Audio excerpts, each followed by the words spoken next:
09064292475. The number again is 09064292475. The consultants of the Nigeria Business Mastery Group are on ground to assist you raise capital for your business or project. And that was a paid infomercial.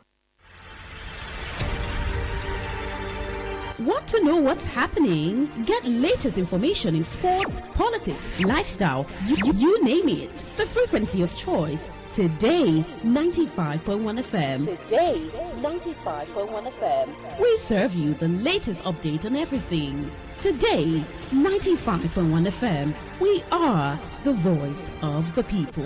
The voice of the people.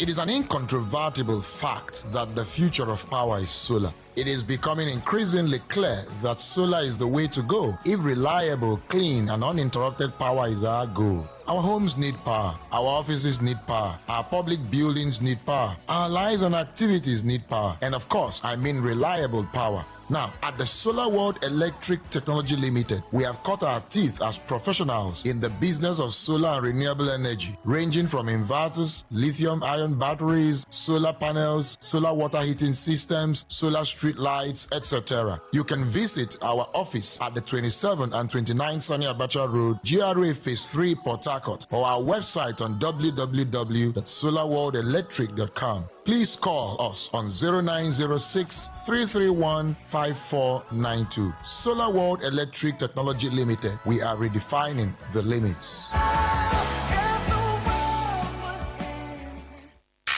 Unleash the power of the airwaves with the ultimate radio experience. Tune in to Today 95.1 FM, the voice of the people. Don't just listen, immerse yourself. That is 100% true.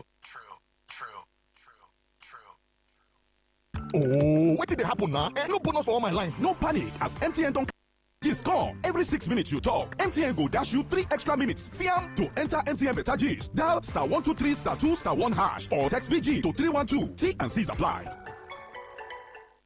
Today 95.1 FM, where news meets insight, sports meets passion, and entertainment meets excellence. Expert analysis from seasoned professionals and our top analysts, informing, educating, and entertaining you. Your voice, your station. We are the voice of the people. 95.1 FM, voice of the people. And we're back. In recognition of the sacrifices and commitments of the River State Civil Service, I am pleased to announce today that approval has been granted for the complete rehabilitation of the State Secretariat Complex. This iconic hub of our administration will be fully modernized to improve the working conditions of our civil servants, ensuring a conducive environment that inspires productivity, efficiency, and pride. Furthermore, I have also approved the acquisition of 106 houses of different types for the benefit of our civil servants. This initiative underscores our determination to not only recognize the service, but also to improve their welfare in tangible and lasting ways. These interventions are designed to reinforce the dignity of public service and to motivate our civil servants to give their very best. I think from the media, from our parliamentary reporters, we still want you to go ahead and let the citizens know the limitations of the legislators. In reporting again, even our procedures through the standing rules, our media people, the reporters, we are supposed to have the knowledge of the standing rules together, so that when somebody failed to observe the rules where the standing rule says that you cannot speak where it's not assigned to you officially, and since section 60 has already established it that we are going to be guided by our rules, making it constitutional. And then that rule is that if you are supposed to sit on seat number 10 and you go and sit on seat number 13, you will not be recognized by the presiding officer. and somebody insisted that he must be recognized. And on the basis of that, a lot of katakata came up. And then we are not looking, as if we don't know. And somebody who refuses other 6 is now starting other 10. And we know that in primary school, when you are reading 1, 2, 3, you get to 6 before you get to 10. And we don't bother. So, and I believe that these are issues, challenges, responsibilities of all of us. Because there are some things that no matter how much lexicography that Yada Namodu can expunge, the public will tend not to believe. They say, what we are getting to say? No now. Yes. They defend themselves now, those guys. Not to believe them. Then if it comes from the channel of truth, the channel of conscience of the public, then if it is analyzed, then it goes for it. That public, they are much likely to oblige to know that yes, the National Assembly is not a banana public where there is no law. Because if it means that I can sit anywhere, one morning I will just come, I will love where the Senate President is sitting. Because yes, so this is Parliament, I can sit wherever now. But because that is absolute, unethical, unconstitutional, illegitimate. That's why I was apportioned. And where I was apportioned is not permanent. That's why there are no lockers. So that you will not say that you have forgotten your items inside the locker. There's no locker. You know, do you have any locker in the chambers? No lockers. So it means that every seat that you are is temporary. You can be changed any day, anytime. So those are some things that, because the reporter in the legislation is as educated as the legislator that is in the chambers.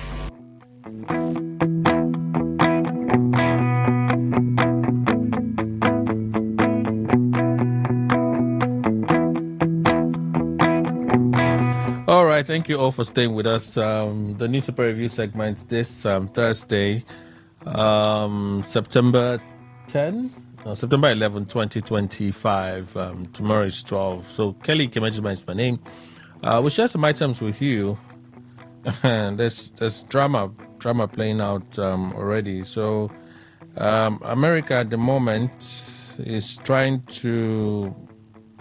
They are mourning the death of an activist who was shot at a live rally, like he was killed at a rally, a shooter. The issue of gun violence in America, and they are playing politics with it. Anyway, his name is Charlie Kirk.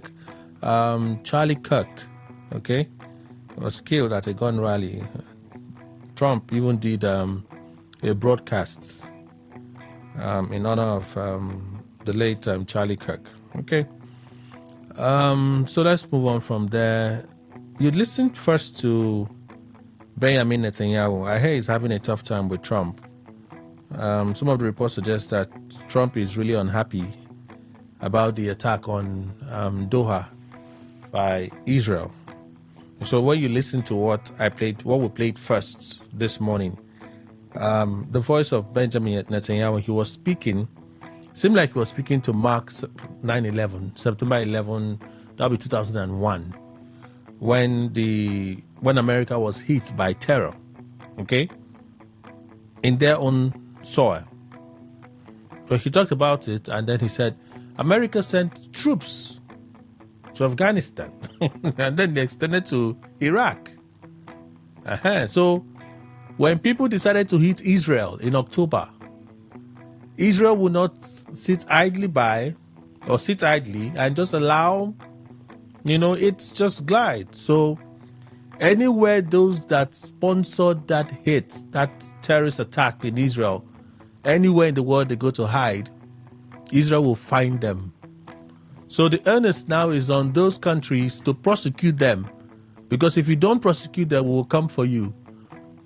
The world celebrated America when America went to Afghanistan and other countries in search of terrorists that hate America. So why are you condemning Israel? Oh my goodness. You listened to him this morning, Netanyahu. Well, I'm hearing that Trump had a heated call with him over the Israeli strike on Qatar, expressing deep frustration at being blindsided. And that the U.S. president is increasingly frustrated with Netanyahu, according to Wall Street Journal reports. And then I'm seeing other reports that seem to corroborate, this particular story. But from his tone, from the tone of Netanyahu, you can tell that clearly he's trying to show strength He's trying to show strength. So it means that his biggest supporter very likely did not approve of that attack on Qatar. That's the likely case. But let's wait and see what happens. Would Trump move any further against Israel? Very unlikely. Very, very unlikely. Oh, and then Tinubu put out pictures in France. He went to the presidential palace. Was it something Élysée? The Élysée Palace in Paris. Okay, he was received by Emmanuel Macron. There you have the president. There's such an absence of steez there. It's so strong. Such a huge absence of steez. You fill in the gaps. I've said what I want to say, so let's leave it there. But in a post by the presidential, one of these aides, Bayo Danuga, say he had lunch, a bit dinner, and it didn't even pass with that headline. Let's just say he went to visit his friend because they've known each other for a while, Macron and Tinubu. So let's just say he went to visit his friend. Let's leave it there. Okay, so first you listen to the Prime Minister of Israel, Benjamin Netanyahu, and after that you listen to Jega. Apparently, when I raised the alarm early here, it seemed like it was a strange alarm I was raising about early campaigns. In fact, it got to a speak for me, that interview Peter Obi had on Channels TV, where he was literally just campaigning. Literally. And, I asked myself a question. Shehu Akimbale, who hosted that conversation, should have known. His line of questioning were clearly campaigns. And I asked the question, is that okay? And then at the time, I threw it here before Pan. I said, but the APC, they are doing it now. So the APC decided it now. I could just close my mouth. INEC, they're speaking on it. First, it's former INEC chairman, Atahiru Jega, who speaks of the ills of it, early campaigns, and made some recommendations. That was about the longest of the clips we had for you to listen to. So you listen to that. I'm not sure we're going to discuss it because they seem to say, because after that you listen to INEC national chairman, who was the chair of that, stakeholder consultation on early voting, or early campaigns, and they said we're constrained by law. There isn't much we can do. I'm like, okay. So if there isn't much we can do now, all of us sit down, they look, when they do their thing. All right. So you listen to Mahmoud Yakubu there, and after that, the head of voter education, speaking on the same thing. She was on TV yesterday. So all three issues on early campaigns, and as we see them today, no jokes. So they are campaigning, no jokes. They're not waiting for the window to be officially open for them to begin the exercise. And then from there to River State, the day before we brought you Iba speaking at the 2025 Civil Service Week. There was a dinner to celebrate retired permanent secretaries and directors and the rest of them from the civil service. And then you heard the sole administrator of River State, Ibas, announcing full renovation of the River State Secretariat Complex. Somebody will say, why are you laughing like that? I said, but there are rumors that he's set to leave office in what? Today is 11.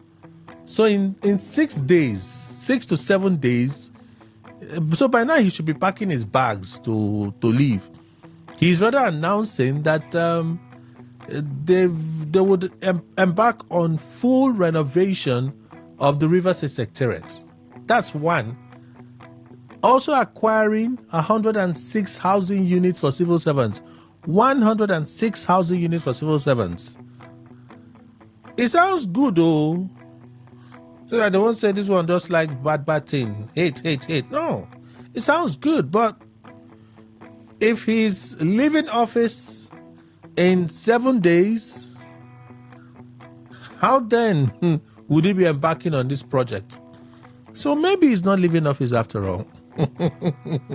So I asked you what exactly you think about this. Is it a welcome development for someone whose term ends in a few days? Whose term, put a parenthesis there, ends in a few days? You tell us so. Maybe you understand it better than we do. So I had to ask that for real talk this morning.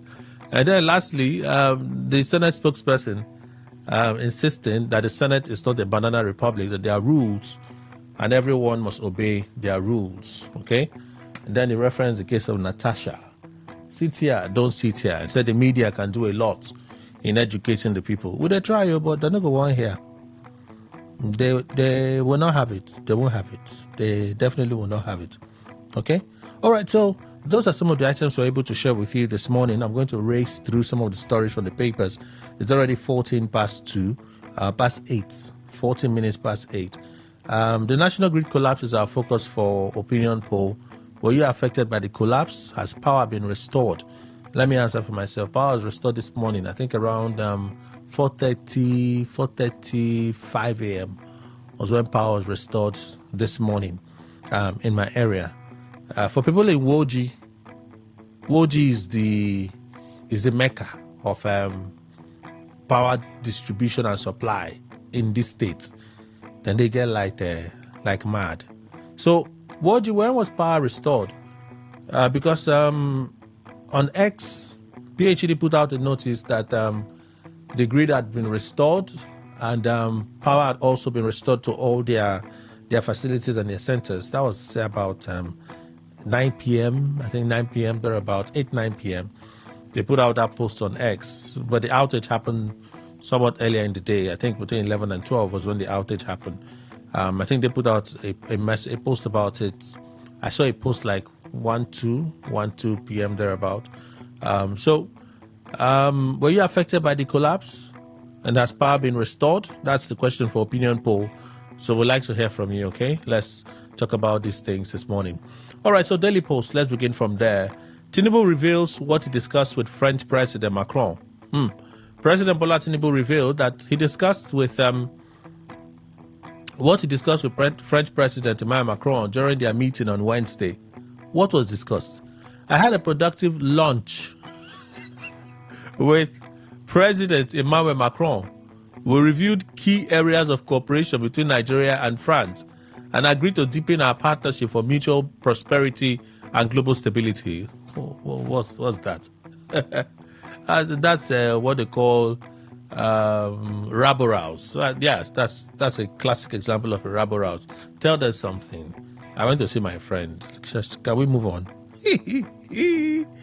Nigerian government to arraign captured Ansaru commanders. The federal government will today arraign 2 top leaders of the Ansaru terrorist group, an Al-Qaeda affiliated network, at the Federal High Court in Abuja. The 2 commanders are Mahmoud Mohammed Usman, aka Abu Bara, and Abbas Mukhtar, and his deputy Abubakar Abba, aka Isa Adam. Okay, Abu Bara and Mahmoud, that's Isa Adam, popularly called Mala Mahmouda, will be arraigned before Justice Emeka Wite on a 32-count charge bordering on terrorism. While Abu Bara is the first defendant, Mahmoud, that's Isa, let me just call him Isa, is the second defendant in the charge marked Federal High Court, Abuja, CR/464/2025. The charge, dated and filed on September 4 by MB Abubakar, Director of Public Prosecutions of the Federation, on behalf of the Attorney General of the Federation and Minister of Justice. In one count, Abu Bara, who hails from Okene local government area in Kogi State, and Mahmoud, that's Isa, from Dora LGA of Katsina State, were alleged to have aided and abetted acts of terrorism sometime between 2013 and 2015. The duo were accused of conspiring among themselves and agreeing to be part of the formation and being top commanders of the Jama'atu Ansaru Muslimina fi Biladis Sudan, aka Jams Ansuru, a proscribed terrorist organization in Nigeria. You thereby commit an offense contrary to and punishable under Section 17 of the Terrorism Prevention Amendment Act 2013 and punishable under the same section of the Act. Okay, 3 counts, or counts 3 and 4 accuse the defendants of receiving training in weapons handling and in the fabrication of improvised explosive devices, IEDs, from various terrorist camps. Count 5 alleged that they committed an act preparatory to acts of terrorism by receiving training on war tactics from Jama'atu Nusrati Islamic Wal Muslimni, aka GNIM, a terrorist group in Mali. Also, Count 7 accused the suspects of contributing to the attack on Wawa cantonment of the Nigerian Army Kanji New Busa Bogu LGA of Niger State sometime in 2022, resulting in mass casualties. The news agency of Nigeria reports that Abubara and Mahmoud were recently captured during a high-risk intelligence-led operation conducted by Nigeria Security and Intelligence Services between May and July of 2025. Okay? So that's the gist there. No leadership tussle in ADC. Party spokesman Abdullahi speaks. It's celebratory mood for them, really.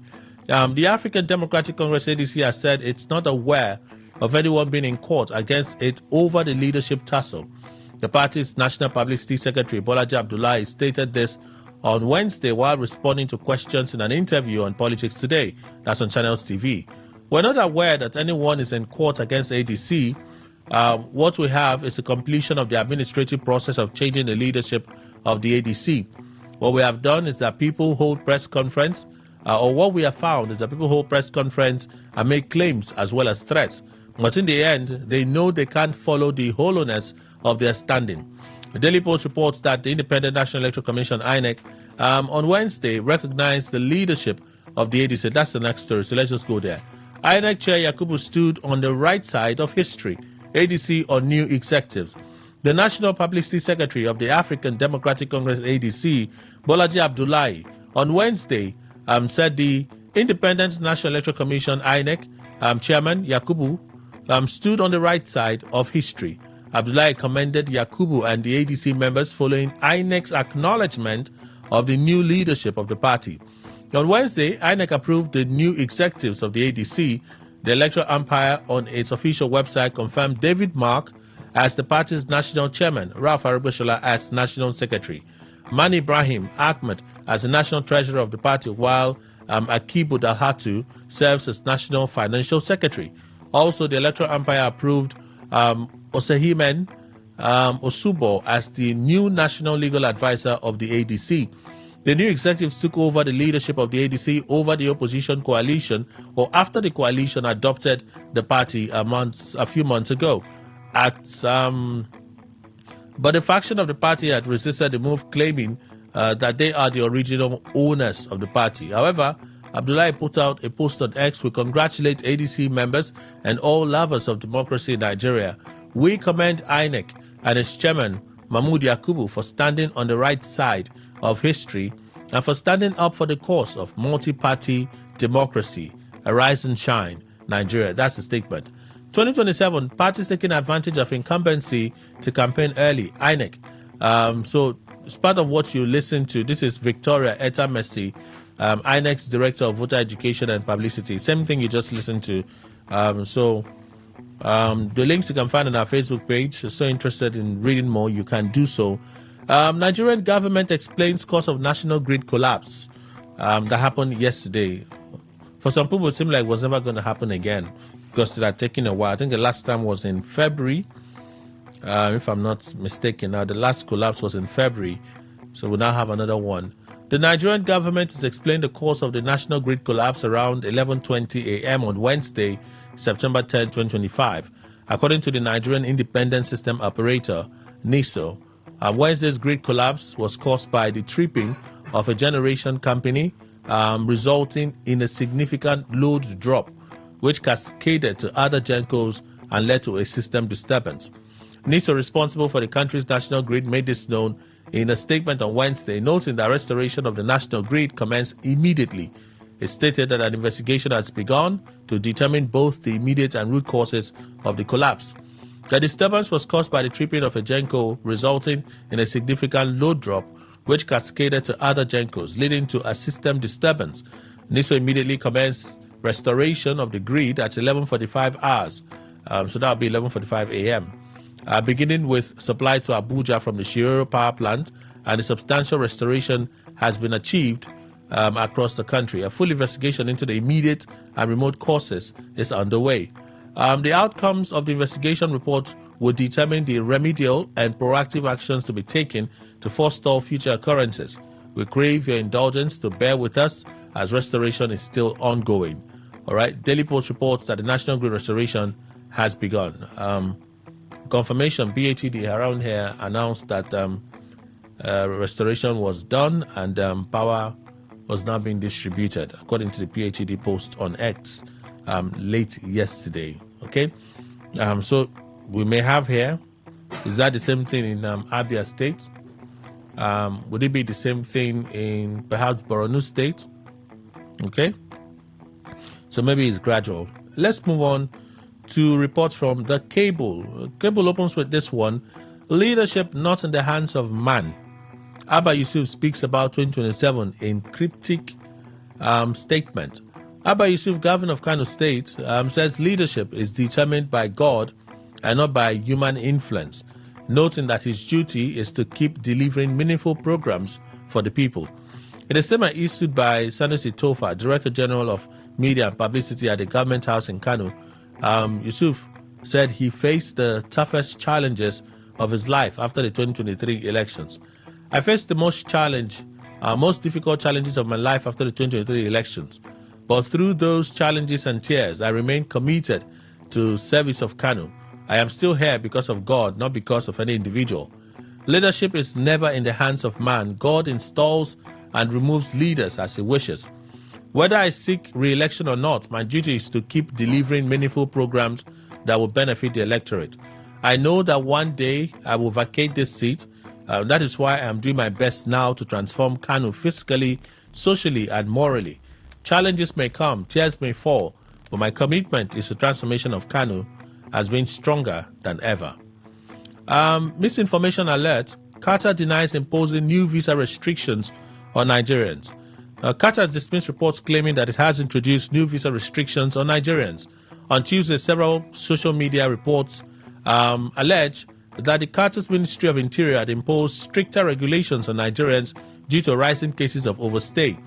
According to online reports, the supposed measures apply to both tourist and transit visas, affecting even pending applications. They further claimed that only women and families would be eligible to apply, while male travelers would be barred unless accompanied by family members. The purported policy also required applicants to provide proof of return flights alongside 5-star hotel bookings before visa requests could be processed. But on Wednesday, an official of the Qatar Embassy in Nigeria told the Cable that there was no official information or updates confirming such restrictions. The BBC also reported that Qatar's digital platform for e-visa services maintained that the visa application process remains unchanged. There has been no suspension or changes to the current procedures. If any updates were to be made in this regard, they will be announced on our official platform. Qatar has hosted a significant number of Nigerian visitors in recent years, with the Gulf nation serving as both a transit hub and a tourist destination. Yemi Adaramodu, National Assembly not a banana republic, our laws must be obeyed. Well, we listened to him speak here. Pretty much was speaking to the media pool of the National Assembly. Okay, one-day capacity building workshop for members of the Senate Press Corps. So we listened to Adaramodu speak there. So let's roll that over. 2024 capital budget now 80% implemented, says Wale Edun.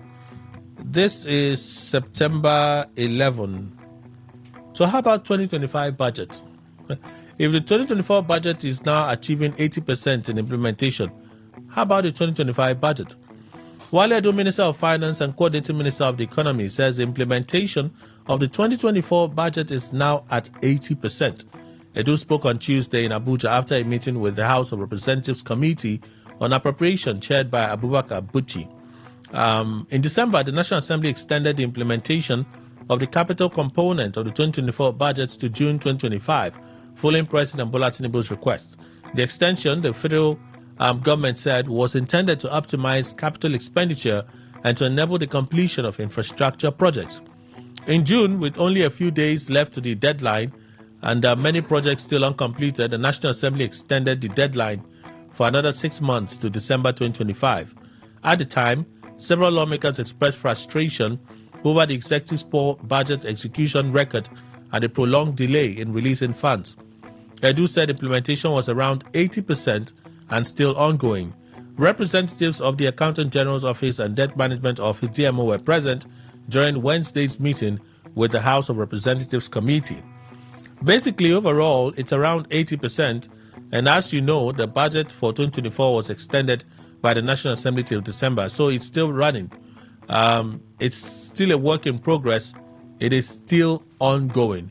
And likewise, we looked at what is happening in 2025. We put our heads together in ensuring that particularly the projects that touch the grassroots, they provide support, resources, and facilities. The roads, irrigation, and other infrastructure projects at the grassroots level are given adequate attention and priority, and it's an ongoing discussion, an ongoing implementation of the budget faithfully and fully. Okay, there you have it. Premium Times, Nigeria to decriminalize attempted suicide by December 2025. This is a significant story for me as a person, because I wondered why we'll criminalize, that is, punish people that attempted suicide. It's a bit discombobulating for me. But the federal government of Nigeria said Nigeria is on course to decriminalize attempted suicide by December 2025 in a move designed to replace punitive laws with a health-centered approach. Coordinating Minister of Health and Social Welfare, Mohammed Pate, disclosed this on Wednesday at a press briefing in Abuja to mark the 2025 World Suicide Prevention Day themed Changing the Narrative on Suicide, Creating Hope Through Action. World Suicide Prevention Day was established in 2003 by the International Association for Suicide Prevention in partnership with the WHO, that's the World Health Organization. Observed annually on September 10, it seeks to unite communities, governments, and organizations under the shared belief that suicide is preventable. The triennial theme for 2024 to 2026, Changing the Narrative on Suicide, the campaign urges societies to challenge myth, break stigma, and create safe spaces for compassion and dialogue. It also calls on government to make suicide prevention and mental health care a priority in public policy. Premium Times earlier reported that Nigeria recorded an estimated 15,000 deaths related to suicide annually. The World Health Organization estimates that 720,000 people globally die by suicide every year, ranking it the third leading cause of death among people aged 15 to 29. Nearly 3/4 of these deaths occur in low and middle-income countries. Lifeline International, drawing on WHO data, further highlights that for each suicide, at least 20 others attempt to take their own lives. Applied to Nigeria, this translates to more than 300,000 people experiencing suicidal distress each year, many of whom remain without safe or supportive avenues to seek help. The country's sections 327 and 231 of the Criminal and Penal Codes make attempted suicide a criminal offense. To change course, the government in October 2024 inaugurated a national task force on the decriminalization of attempted suicide, chaired by legal scholar Cheluchi Oyemelukwe. The task force was mandated to guide the country's transition to a more compassionate, public health-oriented response. Mr. Pate, represented at the event by the ministry's permanent secretary, said significant progress had been recorded since the task force began work. A government white paper has been finalized to guide national policy, while a draft amendment of the National Mental Health Act 2021, now the National Mental Health Amendment Bill 2025, proposes the repeal of punitive provisions in the criminal and penal codes. The draft bill also seeks to bar the prosecution of suicide survivors and provide for care and psychosocial support. According to Mr. Pate, the draft bill has been adopted as the official position of the ministry and is undergoing statutory review with the Attorney General of the Federation, adding that the next stage will be presenting a memo to the Federal Executive Council for transmission of an executive bill to the National Assembly. And then EFCC detains Grill's ex-NNPCL chief Mele Kyari, former group chief executive officer, that's GCEO of the Nigerian National Petroleum Company Limited, NNPCL. Mele Kyari is under interrogation at the headquarters of the Economic and Financial Crimes Commission in Abuja. An EFCC insider who is familiar with the case but craved anonymity due to the sensitive nature of the matter confirmed the development earlier reported by Daily Trust to our reporter on Wednesday evening. The source says, via a telephone call, that Mr. Kyari, who had earlier been placed on a watch list, arrived at the Commission's office for questioning around 2:30 p.m. on Wednesday. EFCC spokesperson Dele Oyinwale did not respond to our reporter's calls seeking his comments on Wednesday evening. While the exact issues Mr. Kyari was questioned for on Wednesday are unclear, public disclosures on the cases against him has included suspicious use of funds, earmarked for the maintenance of refineries during his tenure at the NNPCL. Other former officials of the state-owned oil company have also faced similar allegations. Premium Times is yet to confirm if Mele Kyari was released after facing questions from the EFCC detectives on Wednesday, or he's still being held at their facility. So those are the stories for review this morning. Let's apply the brakes for a very short break. We'll return and continue. Please stay with us.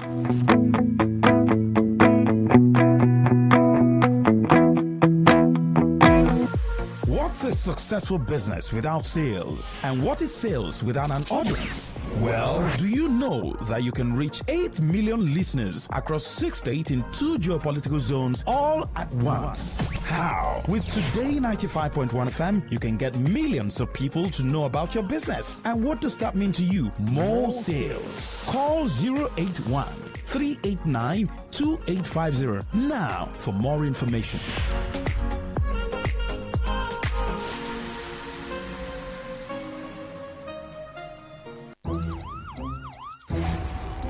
It all begins with breaking news. Now make no mistake, this is a difficult mission, and it will remain difficult for some time. Then it keeps trending. Events, issues, personalities, all struggling to gain attention. But in the race with deadlines, the intrigues, power play, undercurrents are often missed or underreported. Insecurity here is basically a product of poverty. But not anymore. As the platform on radio steps in to fill the missing links on events, issues, and personalities in the news. I'm not afraid of anybody. The platform on radio serves only the hottest topics and trending issues. Only on Today 95.1 FM. 95.1 FM. Port Harcourt. Weekdays, 4 p.m. Get on the platform on radio and be served.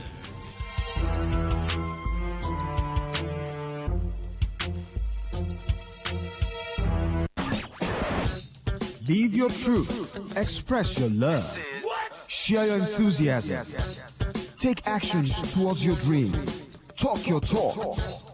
And walk your walk. It was years ago. There's a statute of limitation on this stuff. Make today worth remembering as we discuss issues as it affects Nigeria moving forward. Talk that talk. Weekdays, 2 p.m. Exclusively on Today 95.1 FM Port Harcourt. Voice of the people. Wetin dey happen late? They say wahala dey finish. Na this one wahala be like bicycle. They just dey quick. Wetin dey happen? Wetin dey happen? Wetin dey happen? Na for Today 95.1 FM, 5 p.m. Monday to Friday, Kwem. Na here you go hear wetin dey happen for Naija and obodo the world. Na that time wey we dey bring you ogbonge tori dem wey go shock you. You go wonder say na person do like this. Na so we dey bring am come give you as e dey hot. Now where we dey find way to sweep this country? Don't run. You go stay abroad. In the chopper, you say this one. No worry. When time I reach, I will say I want to take. Make I see where they go. Homeland is homeland. Me, I go open gate for them. Now me go be gate man at that time for airport. Wetin dey happen? Make you no miss Mazi Ike God Ike Nwachukwu and MC Kuro for wetin dey happen. You go enjoy yourself. No forget to say woman dey chop our recharge card woto. I don dey tell una say this place na education center. As you sit down here with us from Monday to Friday, you go enjoy wetin dey happen. Wetin dey happen? Make you no miss am at all.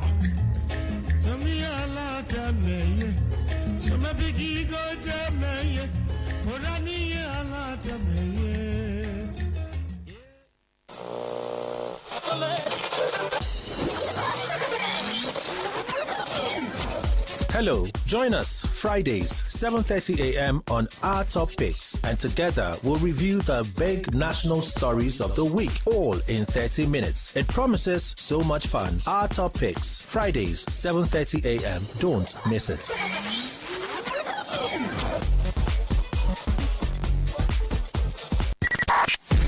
.1 FM, Voice of the People.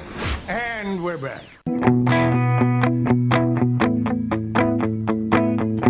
All right, thank you all for staying with us. Seeing images here from JJ Omojua on X. There's been a civil uprising in Nepal. Well, he's just posted an image of the Hilton. So Hilton, Kathmandu. Kathmandu is the capital of Nepal. The tallest hotel in Nepal burnt to ashes. I've seen images here. It's shocking. And when this anger you start venting it, you think that everybody is on the same page, or some of them will just be criminal and wicked. They'll just be looking for targets that they've been aiming to destroy for a while. Why are you burning down the hotel? It's revenue for you, so why are you burning it down? It's sad. Omojua says, this is why I am asking those gleefully and shamefully asking for Nepal in Nigeria. Where do they intend to start? Okay. Yeah, those asking for Nepal in Nigeria. Yes. I don't know. Yeah, they are. Okay. That's why some of these things they trend here, and like what happened in what's this country? Bangladesh.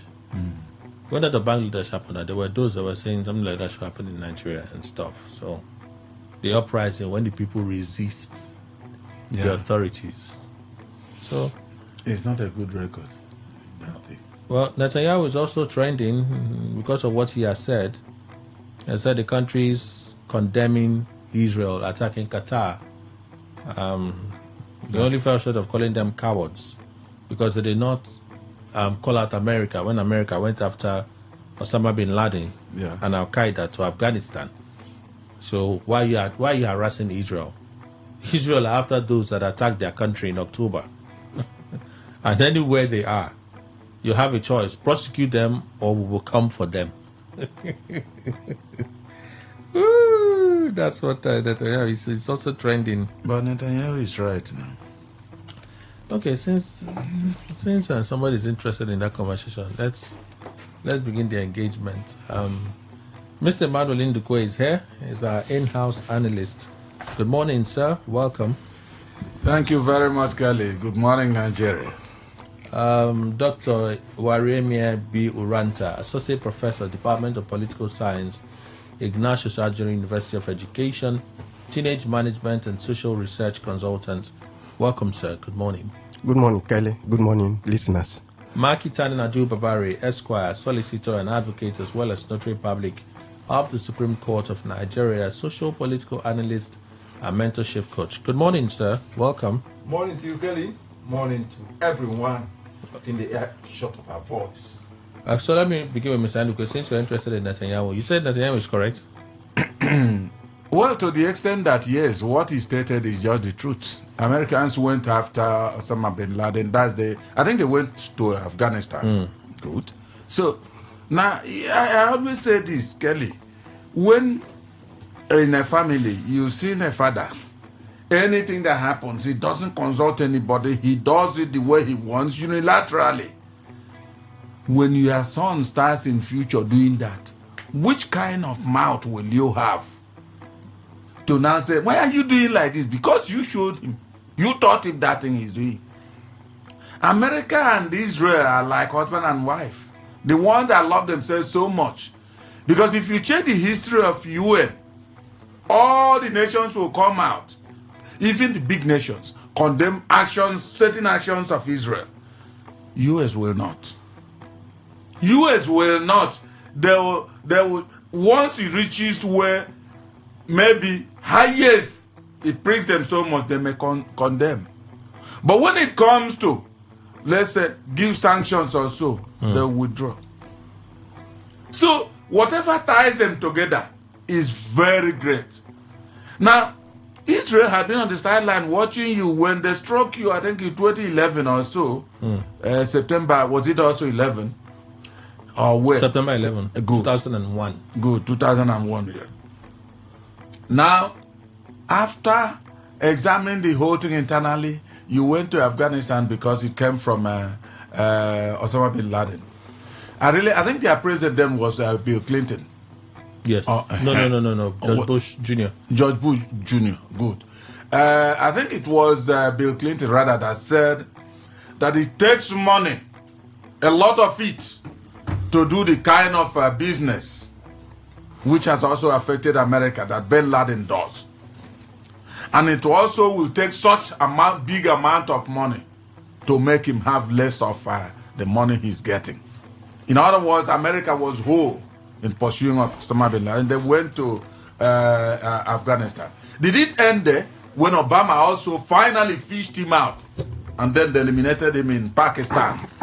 Was it their country? Did they not go there? What did they go through? So the thing is that, man, when I always say kettle should not call pot black, what Netanyahu is saying is very correct. If Trump will now turn to be very righteous now and say, Israel, you didn't do well, Emmanuel Ndukwe, has every right to say, Israel, you shouldn't have left Jerusalem and then go to Qatar. But not Trump representing American authorities. So for me, Israel may go, if it happens, those terrorists come to Nigeria, Israel will come here and bomb them. And if they have the power, they fire Israel. War has escalated. So for me, Netanyahu is right, even though their action for me looks like a bully's action. Yes. Ajubabari, do you agree with Netanyahu? Now, any nation condemning Israel for attacking Qatar, they're just being hypocritical.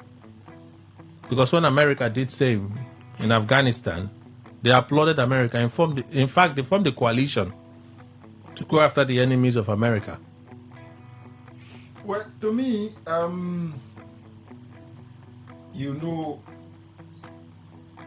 if a building, let's look at this building that we are in. Yeah. You will be worried when you are told by an expert, properly so-called, not a quack, that this building has structural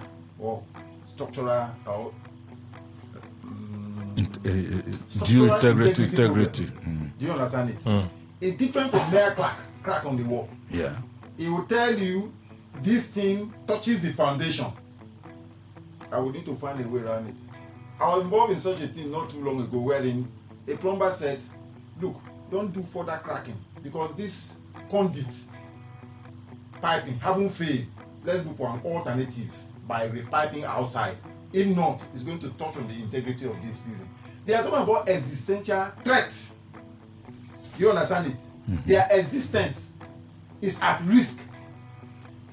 Kelly, if you are told that this house is on fire and there is a hidden camera, 5 minutes later, we are told that there is no fire. In fact, you will be practically shocked at the action you took to escape. Oh, me? Anybody. The moment life is threatened, I'll take off. You will be so shocked. Don't even take off. Okay, you will take off. I will. No, because I asked that question really because sometimes we think we're running away from danger, but we're actually running into danger. You are right. So it's proper to have a quick assessment of what is happening before you start running. I agree with you, but definitely we know for now that this is the only exit. As an insider, you'll be surprised that there's an exit up there by that is. Nobody will be calm to wait for the right exit. It is one me sitting here will see you instead of reaching out for this door, trying to crack this paper. That I will say, what's going on here? Do you understand it? So once existence is threatened, anything can happen. I've always told you here, on a lighter note, that when there's leprosy in the family, if a younger person is discussing the issue of ringworm, it may end an unwarranted crack on the head or knock from an elder who knows the implication of having a leprosy, because that leprosy alone will send the entire family packing from the community. Not one person will be left. So that is how it is. And I want to say, this is the angle from which I used to look at when people tamper with law. Do you understand? Because when we look at yesterday, I was doing a detailed study of that case of a Bremadu. And I was trying to find out as a lawyer why. When I listened to the judge, you know, this man had about 51 alukutus from House of Rep, from Obasanjo, from Credit, everywhere. The man said he read all. But he pointed at something that they used fraud to bring that guy here. They say it is a cousin to Sonia, who is the daughter. But that time they cannot change it. They even scrolled the phone of the doctor and found that he was paid about £8,000 for the transaction. And this is a transaction that's supposed to be altruistic. Without payment of money. He was caught in the net. While they destroyed the law here, law was waiting for them outside there. This is the way these things go. That's why I'm always very afraid when people tamper with the law. So this thing you are seeing here, but I congratulate Israel. They are tech concerned and how they have these people in the palm of their hand, and they are able. If you check out the result of that attack. Okay, so I have to go for a break. Exactitude. So I want to say clearly that my position is not otherwise. Okay. I think the man is right because their existence is threatened. And wherever they are, as they are breathing on how to eliminate Israel. He merely told the truth. That's okay, all. so it's 8:50. In fact, the person called me to remind me that there's a commercial break, so I have to go for that break. Please stay with us. We're back in a moment. Merely told the truth.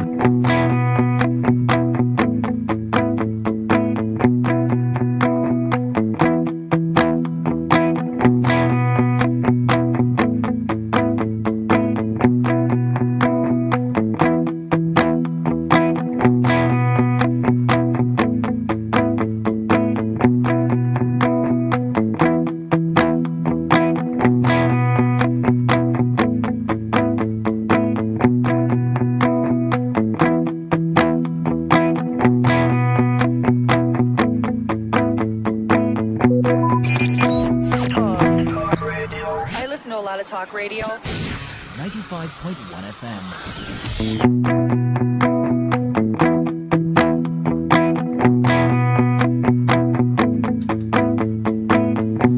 All right, thank you everyone for staying with us. Let's speak with the money woman. That's what some people like to call her. She's Dr. Love Oladele, a business development consultant, popularly called the Honorable Minister of Wealth Creation. And she joins us this morning on the radio. Madam, good morning. Can you hear me? Good morning, my brother. How do you do? Very well. Thank you for joining us. She's here to tell us about upcoming telecoms conference. Let's talk about the conference, madam. Thank you. So basically, I've been here before telling people about this telecoms business where you are making money. Like some people say, some of our past presidents, that's the way they make money. You too, you have the opportunity to come and make money now. Because you don't have to go at that level. There is a telecom company that you will join within 10,000 to 50,000, where you are buying recharge cards and they are paying you 2% of your money. Then, if you connect anybody, you are sleeping, you are busy, you're working.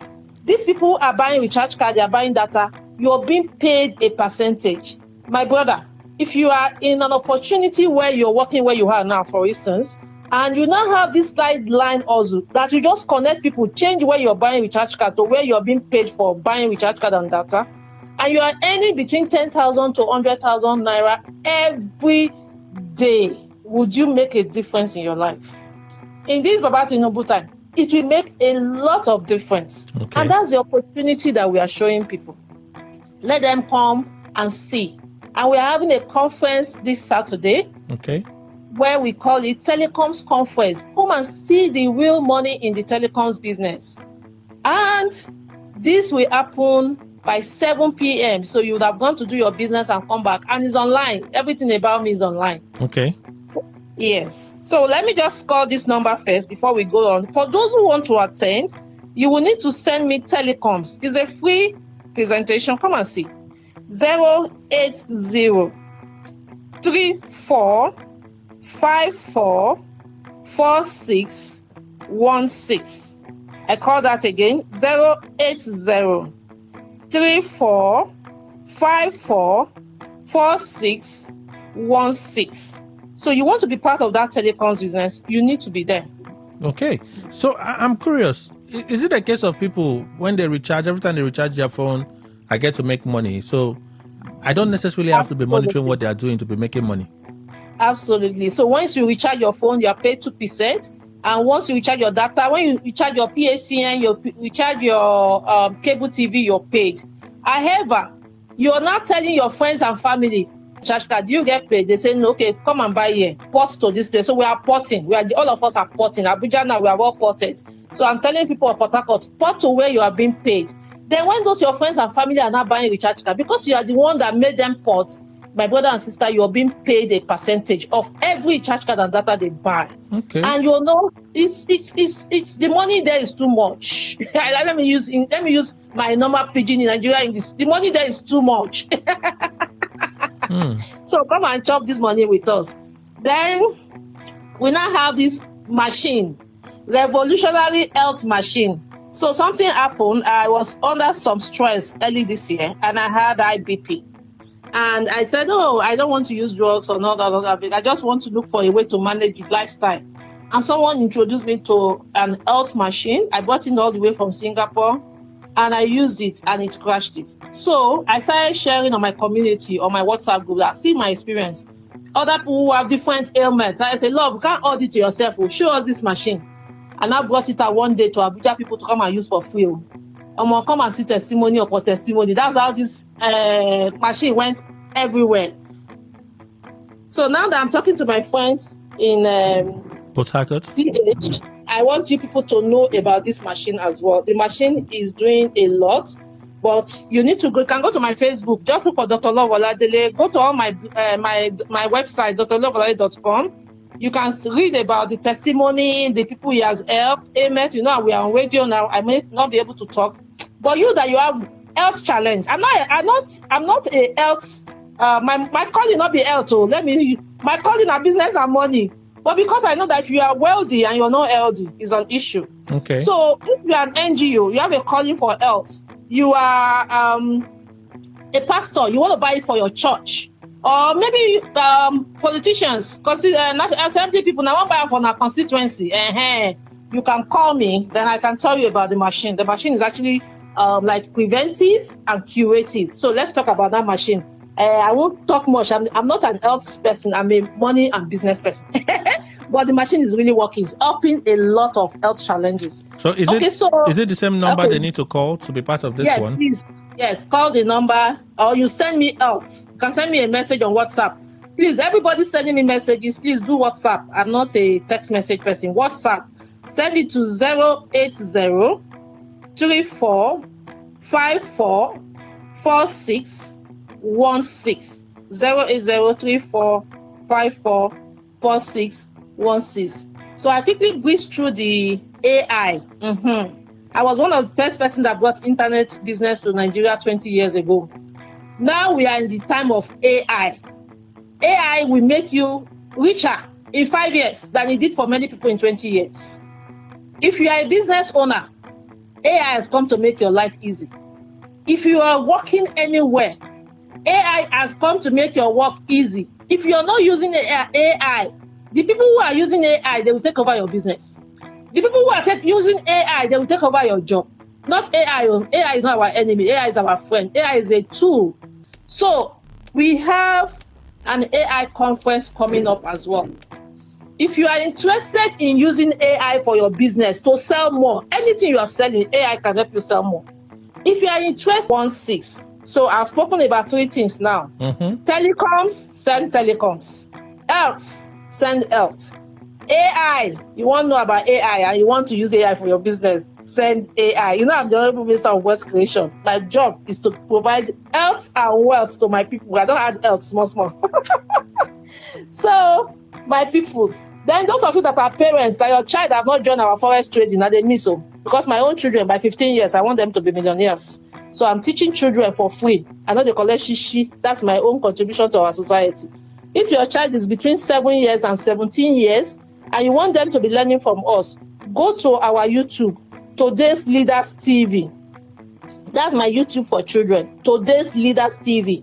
Every Saturday, 8 to 9 a.m., connect to that YouTube live, and your children can join the class. Every Saturday, 8 to 9 a.m., connect to us, your children can join us live.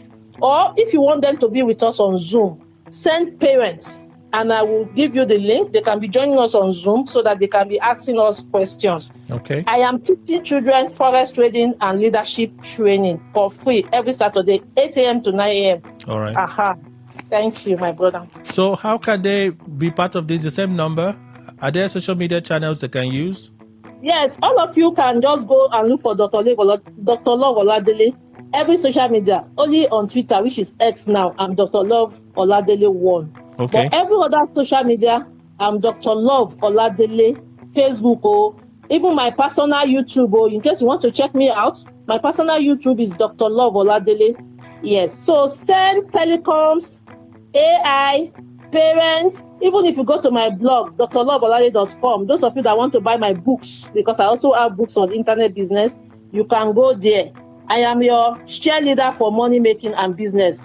080 34 54 4616.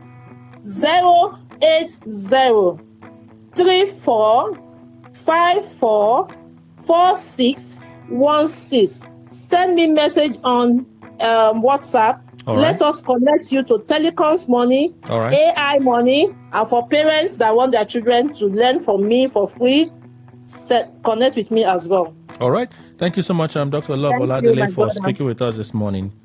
Thank you. She's a business development consultant, popularly called the Honorable Minister of Wealth Creation. The information is out there for you to make the most of it. We'll go for the news update, and then we'll continue on. Please stay with us.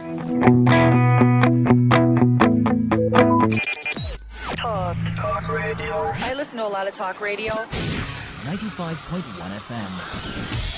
Whether it's happening in Port Harcourt, South South, Nigeria, or around the world, we've got you covered. On air, online, delivering balanced news and unbiased analysis. Today, 95.1 FM. This is Today. 95.1 FM. Port Harcourt. News. Good morning. Here is the news update on Today 95.1 FM. I am Kelly Ikemenjima. Operatives of the Nigeria Customs Service Area 2 Command Onne, River State have seized 20 containers filled with illicit drugs worth 13.5 billion naira in duty-paid value. The outgoing controller of the command, Comptroller Mohammed Babandede, made the disclosure while presenting the seized items to newsmen in Onne. Shortly afterward, he handed over leadership of the command to his successor, Comptroller Aliyu Akali.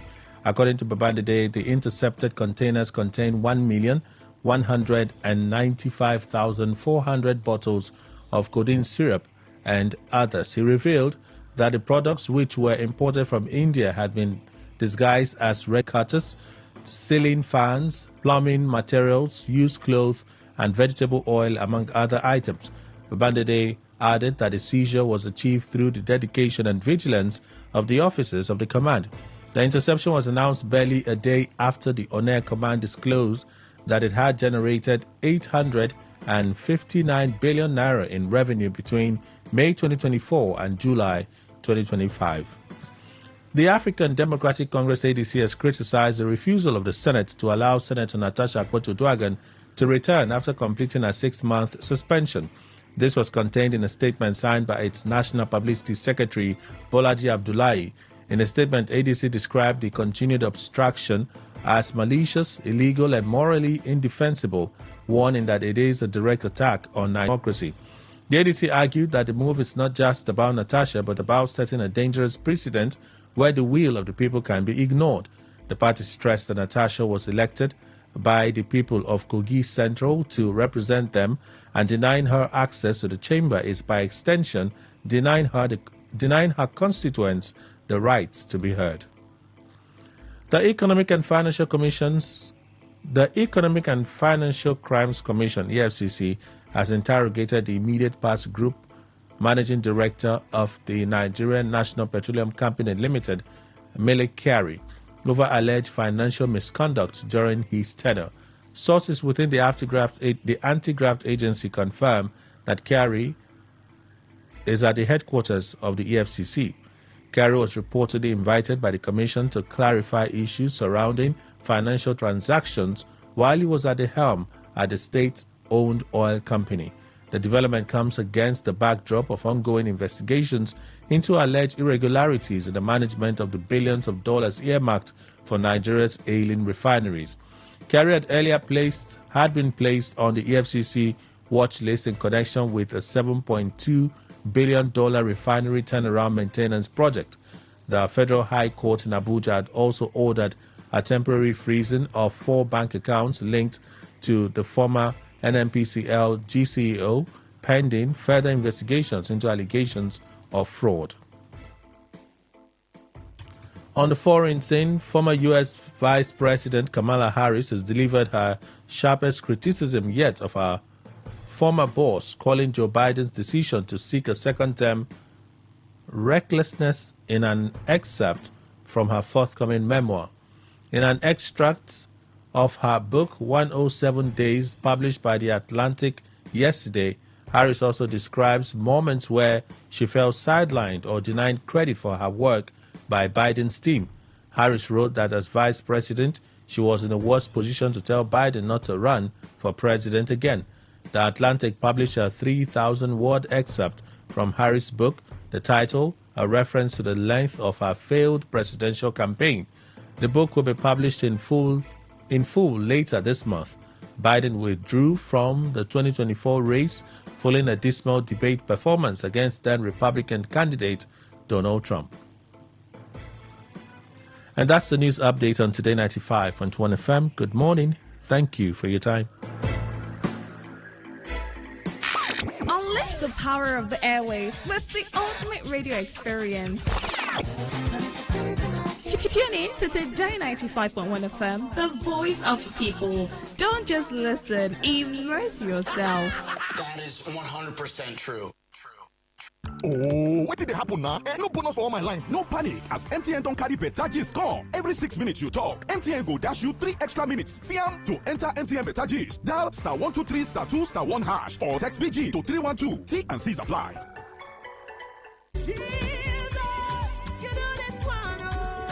Get ready for a momentous occasion. Join us at Prestige Gospel Center on Friday, the 12th of September, 2025. Time, 4 p.m. prompt. His Royal Majesty, King Apostle Dr. Gift Chibozo Chinyere will be ministering and dedicating our new worship auditorium and PGC parsonage to God's glory. Anointed music ministers will also be performing live. Hosted by Pastor Mark Miracle, this celebration is a testimony of God's faithfulness in just 4 years. The venue, Prestige Gospel Center, number 74B, off NTA Road, behind Christ Holy Church, around the flyover, Mboba, Port Harcourt. Call 0916 766 4912 0916 766 4912 for inquiries. Come, rejoice and celebrate with us as we lift up praises to God for His unfailing love and mercy.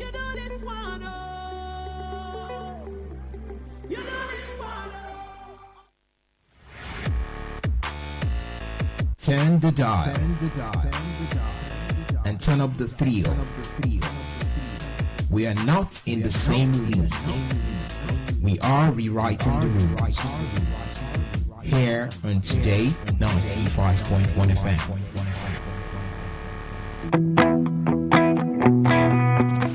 All right, thank you all for staying with us. Let's continue our conversation this morning. So, would await panelists to return, and then we'll just conclude on Netanyahu's remarks about the world's reaction to Israel.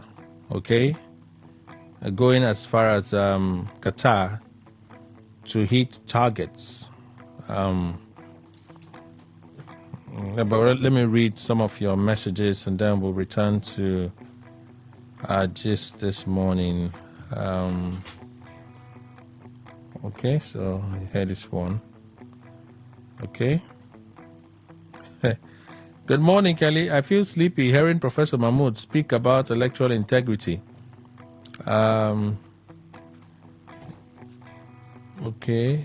So say he's starting to think of how he would take care of technical glitches. I don't know what that means. That's how he promised us of real time and gave us real headache. All right, Pastor Vincent sent that one. Mr. Kelly and the panelists, if I tell you there is a question mark on the sole administrator whether he leaves or remains, the issue is dicey. Subaru. Very dicey, Abi. Wale from Woji Town, power was restored fully at about 9:40 p.m. yesterday. Now, that be the enjoyment people. 9:40 p.m. yesterday. Okay. That's in Woji. Power was restored. So let me read another one. I was affected seriously by the outage, and I don't need any explanation from the Nigerian government. Instead, I resolved solidly that President Tinubu must be defeated. I have power now, however. Brightner from Woji. All right, so it's been restored.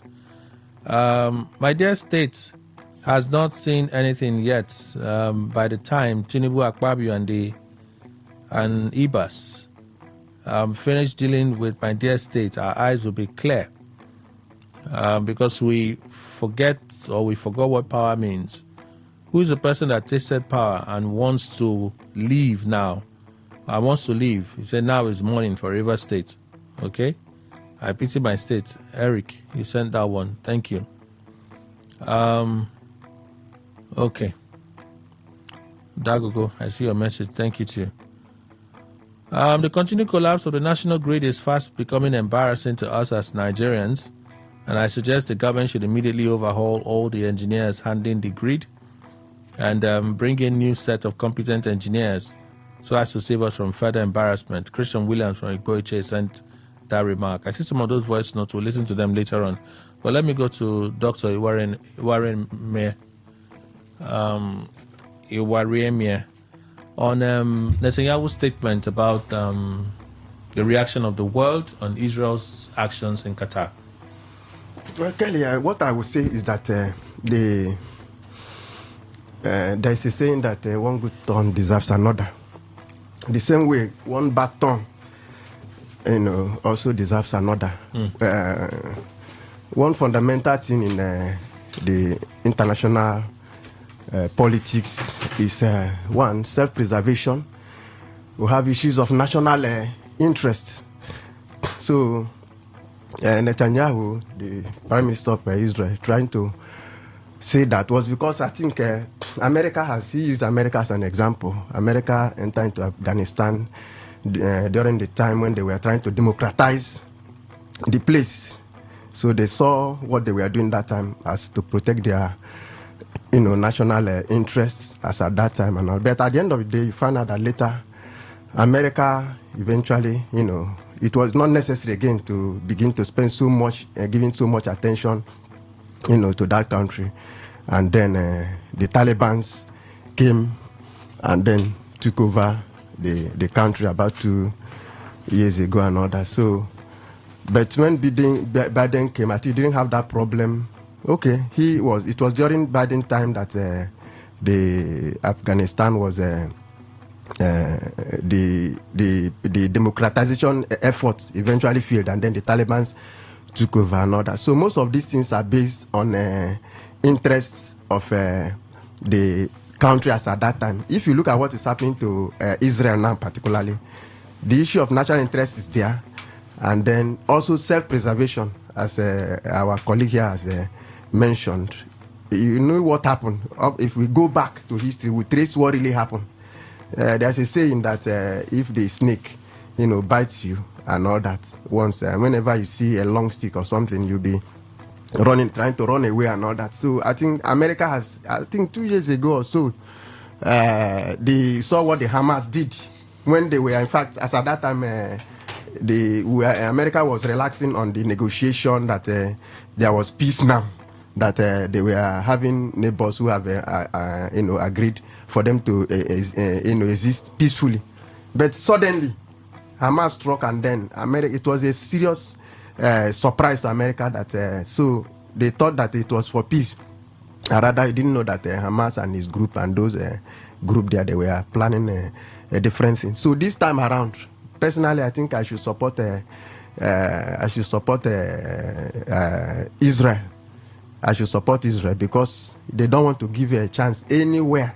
Anywhere they see any threat now, they will not give chance. I think even in this process, we remember, if we go back, even Netanyahu himself had been threatened, where his building, where they thought he was a building, the presidential building, was also attacked during this process. So they are going now in full force to make sure that they don't give chances again. Okay. Don't give chances again. So it's to protect their national interest and their existence. So they have to do everything to do that. At least let the anti-Israeli forces know that it is not going to be as easy as it has been with them.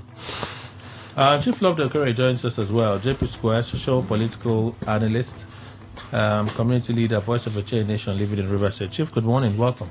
Good morning. I'm glad to be here. Why is Adu Babare staring at me like that? I think you're just arriving now. You're already poking somebody. I entered here over. You're just arriving now. You're already 2 poking minutes ago, somebody. and you see, he just noticed as he mentioned my name. He has been busy reading about this Israel and is it Israel and which country? Qatar saga. You know what that is? What is really? He introduced me. He just stared at me, and I was smiling. All right. It seems you missed me a lot. Let's move on. Thank you again, Chief. Welcome.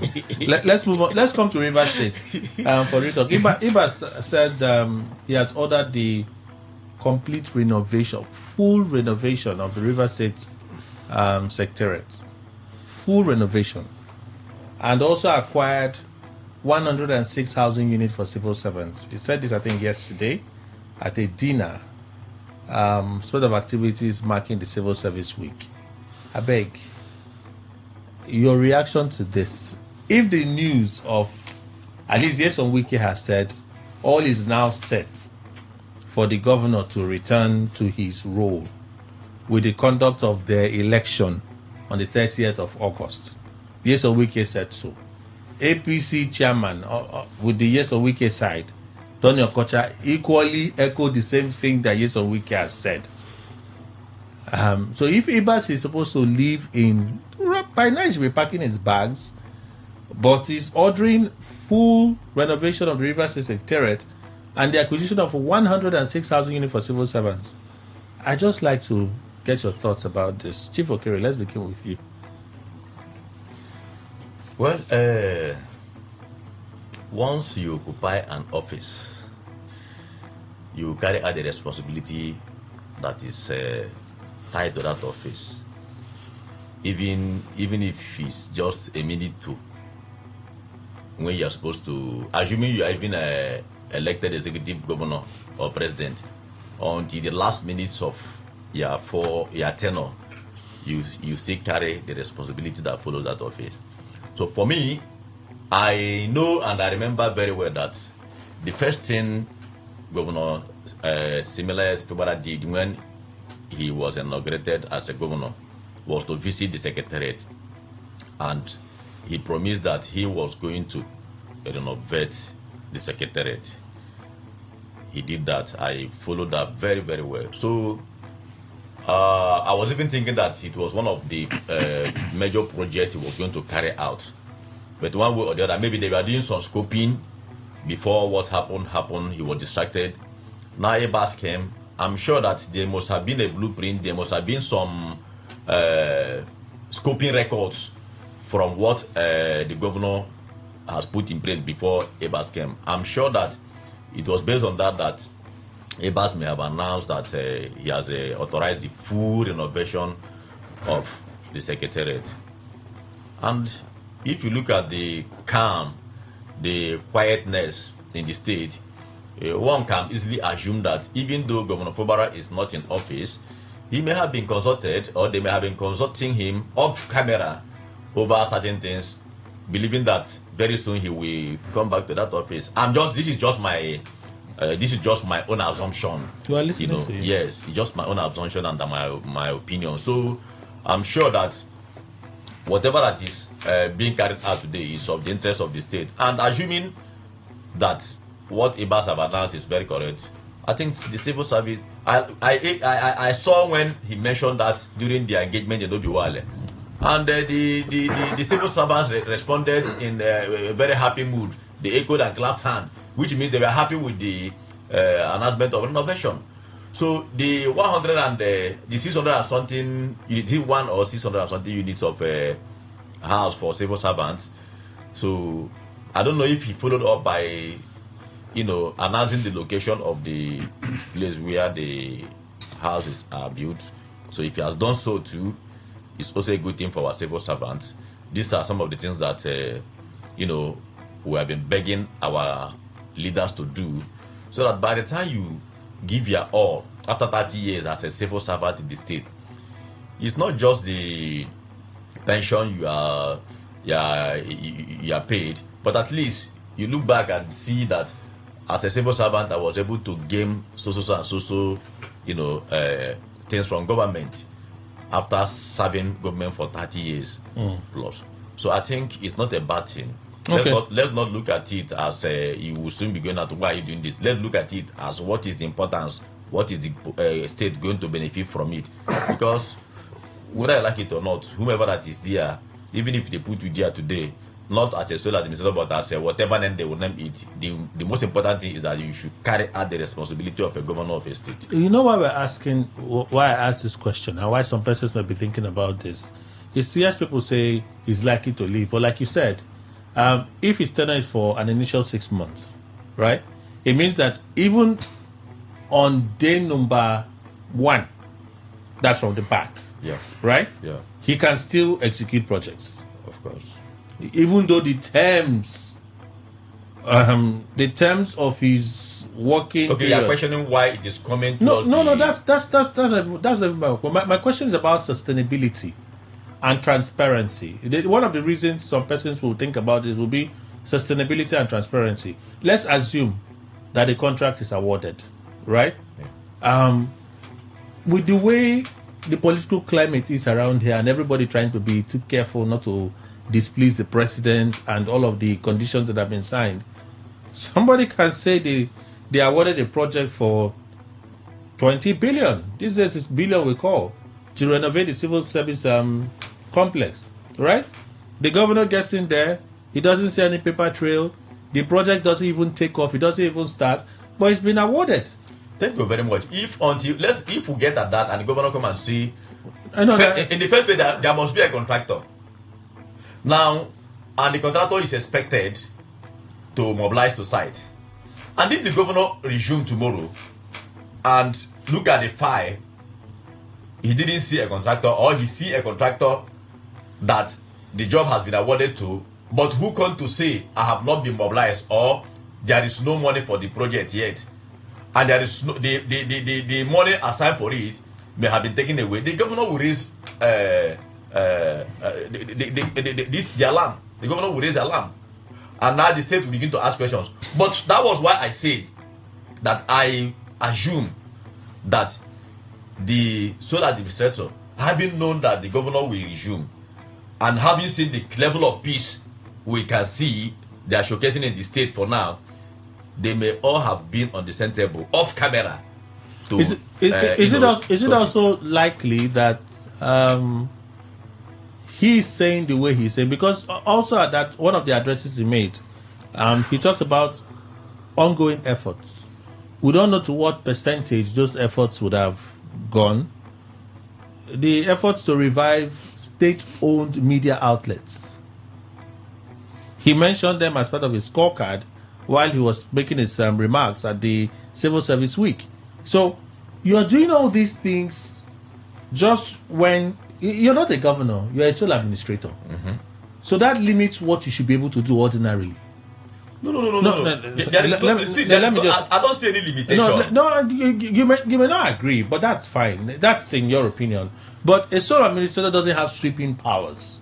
The same way a governor doesn't have sweeping powers. The Constitution will provide checks But the Constitution doesn't even know a sole administrator in our Constitution. The Constitution doesn't even know it. So the questions as to what he can do and what he cannot do will remain valid. Especially now. Is that in terms of infrastructure or what? Especially now that the Supreme Court has continued to stay silent on the appeal by the PDP governors. However, the concern will be taking in mind the way our political climate is, the peace that has been brokered in some of these camps.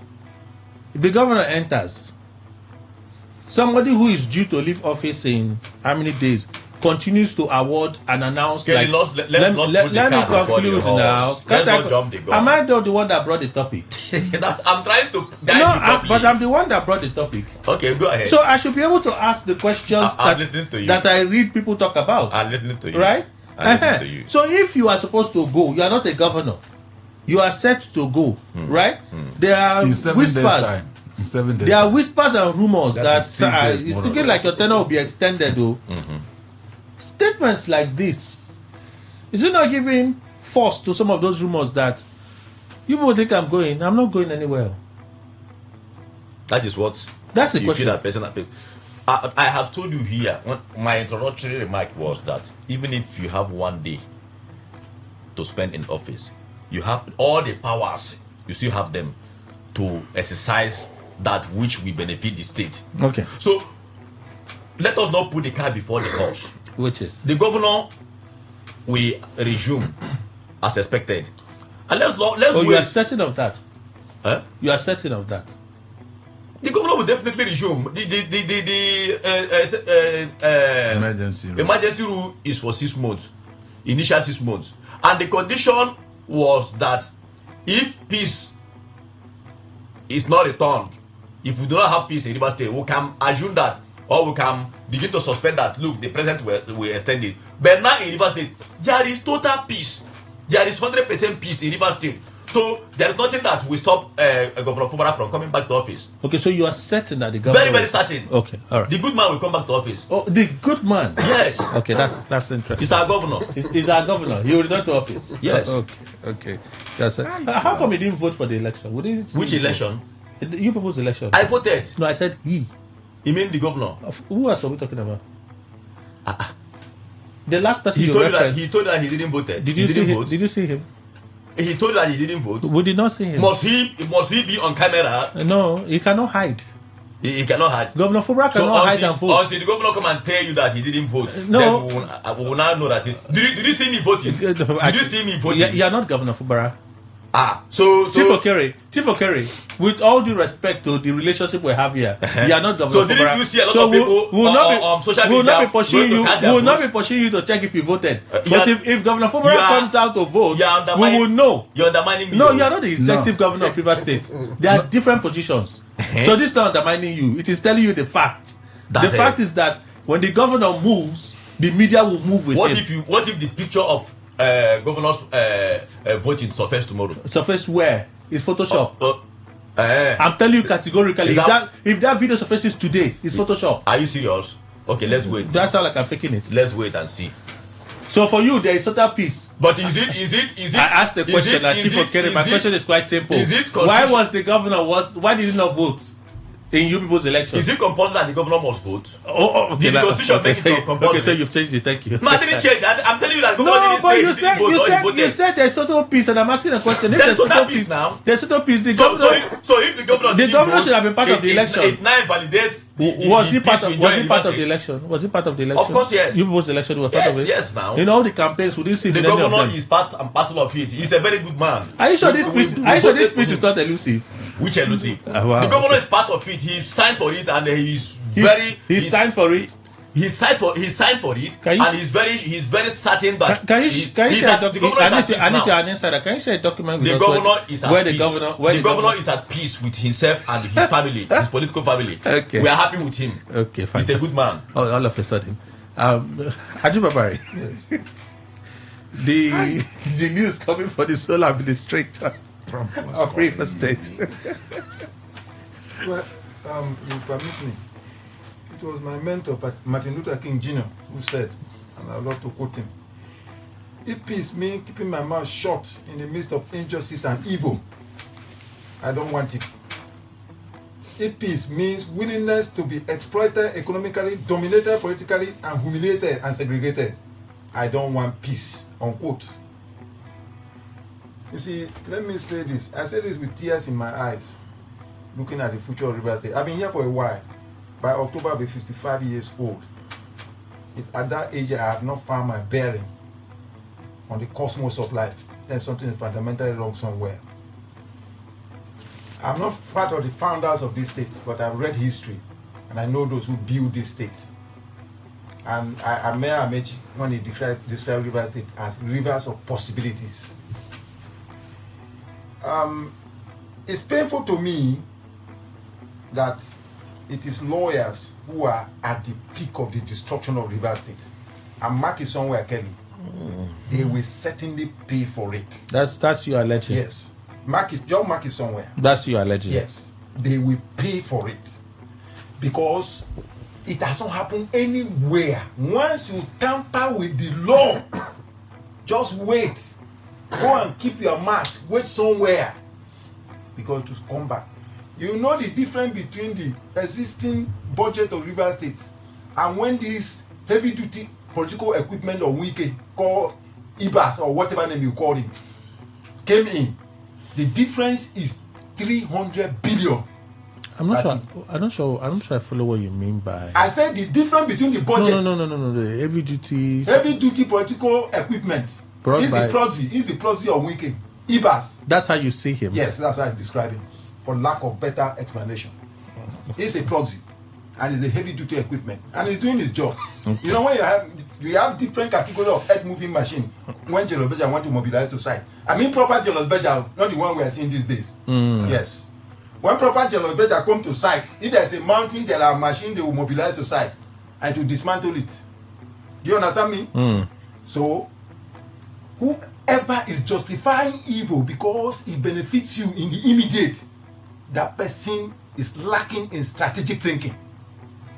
And strategic thinking has got to do with ability to see beyond yourself and see ahead. You see, the plundering of the Commonwealth of Rivers people, particularly the youth will not forgive anybody who is involved.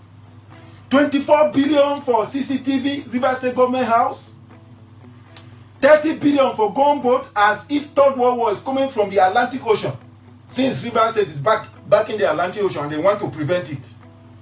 And then to the 3 billion contingency and all. What you are seeing now, Kelly, this thing you are seeing now, is how to waste that money so that they will say he has completed the money. Let me give you a very serious situation that is going on. You see, when you see evil, I keep saying this, don't pretend as if it does not concern you. My father before he died, he used to tell us something. He said when you enter into a public vehicle, he said, keep quiet, don't talk. That God can grant you wisdom in the process. I had some unusual movement and presence around Air Force axis. This Air Force at Aba Road. So one of the days I was moving from my end, I just decided to keep quiet. And then I heard that because there is a place on top of that bridge that people come down. Those who are going to Aba Road towards Park. Yeah, people come down. Now nobody can near. It's as if there is war. The Navy have taken over the entire place. Because that place, that triangle by Pressure Park has snowballed and developed a set of criminals. The other day I was returning I'm not sure I follow what you're saying. Oh, are you describing? I'm giving you. No, let me ask the question now. Are you describing a physical structure? Physical reality. Okay, so you're saying that around Air Force area. Yes. So at the Air Force area, there is a turn if you're coming from Market Junction. No, if you are coming from Giwake Road. Giwake Road. Giwake, and you are going towards Benja Junction. Benja, connecting Kensan River. Okay. There's the overhead bridge that connects you now. Yes. Okay. There's a turn that takes you back into Aba Road. Good. Like you're going towards Rumola. Good. That's by Pressure Park. Yes. Good. There used to be a kind of triangle down there that people come up from the top of the bridge and land on it and take vehicle going towards Rumola and the rest. There's a triangle that borders by Pressure Park. Okay, maybe I've not noticed it. Yeah, you may not have noticed it. But those who are familiar, as I'm talking now, they have captured it. Okay. I got a report that an incident happened, and unfortunately, I think Air Force officer went for it. Was killed? Yes. And they have taken up the entire sport now. Why I'm driving this point is this. When did this happen? Recently. Evil does not benefit anybody. The other day I was returning from work. One of these boys, I think a woman crossed from Treasure Park to the other side to enter back going towards Umasi. It was like a film trick. One of these boys came from nowhere. You know, there was a structure that was going on there. It's abandoned now. But there's also the River State ICT Good. center Just that is in there. between. Vehicle had to stop to rescue that woman. This criminal. The entire place now is cordoned off as it were, 24 hours. Okay. So what I'm saying is that whenever you see evil going on, don't keep a blind eye. Don't feel otherwise about it because it will reach you. Because evil is like pollution. If elders who have been in the city for a while tells you, please, if you are unused tire, don't burn it because it affects our brothers and sisters who have asthma. You may say, nothing will happen. Nothing will happen. Nobody can hold me down. Then you burn tire. God has a way of moving, carrying that smoke. They can call you the following morning that, brother, Junior died. They say, what happened? It appears somebody burned tire overnight.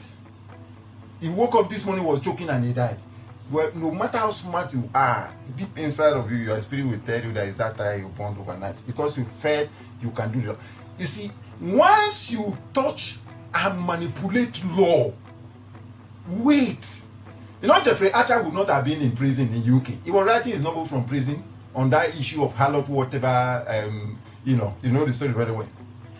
Because while civilized societies say nobody is above the law, why the law should be above and everybody should be subservient, is for a purpose. I am a consultant calligrapher.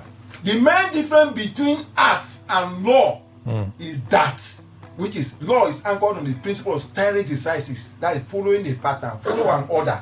Why they don't allow you to behave like an artist is because if allowed, chaos will take over the society, and the consequences is what anybody cannot withstand.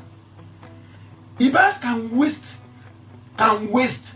You see, between Akpabio, Nyesom Wike, Attorney General, the president. I excuse the president because the three of them here are lawyers who ought to tell the president, sir, with maximum respect, we are exiting our ban. Ibas is a lawyer.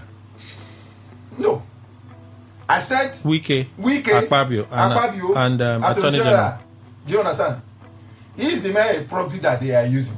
You said it before. Yes. That's your opinion. So this thing that is going on in River State, they want to waste the resources.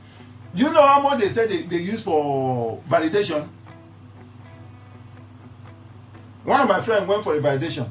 He said he was so angry when we were passing through the door. Somebody came and said, sir, please take what they call it pack. All these things are in billions. As an elder. The billion. That is the person an elder? It's a pack of food. Is the person an elder? Yes, he's retired.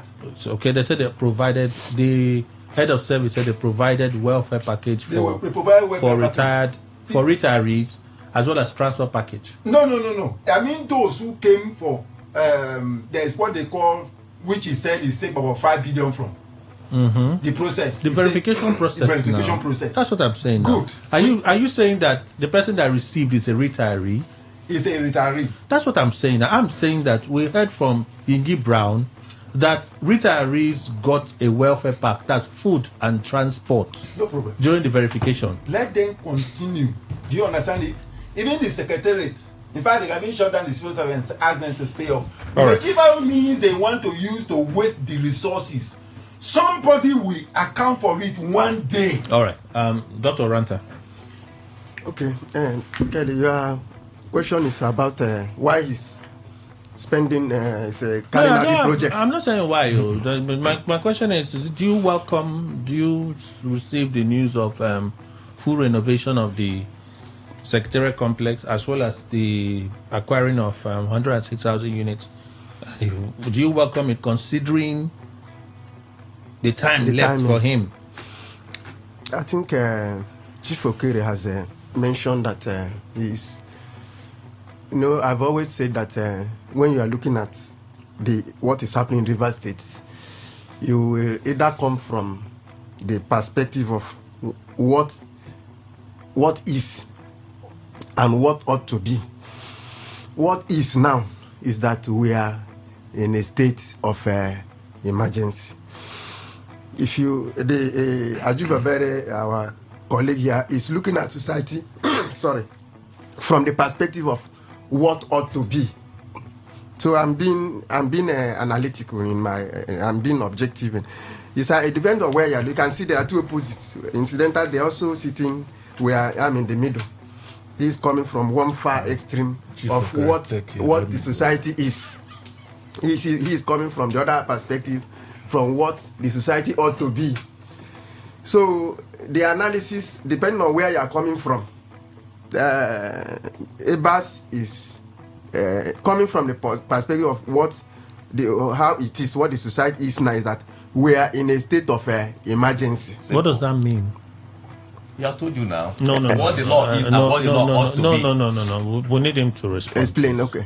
What does it mean? What? What does being in a state of emergency in River State mean? Kelly, sorry, we do that. We are trying to confuse him, man. Can you allow him? No. Chief Okere. Kelly. My question is not in any way intended to, lure him into a particular life. No. Every time people say we're in a state of emergency, state of abnormality, it's a red alarm. And I'll say it as a red alarm. It's a period of abnormality. No. When you say abnormality, yes, let's talk abnormality in terms of the rule of law. And what the president said in his broadcast to Nigerians. You're in a state of emergency, a state administrator is appointed. The laws in River State and Nigeria are not suspended. Certain laws are suspended. No, one moment, sir. The president said it clearly, and this is what he said in a public broadcast. The laws are not suspended. If IBAS, as administrator, wants to introduce a regulation, he has to go through the FEC to the National Assembly to have that regulation introduced. That's what the president said.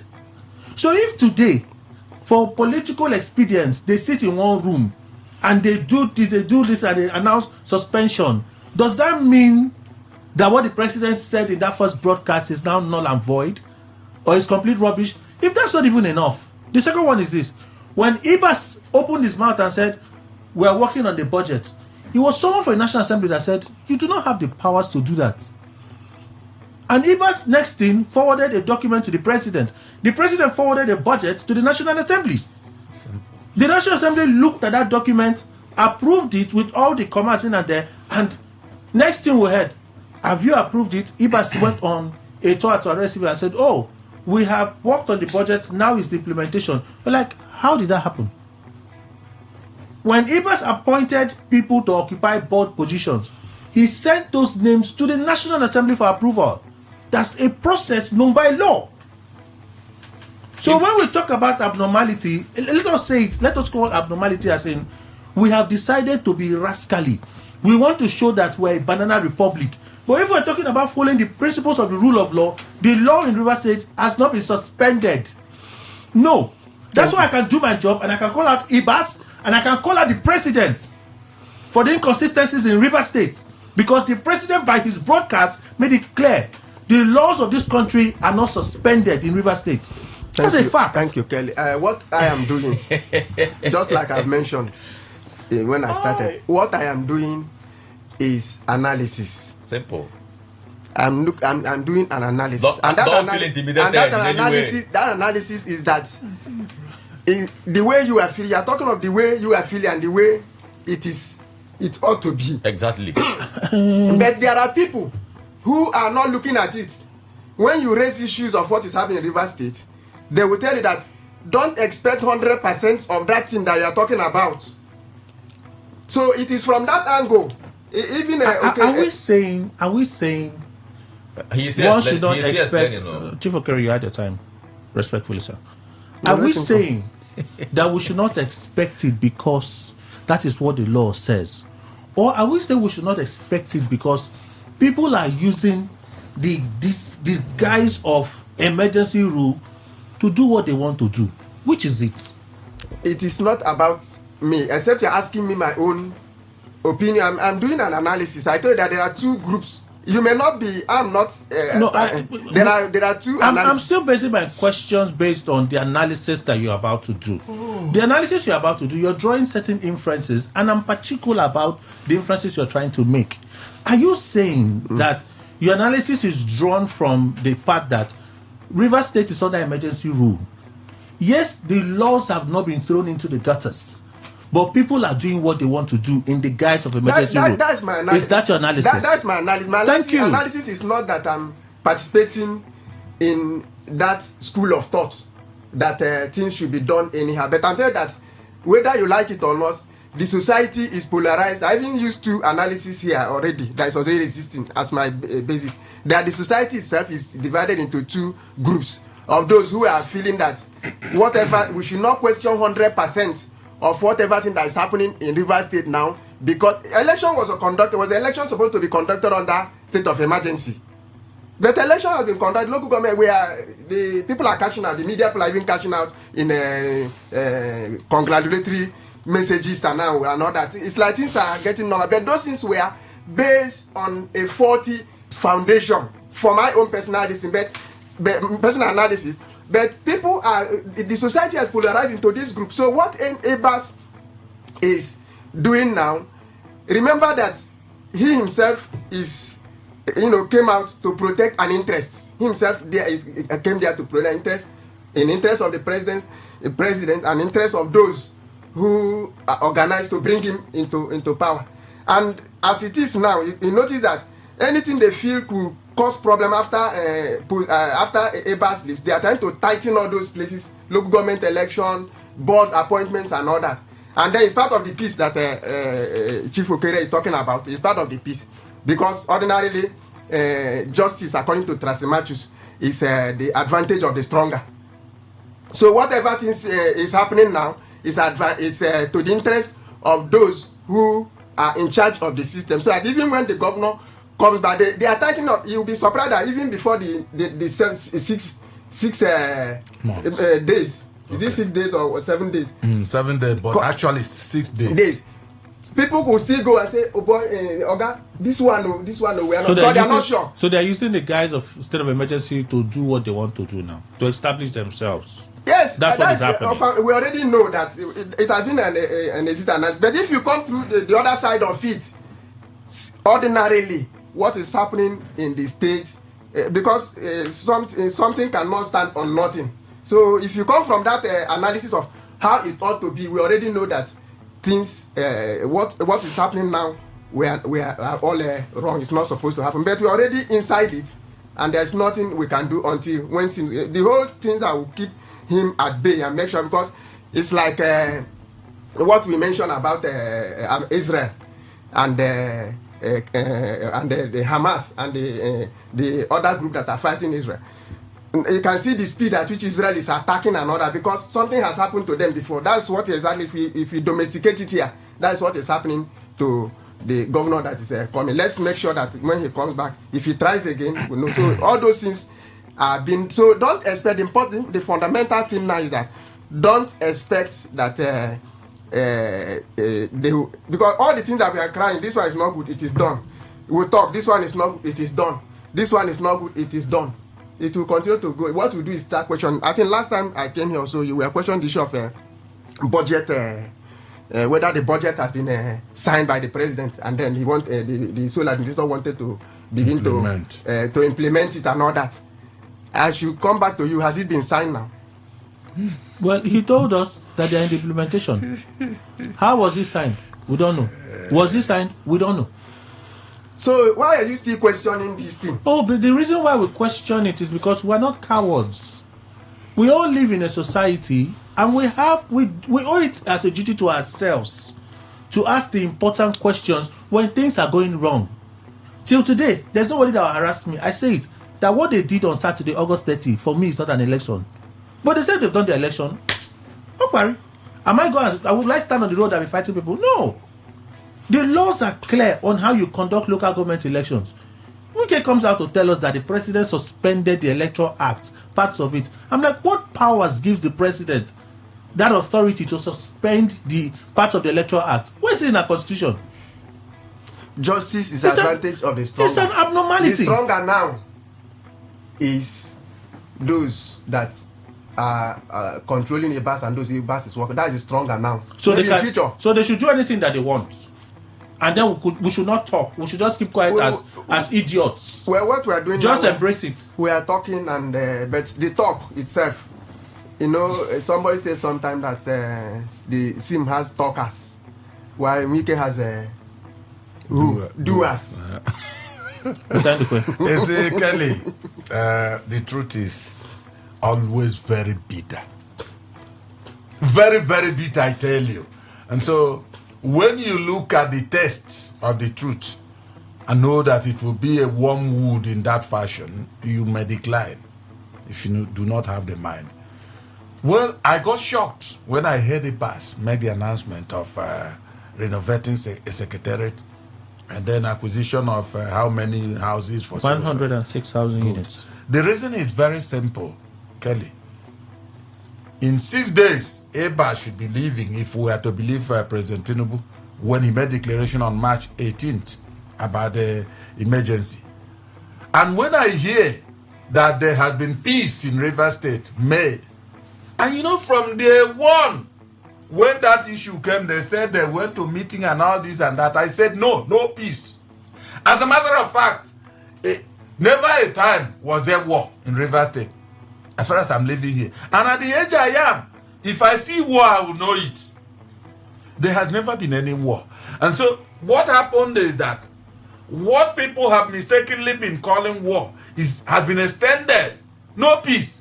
Because any peace that will come out and put a man, the front runner, the architect, on a position that will be emasculative, no, that is no peace. The governor, when he comes back, has been completely emasculated. Yes. So if you are calling that peace, telling a man of my age that is peace, no, you've not. Rather, you've created war, even though I know there's no physical war. So, see, EBAS, knowing he has only 6 days to be in Rivers State as an administrator, and he's going into all this, what is he up to? Like Chief Okere said, he will do it. Whether he completes it or not, he will leave. But what I'm saying, is it right to do things like that? You may be saying that this particular thing is good or bad. It's not a matter of good or bad. Is it right to do things that way? When we focus on the right, we know what we are doing or what we are not doing. For me, it is wrong because EBAS knows very well that within 6 months, except otherwise, he is galvanizing the rumor that he is not going again to leave by 18th. And you know that yes, some week also, who is privy to information that Emmanuel Dukwe is not even privy to, said that by 18th, Fubara will come back. But if anybody understand before anybody to say that there is no peace brokered because Fubara has become emasculated, if it comes on the terms of whatever has settled them to come back. Kelly, you were asking, in the last election, I don't need any other person because at this age I am, if you tell me something, I will read it and understand. I heard that Fubara did not come out to vote in Opobonkoro, whatever word, that he did not show. And his people, is it peace? So the election was one side if there were any election. For me, EBAS knows what he's doing. And one thing you must understand, at the end, all the expenditures must be retired. Retired, eh? Yes. So I don't know what that word means. No, you may not know. It seems you have copied it from Mr. Williams. Yes, when he said it, if it's correct, I'll copy it. If it's not correct, I'll kick it. Like I asked him what retired mean, and he tried to. Let me tell you what it means. If you spend 1 billion, if you are allocated 1 billion naira to spend, and then you say let's say 900,000, you come and then give us analysis. You may even do it before the body that will come and examine you will come and say, I spent 900,000, it remains so much and all that. You give such explanation. Now, if the auditors find it worthy to ask further questions, they may call you, and that time you may leave wherever you may be and come down and explain yourself. So still, and that is if the authorities allow. The authorities could say, forget about that. But of course, what's likely to happen in River State? I don't know. In the spirit of peace. I've been hearing these reports, I've been hearing it, and, you know, I was wondering, when I listened to my friend, Favor Ruben of the Labour Party, defend the actions of RISEC in conducting local government elections, they were going to participate and so on and so forth. I said, this is interesting. Oh. He must have won one at least. So now we're getting several reports that there's a new security bond that used to be 1,000 naira, and now it's 5 million naira that those that are challenging the outcome of the local government election ought to pay. I said 5 million naira. See why I am as a Nigerian, a local man, I know that your effort is already in futility. As a local man, that's what I'm thinking. But you now require me to pay 5 million naira bond, non-refundable bond, for me to exercise my right to as a citizen in River State. Kelly, you remember what Nyesom Wike said? I always tell them that in playing politics in this country, at least Nigerian brand of politics, Nyesom Wike is a strategist. Whoever loves should accept it or not. Whether he's doing it right or not. He said, why are you getting into this ground of politics? If you want, come join us. Let's rub you the mud of politics. Unfortunately, Abbas has allowed himself to be drawn into the murky waters of Nigerian politics. And they are showing him all the evil side of it. Because once you are baptized into Nigerian politics, you know the evil side. Chief Okere, have you heard of this 5 million naira bond? I have not. But it's even 7 naira. Should I read it for you? I've answered you. If that exists, is it right that it should exist, or it's all in the guise of state of emergency? Everything should. A lot of things have increased in the country. So if I hear that the price of anything has increased in government, it is not a surprise to me. So a bond of 1,000 naira, should there even be a bond for people that want to challenge the outcome of an election? Should that be a bond? The politicians, or we should encourage them. 5 million naira is small now. Shouldn't we be encouraging them to say, we're encouraging you, this is free, go to court, there's a tribunal set up. Shouldn't we encourage them? If you know what you're pursuing, and 5 million naira will not be a problem for you, you go in for it now. That's all. Dr. Oranta, 5 million naira is a small money now. It's a small money, right, for politicians? Yes, now. So Dr. Oranta, how do they make it? 5 million naira security bond. Who is imposing it? Is it the RISEC? RISEC. Okay, that's what the report. Because the tribunal, is it to face the tribunal? Is part of your applying now. So they say it's part of the River State local government election, whatever. That is not even in our laws. That's what they are facing now. That is RISEC that is imposing it on them. There is a provision in the law establishing them that gives them to see how Chief Russia say I get to say he's not aware. But ordinarily, I will say that 5 million naira to ordinary person like us is big. But to politicians, it's a small money. But the question, we know how they make. But we also know that. We also know that, Doctor. We also know that some of these politicians are not as rich as some of them. Some of them in these smaller parties are not as rich as those in the big parties. Which one is smaller party and which one is big party? Don't allow me call names now. Let's stay with the assumption, please. But we know that very well. Yes. Some of them go to these small parties because they don't stand a chance in the big parties. They will not give them tickets. So they go to these smaller parties where the tickets are cheaper for them to have a chance to contest. That's a fact now. It's a known thing. So when you now tell them you have to pay 5 million naira to challenge an election that by the Constitution of Nigeria You should be encouraged to run for offices. You said they were paying how much before? 1,000. That's what one of them complained of. 1,000. Oh. So it has increased from 1,000 to 5 billion. Go and do more fact finding to know why it is 5 billion now. Who me? They should be glad I'm not an investigative journalist because the trouble I will cause. The trouble I will cause. For me, why I'm worried is it's not much about the amount. Although the amount also has implication because normally, is it not the judiciary? Doctor, please forgive me and let me go for the news. Okay, when we come no back problem. for the news, you continue. Please stay with us. Yeah, do go. Whether it's happening in Port Harcourt, South South, Nigeria, or around the world, we've got you covered. On air, online, delivering balanced news and unbiased analysis. Today, 95.1 FM. Today, 95.1 FM, Port Harcourt. News update.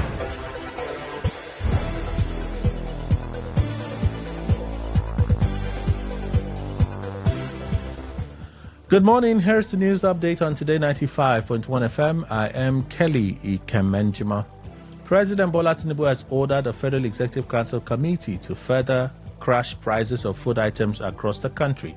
The Minister of State for Agriculture and Food Security, Senator Sabi Abdullahi, said this in Abuja while presenting a paper at a one-day capacity building workshop for journalists covering the Senate.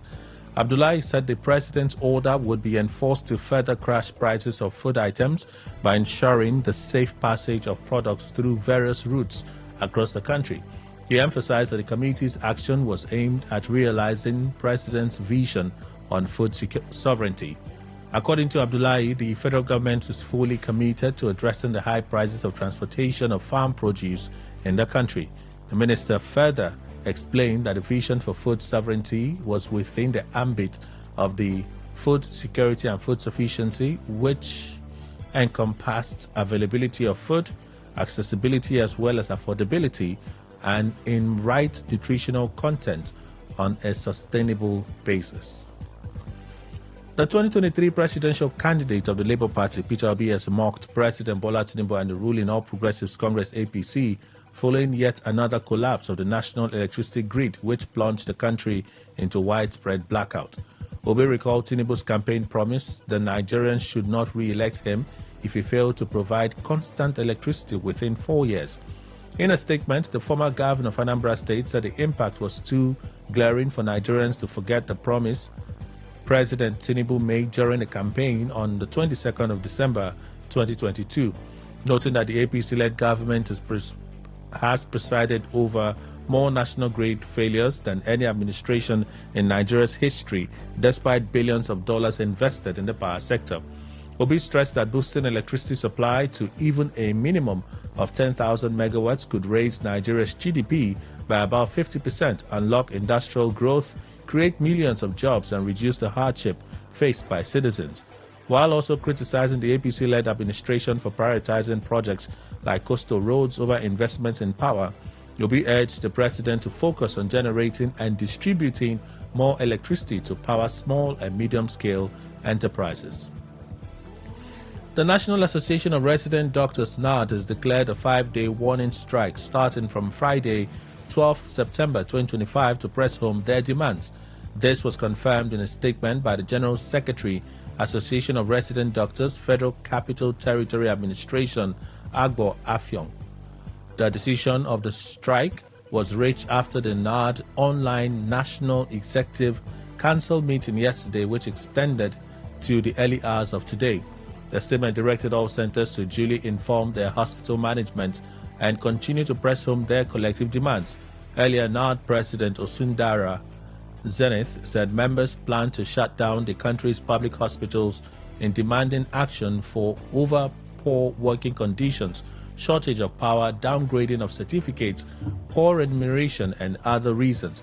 Recall that the FCT ARD are currently on a 7-day warning strike, which started on Monday this week.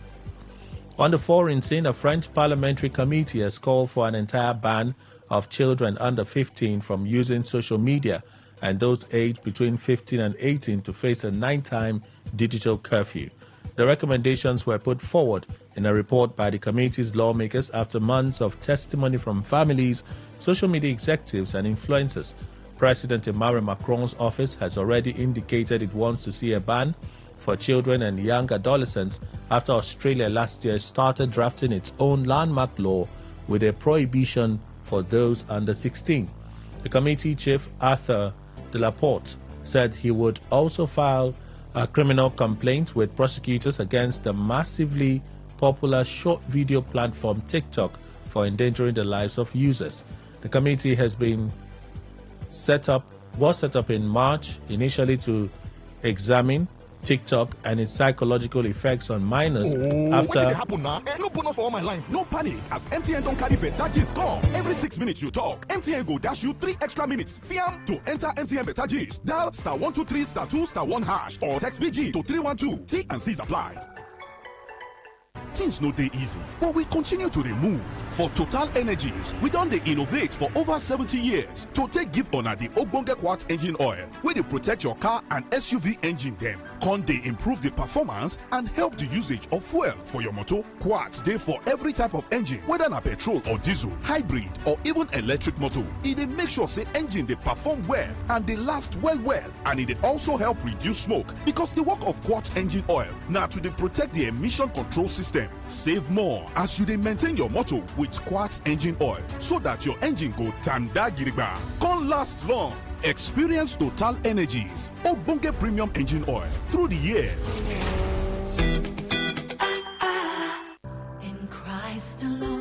This September, it's time for Divine Visitation. The Redeemed Christian Church of God, Rivers Province 5 invites you to a 3-day special hour of mercy, celebrating 1 year of God's faithfulness. Theme, O Lord, open my file. Are you trusting God for a breakthrough, miracle, healing, or promotion? This is your hour. Join us live at RCCG King Jesus Parish, number 1 Chief Tonuchuku Street, Alcon Road, Woji, Port Harcourt, from Monday the 15th of September to Wednesday the 17th. Time is 10 a.m. to 12 noon daily. Ministering Pastor Gabriel Adarabioyo and other anointed men of God. Don't miss this prophetic encounter, because when God opens your file, your story changes. RCCG Rivers Province 5, 1 year of mercy, a lifetime of testimonies. 95.1 FM, voice of the people. And we're back. All right, thank you all for staying with us. Let me allow Dr. Oranta to continue and conclude, please. So, 5 million naira bond. So I've already mentioned that maybe there's a provision for that, but the important thing is that when you are aggrieved with elections in Nigeria, and as we have seen it in Rivers State, there's this common statement: go to court. So when you are going to court, they are of the view that the judiciary, we already mentioned the problem we have with the judiciary, how the powers that be can easily manipulate the process. So the tightening, there are two problems now. The first one is increasing that amount to 5 million naira.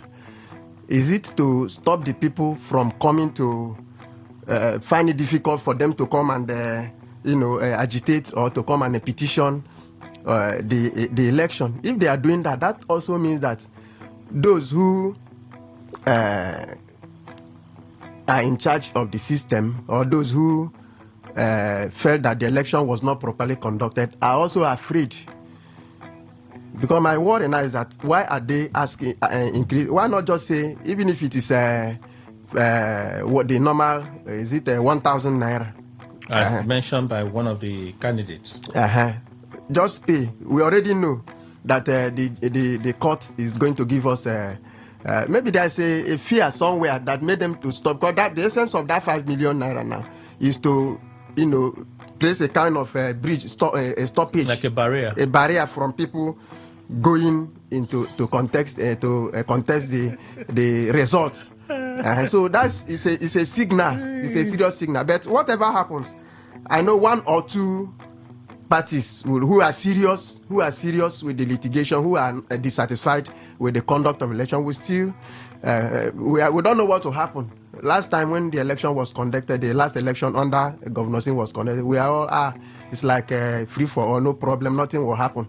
Eventually, it turned the other way around, and so somebody should still go, because we have not even known what will happen tomorrow. So that could also be the fear of those who perhaps, in quote, rig the election. Their fear, so that much people will not contest it, because the essence of putting the amount ordinarily is to stop. It's not because they want to accumulate money from the people, but to stop the people from going to court to contest the integrity of the electoral process. So I believe that one or two parties will still, and then tomorrow we don't know what will happen. The Supreme Court, between now and the next 1 year or thereabout, anything can happen, and that election can still be upturned or not. And that is the fear for me. It is that fear that that tomorrow the integrity of the election can be questioned, and the election can be upturned by the court, maybe a better court that time. Okay. Than now, could be the reason why they are afraid, and then they are using the financial the finance to hinder them. Ajibaba, are you aware of this development, the 5 million naira bond? Well, I think. Can you please come closer to your mic? Well, I'm not aware, but I'm not surprised. But I've been hearing this story. Yes, I'm not surprised. Are you surprised? Certainly not. If you are familiar with what has been going on here. But why would you still put a 5 million naira bond? You've done the election the way you did the election. But one can just sit from experience to say what is happening, what's going to happen in court is already decided. So for me, I just felt like those that decided to contest out of the major political parties, they were just wasting their time. That's how I felt too, as a citizen. But they still went ahead to contest. You still know that this one you may still not win it. But then why are you putting 5 million naira bond? What is the essence? Well, you know, you're doing the 8 year of terror by my professional colleague. I don't know of 8 years of terror. You don't know of 8 years? No, I don't know of 8 years of terror. Okay, you didn't know about the occupation by non-state actors of RISEC office, so that nobody can go within the space provided by law. You see, I laugh, Kelly. Well, it was their right. You know why? It was their right to protest peacefully, and they protested peacefully. The only part that I didn't support, and I still do not support, is stopping people from getting access to RISEC. No, to INEC. It was INEC we're talking about. INEC office now. That's what I'm saying. The part I still do not understand is, if you want to protest and block there, no problem. But those that wanted to get into INEC to do business, you had no right beating them, slapping them. It's my right to protest. And if I want to protest and I go and sit down in front of the media on this West Road, I have a right to protest. It's peaceful protest. See, I think it was my thinking. Yeah, it's a very, very good one. But one thing I will tell you is this: you know my greatest worry, which you have raised here. Is it the Supreme Court? You know, some time ago I was saying, and one senior lawyer in Port Harcourt here, I wrote a piece and I said the shameless justices of the Supreme Court. And he said they would derobe you. I said, derobe my foot. What's happening here will not happen in any sane country around the world. It will even happen in Lagos. And I even say, look, let me tell you, no. Country is too far. Do you know that August demonstration we did last year? Right? Whereof I told you that my daughter said, Daddy, don't go, and I told her that I'm not doing it for myself, but for you and your younger brother. At Ojota, touts were released against journalists who came to cover that protest. What I said will not happen in Lagos is what we call this emergency rule and the things happening in Riverside today. It won't happen in Lagos. It's happening in Lagos, in another guise. Okay. It's only that they are exploiting the grey part of the brain of people here. The grey part of the brain? Yes. What part is mental exploitation. Mental exploitation? Yes. Mental enslavement. You want further and better affidavit? How is it happening? How is it happening? Yeah. It's what you see with your eyes that will tell you what is happening here. That's why I'm concerned, because as an educated person, I think it was John Dewey who said, if education does not teach you to resist injustice, it has failed, unquote. So if my education will make me to be mute, you know, people are listening to us. I told you some time ago that, you see, when we are on air, those who are out there, it's like a person that is wearing transparent clothes and is now having facing a kind of backlash light positioning. Those who are watching at you will see your entire anatomical contour. That is how it is when we are on air. Okay, your contour. Yes. That is your shape. Yes, your shape. You see, when we are on air, people can pick, they can read through us. You know, a few days ago, something very dramatic happened close to my office. I was in a particular place, and then a lady just walked in. It happens once in a while, and the lady just opened up. And she was giving her own take on me, that she had been observing me for years in this environment.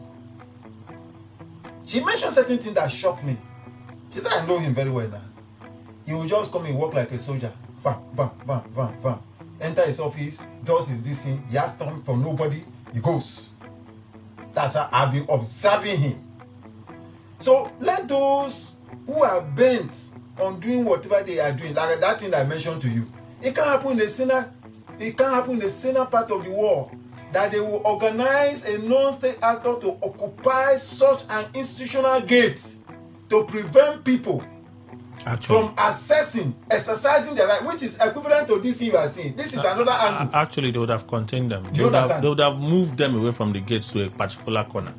I agree. So that is how, when law fails, these are the kind of things that happen. This is the kind of thing that happen. You know, like I told you that I took out time. They say I don't know what happened, but I just felt that way, and I sat down and I was analyzing that case. And I was listening to the English judge that gave the judgment, the analysis. You know, when people do certain things, you won't remember that history keeps record. Like today, there are a lot of people on the social media that are having nightmare. They are not resting because of what they posted in the past, and Facebook will bring them up, and they may not have access to it. Most of them are living in deep regret. All right. So let them continue. My greatest pain is the Supreme Court, which is the highest court of the land. I remember somebody like Oputa saying that they are the final, not because they are infallible, but because the law made them so. He even went ahead to say that as they are, that they can do an invaluable contribution to the society by standing up for the law. I mean, even under the military, Supreme Court stood up. You know that all this nonsense that is going on, you know, I was privileged to be in this studio on the day of that so-called election. I called it Chief E.M. Wike local government election in Rivers State. On Friday, there was show of force. I was privileged to be in the axis of Port Harcourt. I saw it was as war was coming, the show of force to intimidate and keep people under. Even that Saturday, you know, it was under this thing. We are caught on SAS Road, and they were kind of interrogating, and they showed them that they are under a special district. That's why they allowed them. That is how Rivers is. And I tell people, this is rivers of possibilities. All right. Okay? Okay. Let them remember that this future they are destroying, this law particularly they are destroying. Okay. If they are not careful, they will be the first victim. Okay, I wanted to move on to a subject that it's very touchy for me, but let me take our reactions quickly. Has INEC done well? ADC, they are celebrating their recognition by INEC, the new leadership. They've been acknowledged by INEC. INEC on its website have announced David Mark and the new set of leaders of the ADC. Is it thumbs up for INEC? Can they now say INEC truly is fair to all political parties, and we can get set to see the ADC challenge, that is the PDAPC in some states and APC at the center? Chief Okere. The Constitution empowered INEC to register, look at the criteria for registration, and if you meet up with the criteria, you will be registered. Besides, ADC was an existing political party. The only thing that happened was that, you know, the leadership, there was a kind of change of leadership, which he wasn't opposed by, except the one who was the presidential candidate as then. I can't remember his name now. Who Kachi, was, something. yeah, who was raising some issues that as a former presidential candidate he was the leader, but that does not metamorphose to leadership of the party itself.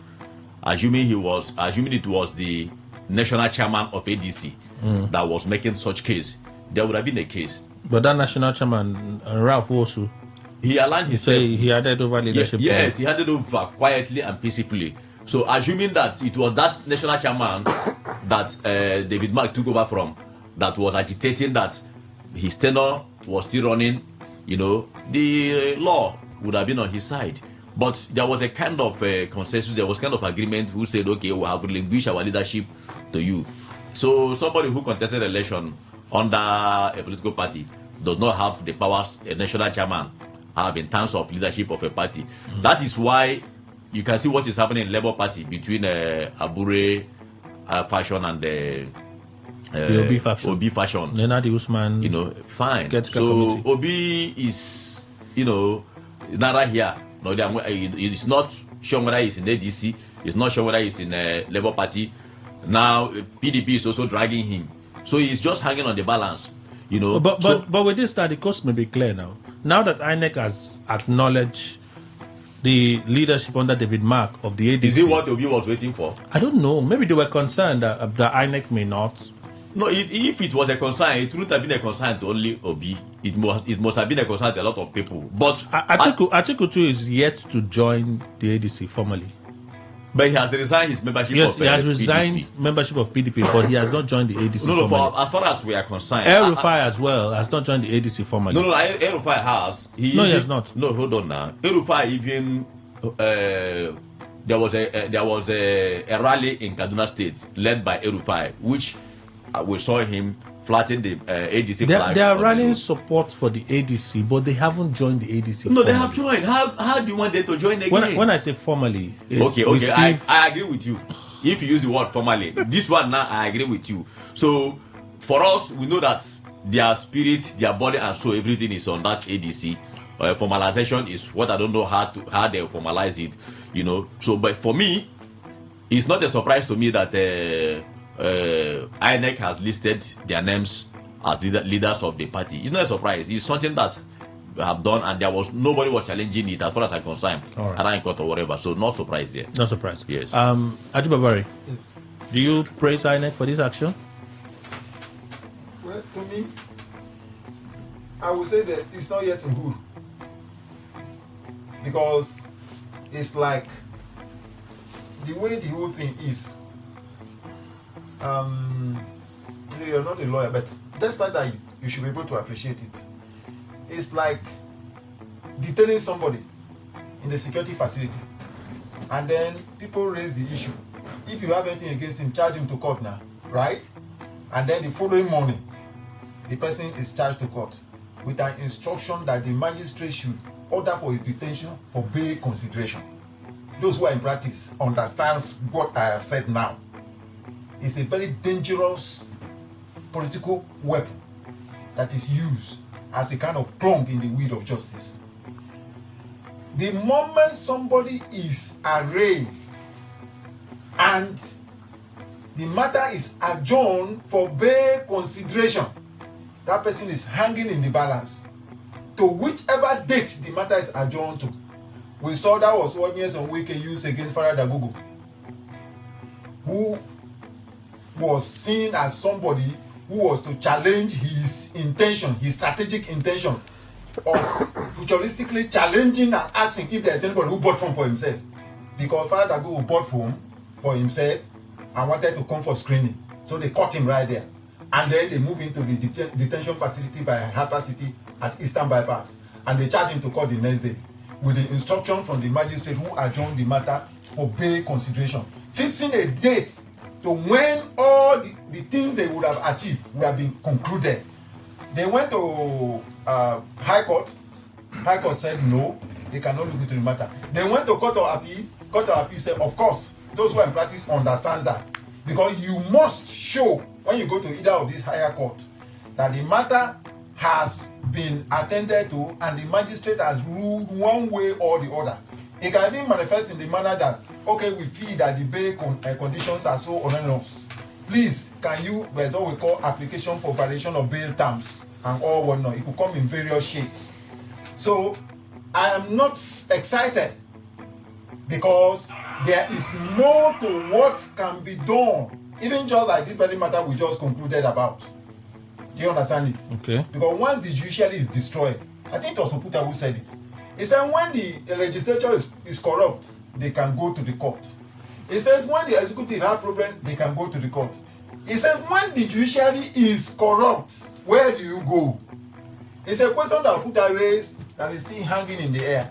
And with what we are seeing with our eyes, we can say it is better to vote than experience. That's why, even though I'm a social advocate as well as a notary public of the Supreme Court of Nigeria, I go further to say that in the light of current realities on the ground in Nigeria, particularly in the political minefield, I make a prayer that anyone living in Nigeria, may Nigeria has presently constituted never happen to you. Okay. I rest my case. Case of suicide, the federal government is putting documentation for a bill, an executive bill that would decriminalize suicide in Nigeria by December 25. Is this a welcome? See, I'm happy about this because I personally do not feel that someone who goes through the process, it's a process. You you go through despair, you become depressed, you stay in depression, you become suicidal. Whatever triggers it, it could be the death of a loved one, it could be circumstances of life, it could just be anything. But I personally feel that someone who goes through that should get care and help and not punishment. So someone decides that I want to take my life, which for me, I don't understand it, but I understand that someone can go through that process and everything just breaks down. Now in Nigeria, there is a law that if you attempt to take your life, you'll be punished. It's punishment in Nigeria. If they catch you, they will punish you. They will save you and they will take you to court. You serve jail term. So that's the law in Nigeria. So the Ministry of Health, through the minister, is putting legislation together to decriminalize it. Please, is this a welcome development for us? Chief Okere. Kelly, I will be at the center here. That's okay. Yes, the reason I will be at the center here is, biblically or religiously speaking, or even if my thought gets me right, majority of our laws are derivatives of religious studies. That's why we have natural law, we have what do you call it? We have natural law, we have divine laws, and all kinds of law. And that's why even the Bible condemns, or frowns at suicide. If you commit suicide, the Bible frowns at it. And I'm sure that those who articulated that law ab initio must have reasoned that if we don't make this a punishable offense, most people may be thinking in line of that as an option, either to prank people or to even be serious about it, to say I want to kill myself. So by the time you remember that, look, if I attempt to kill myself, I have committed an offense, from the beginning, one will begin to have a rethink. To say, no, I won't go, I won't take that as an option. Rather, I may do whatever thing else. So for me, that's why I said I'm going to be at the center here. Not totally supporting that it should be outlawed. Once you are caught trying to commit suicide, the government should just take you to a rehabilitation home and then encourage you and maybe settle you. You will see it will be abused in this country. A lot of people will try to commit suicide. There will be drama in this country, so that at least let it be a way that we attract government attention to take me to a rehabilitation home and maybe if there are stipends that government will give, they will give to me. Now, if you also look at it in the other way around, if one intentionally or passing through depression decided to kill himself, he needs help from not just the government, but from people around. Attempting to kill himself. Attempting to kill himself. Yes, attempting to kill himself. The person needs help. The person needs rehabilitation. The person needs to be spoken to by psychologists, so that the person can be revived from that state of mind to a normal status, to encourage him to come back to life. Yes, but in Nigeria, a lot of things, people take advantage of a lot of things, either through the law or through morality, to do certain things, and we put ourselves into a state of God. That's why I said I will be at the middle here. Okay. So I am not going to support the government. You feel that there should be guardrails? Yes, except they will say that when you are found in such condition, you will be examined through the necessary medical tools. And if it is observed that truly you are depressed or you are form of insanity, then you are free.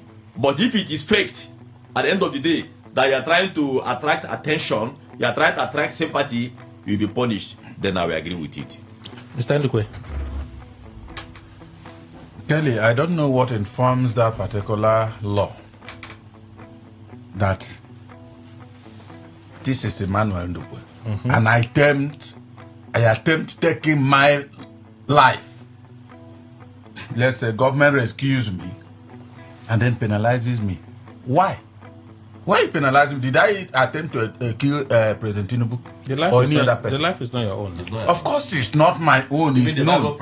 It. Listen, Chief Okere, I understand what the law is, but what I'm saying is that I attempt. There certainly must be where something went wrong for me personally, for me to stay like this and look at, because even if you are suffering, it's better you are alive than you are dead. But I am saying, once it's not a minor, it's an adult that is full of wisdom, and he attempts taking his life. What I feel, it might be right or wrong, but that's my personal opinion, is that he should be approached by the authorities, whoever represents them, and then be given the kind of succor that has made him attempt to take the prizest of all things he has on earth. Life. Yes. Coming to say, are you not worsening? It's like maybe I'm dying, maybe it remains a 2 if it's ounce or worth of life in me, and then you come to put me on the ground and cover me with sand, that by penalizing me.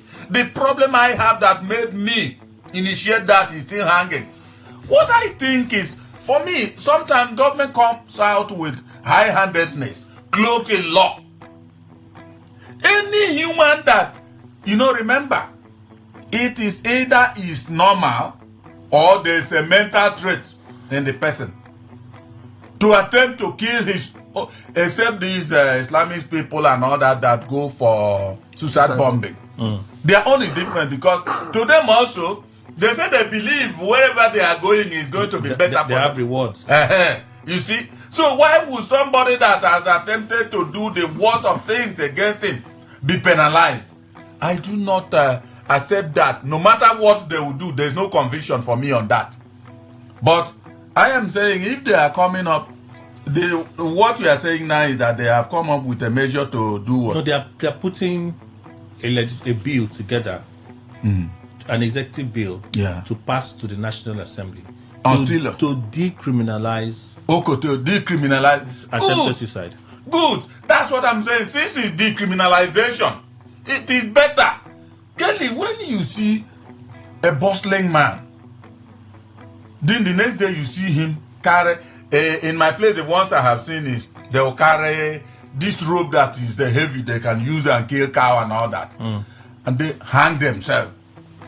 And once information is got on whatever led to that, you find out that the man had no help here and there. And I tell you, nobody can succeed in this life. You must have been helped by this other person or the other person. Nobody.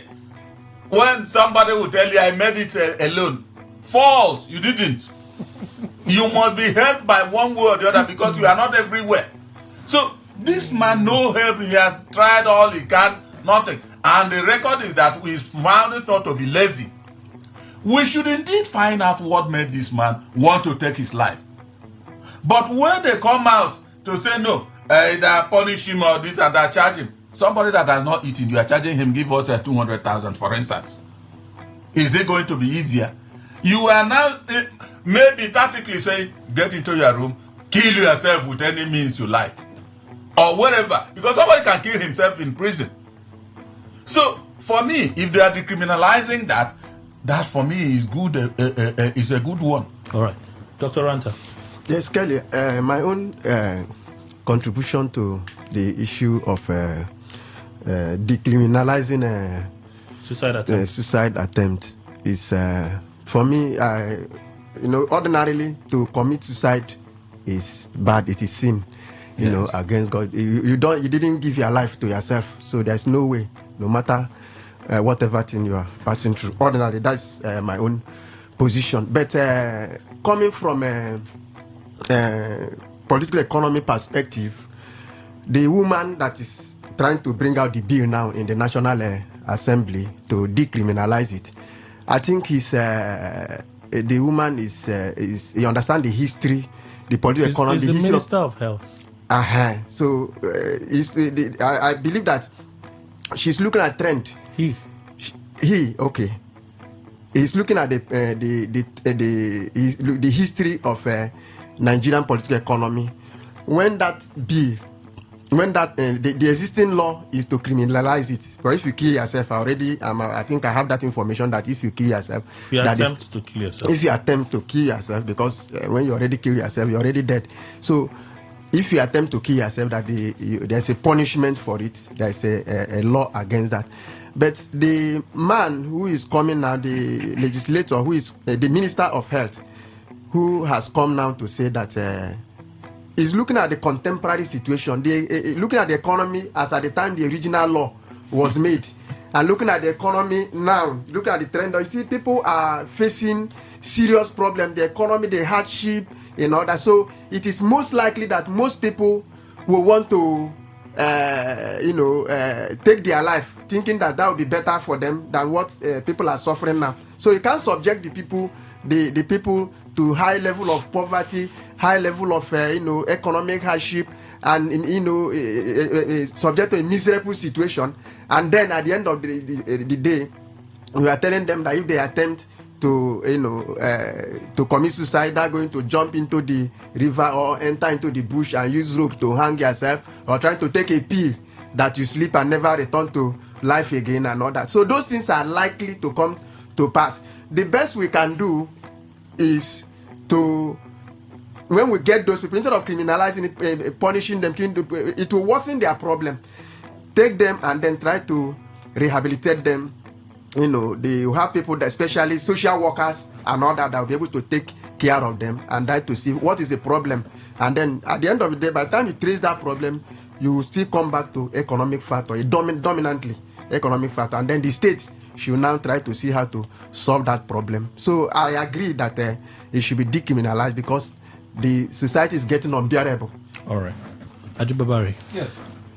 I'm an advocate of this structural analysis. And looking at it from that angle, I think I'm in agreement with the signals that have, surfaced from my colleagues on my right hand side. You see, if a child is crying, don't say cover his mouth. Ask, why is he crying? That's if you're not the one beating the child. If you're the one beating the child, yes, and the child is crying, you tell the close your mouth. No, it will come from an independent man. Do you understand? I agree. It's unfortunate we find ourselves in a situation wherein we laugh over serious matters, and sometimes you realize that if you don't go that route, you may suffer depression, because sometimes you engage in this laughter to kind of This easy is something that tension. would have taken you hostage, mentally or otherwise, to kind of free yourself and then try to, not as if you are not aware of the realities on the ground, but somehow as a kind of attempt to play that. So back to the issue. I think, like I usually ask, is the National Assembly not aware? You heard of this? I think 2 days ago they were buying a liter for 3,000 in some part of Port Harcourt. 3K. 3K life. That's high. I say life. It happened. 3,000. Yes. And then they were now threatening that Dangote should join them or they go on nationwide strike. They went on the strike now. As I said, these people, something is fundamentally wrong with their mindset. Do they not know that the root of this problem is failure to allow Nigeria to refine her crude oil that God bless us with locally for the benefit of all Nigerians? They know. They are not ready to face it because they are interested. Their relevance derives from the manifestation of this entrenchment of criminality. You know, why would they take the government? If you are talking about decriminalization, why don't you handle the root of matter, the root cause of the matter? In criminal law, it is settled facts that instead of mobilizing money, training judges, training investigators, and allow crime to be committed, then you investigate and you attempt to prosecute. Take steps to not to allow crime to come up at all. That is the best solution. Do you understand it? Instead of training lawyers, training prosecutors, training investigators, building court system in hope that when somebody does this, that is going to be taken up, investigated, and charged to court. Take steps to handle whatever would have led someone into that act which the law frowns at. We have what it takes to do that in Nigeria. Part of what is leading to these suicide moves or the wave of suicide. You are of Tom Mender Bridge, somebody driving to the distance and then you're moving out of his car and jumping into the lagoon. Why? There is a root cause.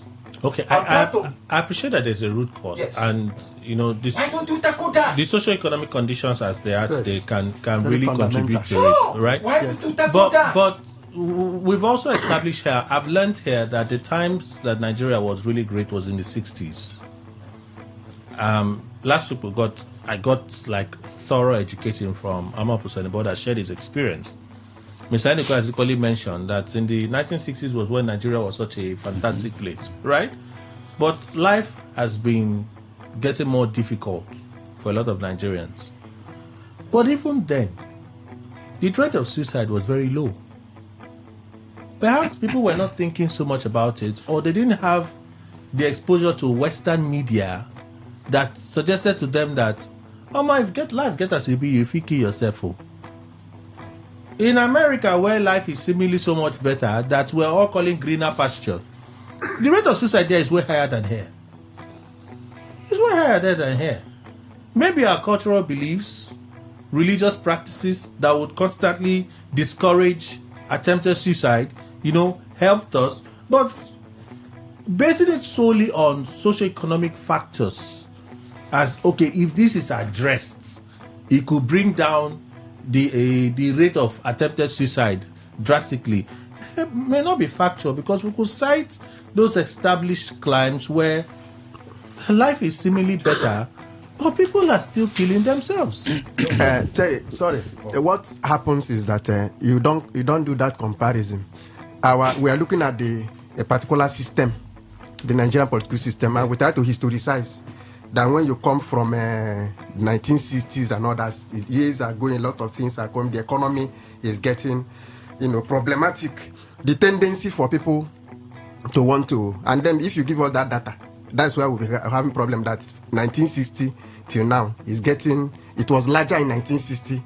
So we're looking at the particular system. But if you begin to compare, you don't compare.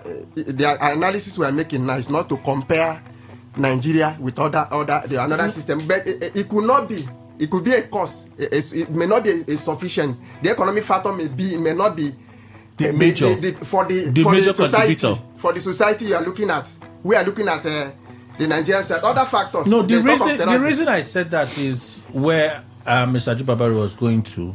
Okay. He was charging the government that it is not an attempt to decriminalize that is really the solution. But if you are really intentional about addressing it, you have to go to the root cause.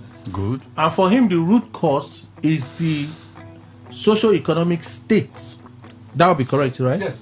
Socio-economic state, that's what he's saying. Of their own society. It depends on it's what the society is looking at. He's not in generalizing. Nigeria now. He's Nigerian society. So then you are looking at. No, I am saying if you are talking about the socio-economic conditions as being a major trigger for suicide around here, right? How is it that in the West, where life is a lot better, they still have a higher rate of suicide attempts? But what I'm saying is that he can't use that. If he use a socio-economic factor, he should use it for. No, but that's his Nigeria, opinion. because that's a dominant factor for the society. That is his opinion. Okay, so he should defend himself. That's his opinion. That's what I'm saying. That's what he's doing. I'm engaging him. Yeah, that's why I now bring the idea of those that we entrust our representation through. That's why I raised the question. Can the National Assembly claim, you see this present economic holocaust, which all of us are victims?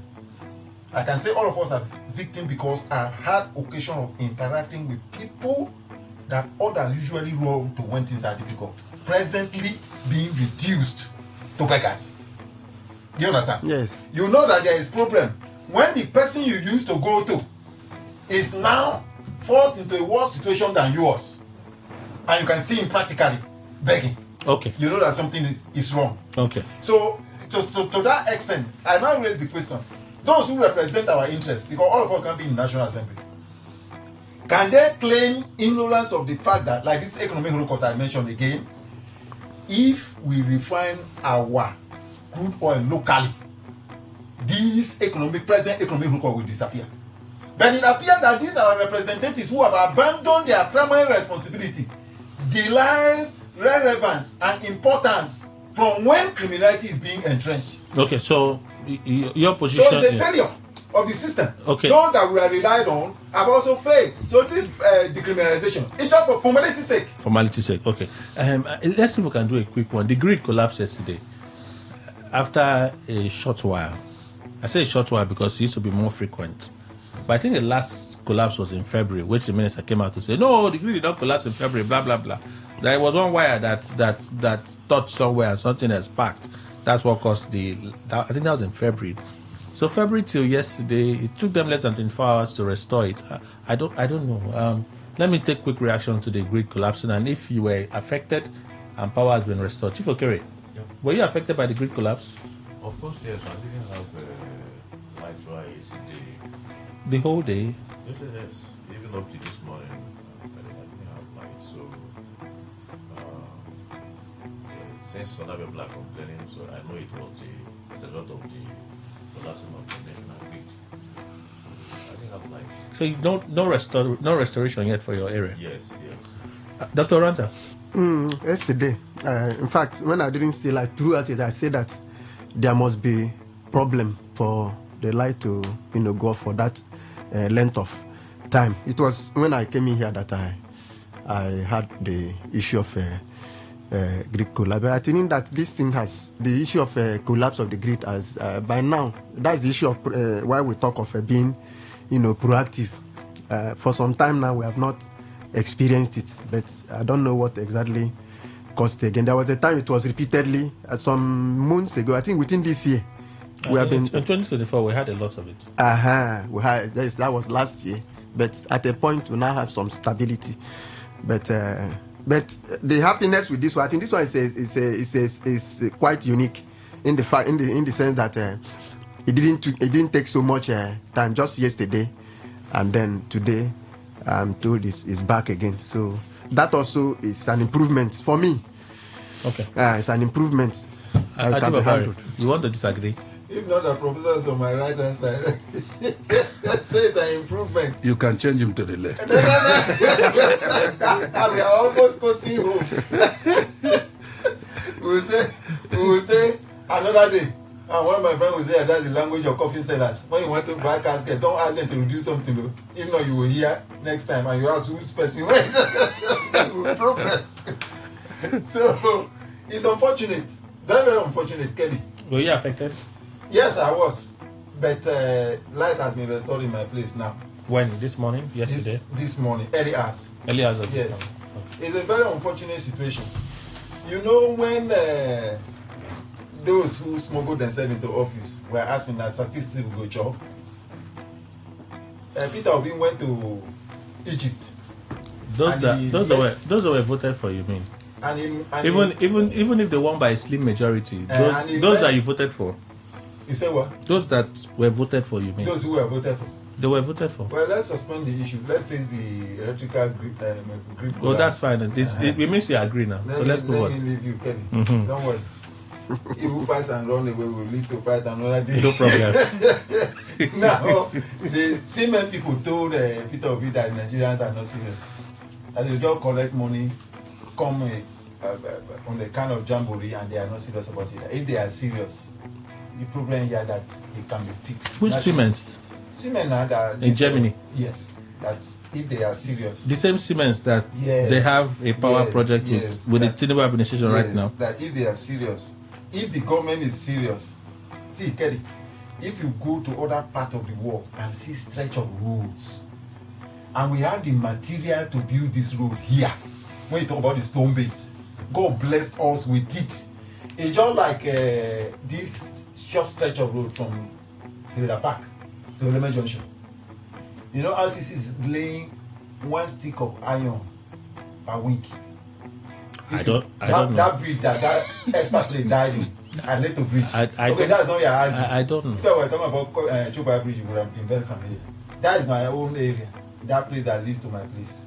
They are laying one stick of rod, I think per month or even per week. You know, every time when you make these claims, you want to force me to take a drive.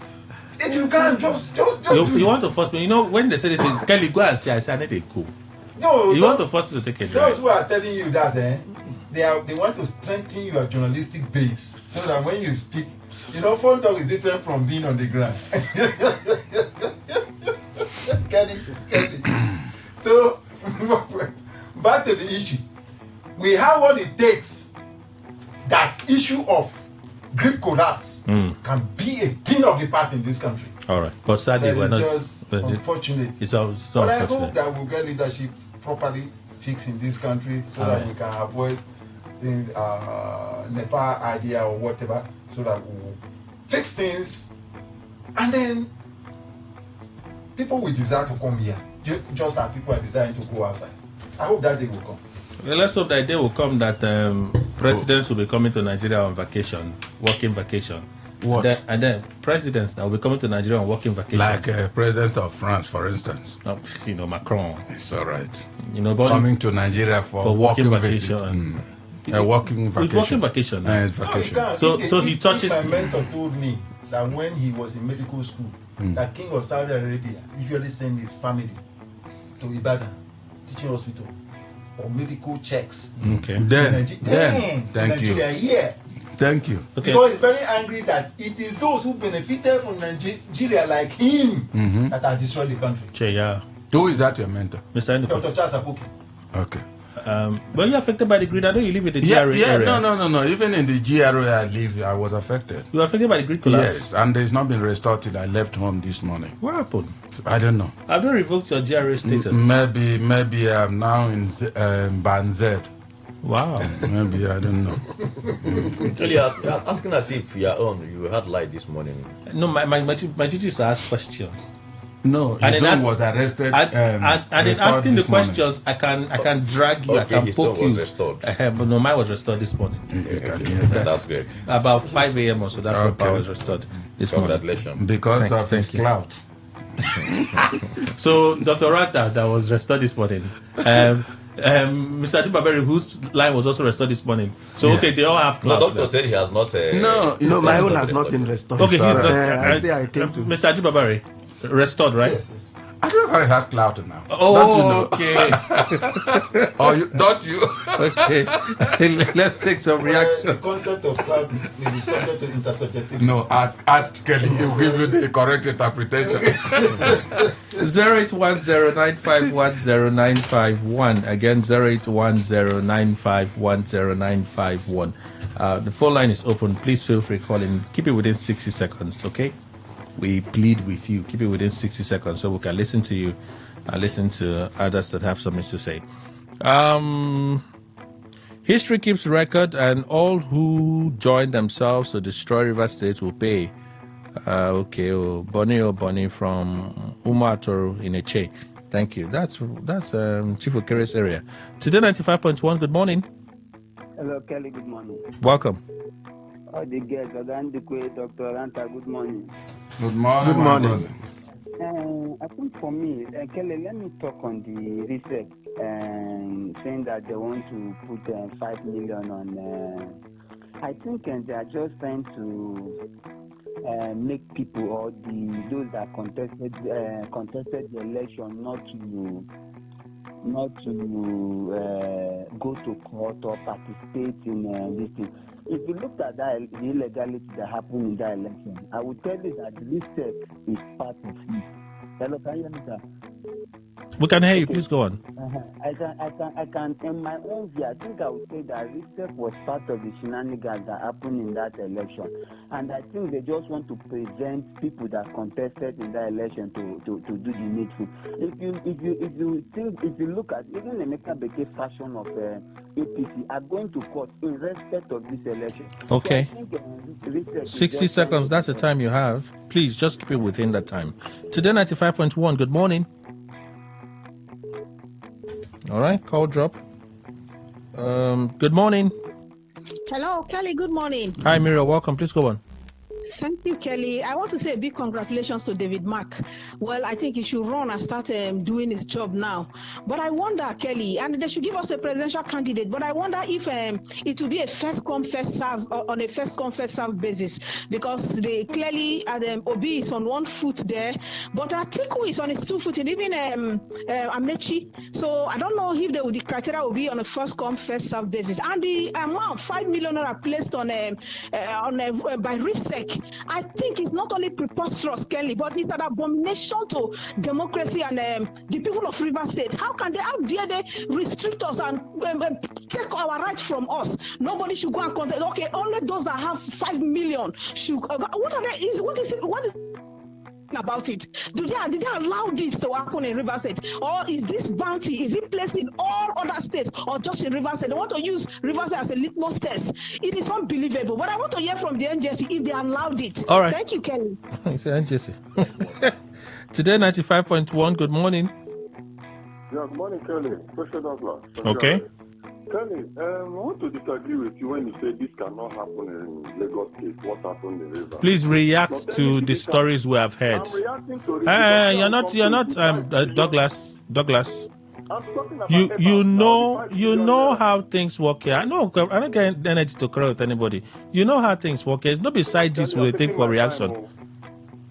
Are you ready to react to the stories? I'm talking about the EBAS and the 5 billion naira. Is it not part of what we discussed? Today 95.1. Good morning. I don't have the energy. You know. Good morning, Mr. Sel and the rest of your guests in the studio. I am Prince, talking to you from Ablumaya. Well, I don't know what to say about Nigeria and River State. But whosoever that is planning in River State, in years to come, it's just like the kind of a time bomb. In years to come, another president might come around and declare 36 state emergency, and INEC will conduct election, and everything will become an history. So, since the court, Supreme Court or whatever court, keep silent and take everything like it's normal. So anything that happened to River State is emergency. Suspend this Constitution of Federal Republic of Nigeria. Okay. If we have a constitution at all. Prince from Abluma. Prince, thank you. Today 95.1, good morning. Good morning, Kelly. Mr. Marcos from Port Harcourt. Please go on. Please, Kelly, I called to say good morning to myself. Justice and righteousness will make themselves by God's grace. Thanks, and be yourself. Today 95.1, good morning. Hello, Kelly. Good morning. Hello, good morning, sir. Morning. This is me, Nebu Pepo from Boguma, Toro. They are very happy that the commercial men, nobody can lead them for court because they do the right thing, follow the law. So nothing will happen. You're not afraid about anything in Toro and liberty. The thing will come and work on the shaman very well. That's my opinion. Today 95.1, good morning. Kelly, good morning. Welcome. Calling from Dio. As a person that I am, I will never recognize a bus. I will never recognize anything a bus does. Anything they like, as long as it's under indigenous that is not a bus in this state.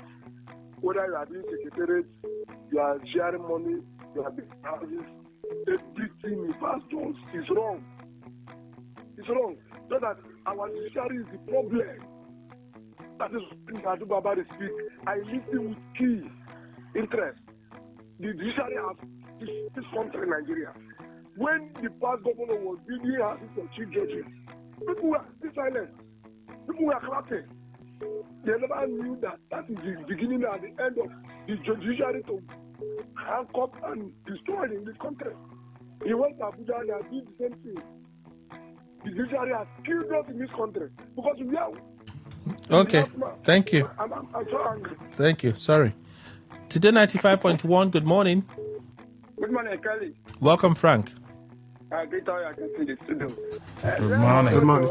Where I recognize David Mark and Arabasha as the chairman and secretary of the ADC. I'm happy this morning that INEC recognized them. I didn't be INEC recognized the other people. People would have called and say, hey, INEC, I've done this, I've done that. But let us see what will come out of it. And the other person will go to court. If court will favor the other side, everybody should respect court order. Thank you and God bless you. Good morning, today 95.1. Kelly, good morning and good morning to your guests. Hi, Christian, welcome. Let me use this small story to narrate what I'm trying to say. Kelly, have you seen where two children come out or they are living in a compound? One came out from this house with his toy. And the other child came and collected that toy from that child, the one that came out with the toy. And instead of this child to go and collect the toy back, he started crying. Of course, somebody who sees it will say, why would this child collect the toy? And that would think that child is the problem. Not knowing that because of the lack of power and will from the child that actually owned the toy to collect it, that is the person causing the problem. See, it has gone to a point. It takes only a benevolent child or a child who can understand to return that toy. If not, you have to fight back to take it. This is not an issue, say we will leave them. People are laying back too much. We should fight with our property and take it. Nobody should be bigger than the country or River State. If we don't do that, it's only this complaining and crying. Now we're going to cry every day. Thank you. Okay. Today 95.1, good morning. Hello, good morning. Welcome. Yeah, this is according to call for Rumomoy. Do you know that there is a say that a lizard stay too long in the bush, it turns to an alligator? Do you know that this 5 million pound, which is now on, do you know that is an illegality? And another name of illegality is something that is not normal. Something that is not normal. Another name of something that is not normal is something that is wrong. So, and asking, let people of River State rise and fight this illegality so that my child is paid. I'm calling upon them whatsoever it takes, those that know their rights and those that know the constitutional right, to rise up and fight this battle, because this battle is a battle of living humanity. Thank you very much. Okay. Today 95.1, welcome. Can you hear me? Yes, I can hear you. Hello? We can hear you. Okay, some issues there. Morning, welcome to the show. I'm Adetewa. Wellington, you don't come? We'll not go quarrel with you so that I don't cut us offline. I don't send anybody. I do my good morning, sir. Morning to you. We are on ground. Kelly, you have to move around River State so that you get information first hand. It's all right. You have to do that too. I don't hear you now. People should not worry. We can't work with a bad. He's an illegal man. Nobody should talk about that. That's a bygone matter. As for the 5 billion ban, 2027 will tell them that they have no stake in River State. If you begin to struggle, wait for the main ballot. The structure will collapse. The foundation is faulty. We have the sledgehammer will collapse it. Let me thank the ABC leadership. So that who recognize you? Who has the right to recognize you? Pressure day for pipeline, Kelly. Family Goma, Kelly. Wellington, thank you so much. Today 95.1. Good morning. Good morning, Sir Kelly. Hi, Madam Dota from Gokana. How are you? Long time, sir. Good to hear your voice. Thank you, sir. Better woman, Dota, they greet you. My own is simple. All of this quarrel, we are quarreling ourselves. We were here when all the wrong things were going on. Nobody said anything. I was shouting like only one person in the wilderness. Nobody supported me. Today we are here. If you want to go to court, go and complete what they say you should complete. Then you come to the court, and when you have judgment, don't select the one you take. Don't abuse judges. Take the one that is good and take the one that is not good, because it cannot be good for you every time. Secondly, let those who don't accept, let them go to court. Thank you. Have a nice day. Thank you, Madam Dota, for reaching out. Thank you for using your voice. Kelly didn't allow me to say it here. Thank you very much, Dr. Gokana. Thank you. Let me see that they accuse me. You don't say. Today 95.1. Good morning. Oh, why did the call drop now? Good morning. Are you there? Okay, that's another call drop. Today 95.1.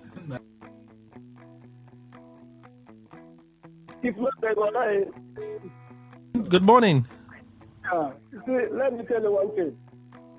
Even though 100 million comes out of illegality, it remains illegality. So what we should understand is this: whatever thing that Abbas remains as he has gotten during his administration is illegality. We should not applaud him because it was legal. Thank you very much. All right, let's do a final call and then we'll read messages. Today 95.1. Good morning. Good morning, Kelly. Welcome, Obed. Please go on. Thank you very much. Kelly, for all the aspirants, let them continue. When we told them that they should not bother themselves going to contest for that election, none of them listened to us. Let them deal with it. Then for the ADC, it's a welcome development, Kelly.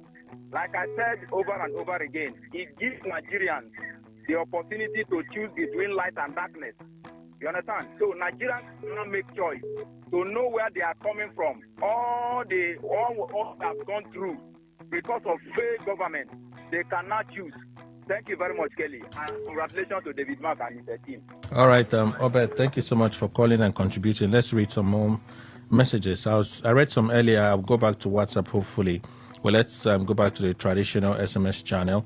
I retired May. By June, I would have received my pension, from June. But no, the administrator now left June and July and paid me August. What about the 2 months? Well, the administrator, let's go by his words. He said if you, for any reason, you've not been paid, you can take a report to your permanent secretary. So you can go to the permanent secretary of the ministry you retired from and raise your issue there. At least he said so. I heard it. I even played it here. It's not like I listened alone. I played it here, okay?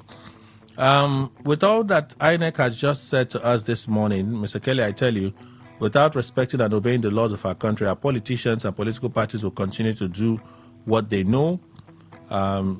They do the best to achieve their aims, okay? All right, Austin, George, Rorumomoy, you send that one. Greetings, Kelly and the analysts in the studio.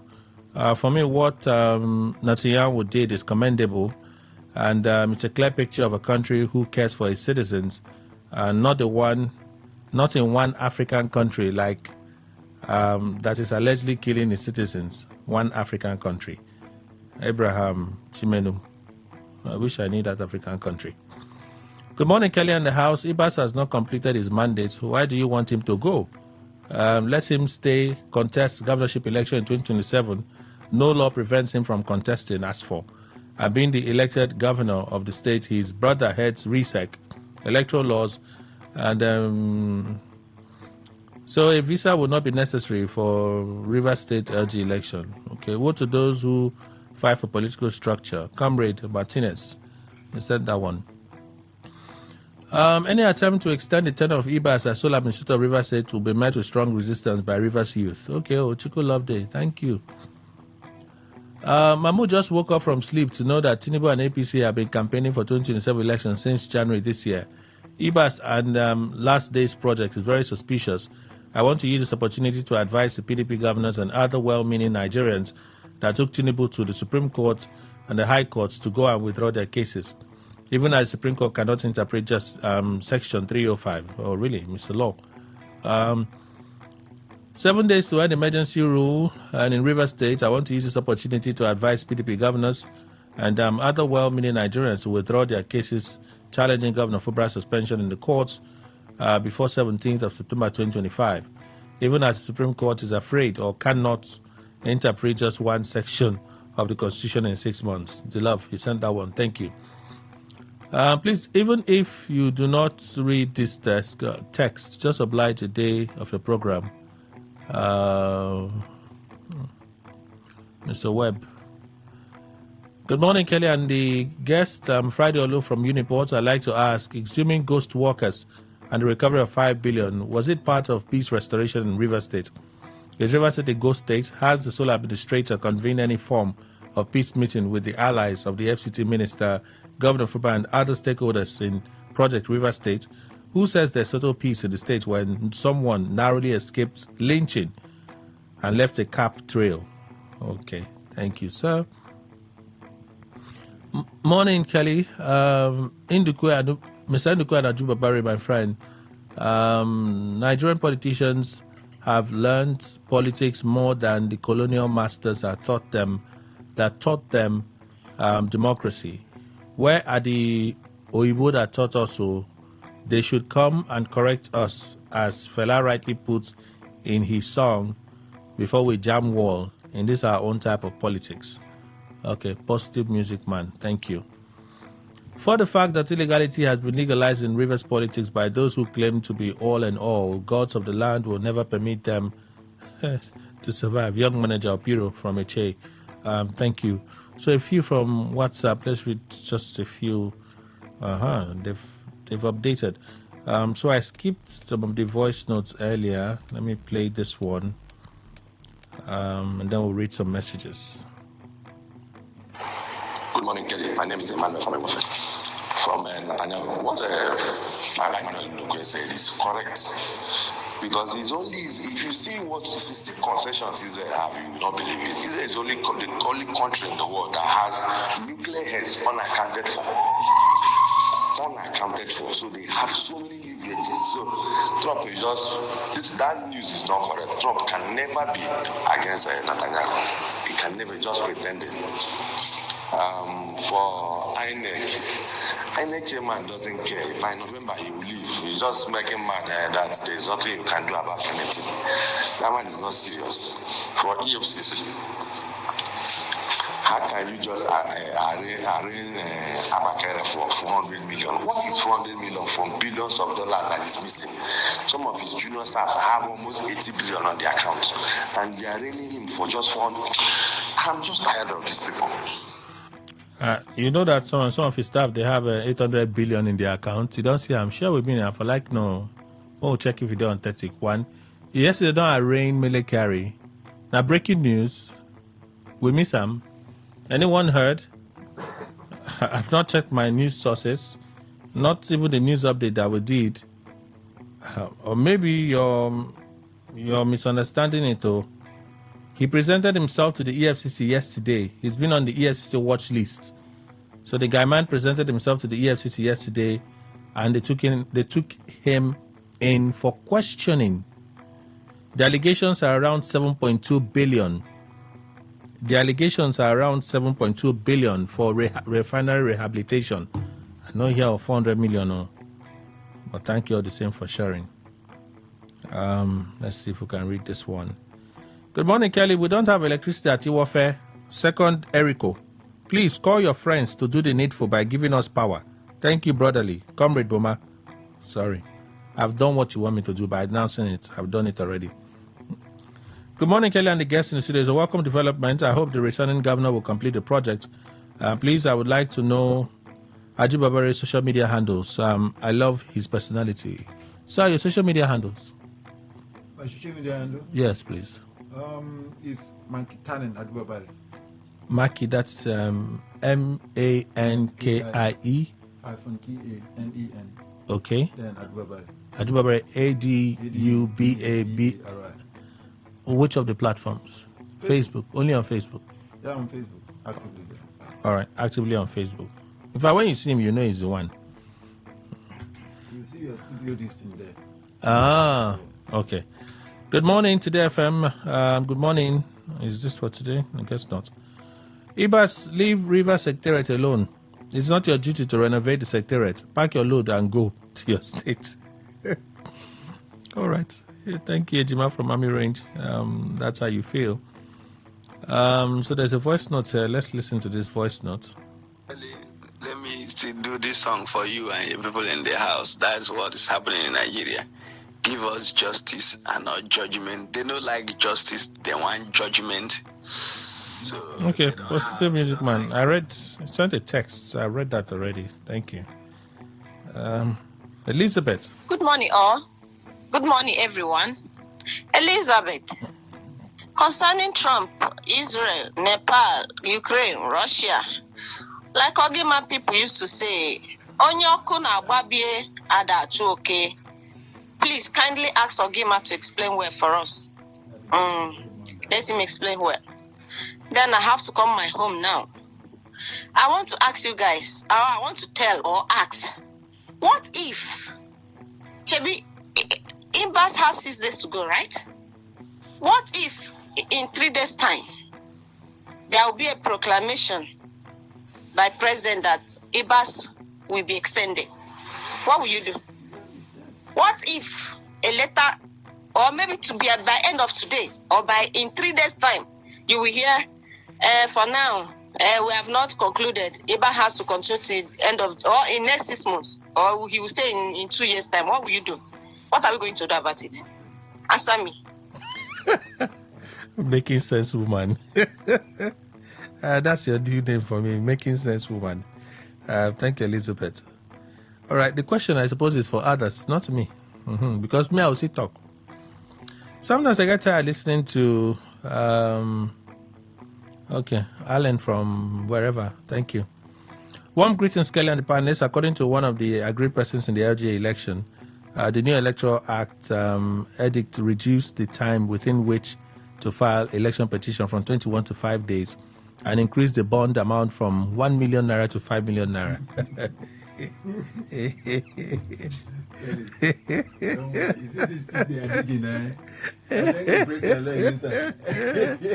Oh boy. Well, what would they see how they want to do the election? Tell them, say, use your head. I say, no, we won't contest. You don't contest now. I don't mean to mock you, but I said, we saw it. So I don't understand the kind of courage we take enter inside. It's like when it was telling me on Sunday, Kelly, we will win them. We will win them. They are voting for another person. I say, yes. When they announced the result of Monday, I called her. I said, Wellington, where are you? You don't know who they play with. Morning, Kelly and the panelists. I think Ibas is acting a script given to him by Mr. President, and he's supported by many others who do not mean well for Rivers people. Ibas under an emergency rule is destroying River State. Okay, thanks. Collins, he sent that message. I don't try. Okay, let me see if I can do this one. So this will be our last message. 1 minute, 30 seconds. Now what? Hello, good morning. I'm sending the voice note from Port Harcourt. Correlation to ADC. We are moving forward. ABC has come to stay in Nigeria and in Rivers State to take over the country. So I'm happy that David Mark is now the man in charge of ADC.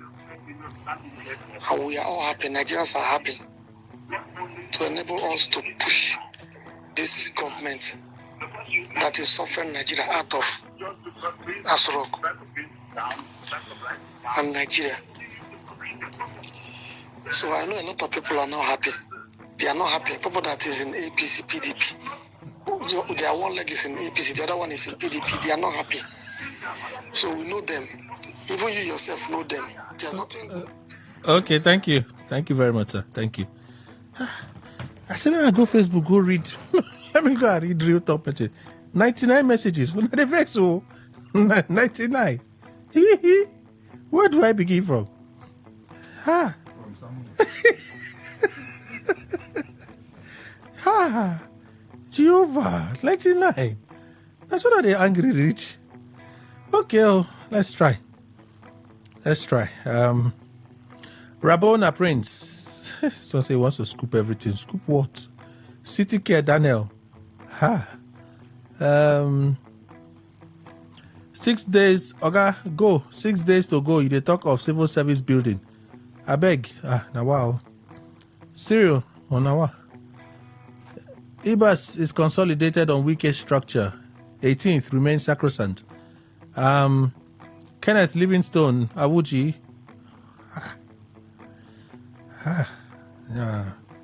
I can't join in you people are having a party here, so let me allow you continue your party, so let me I leave here jejely. Thank you.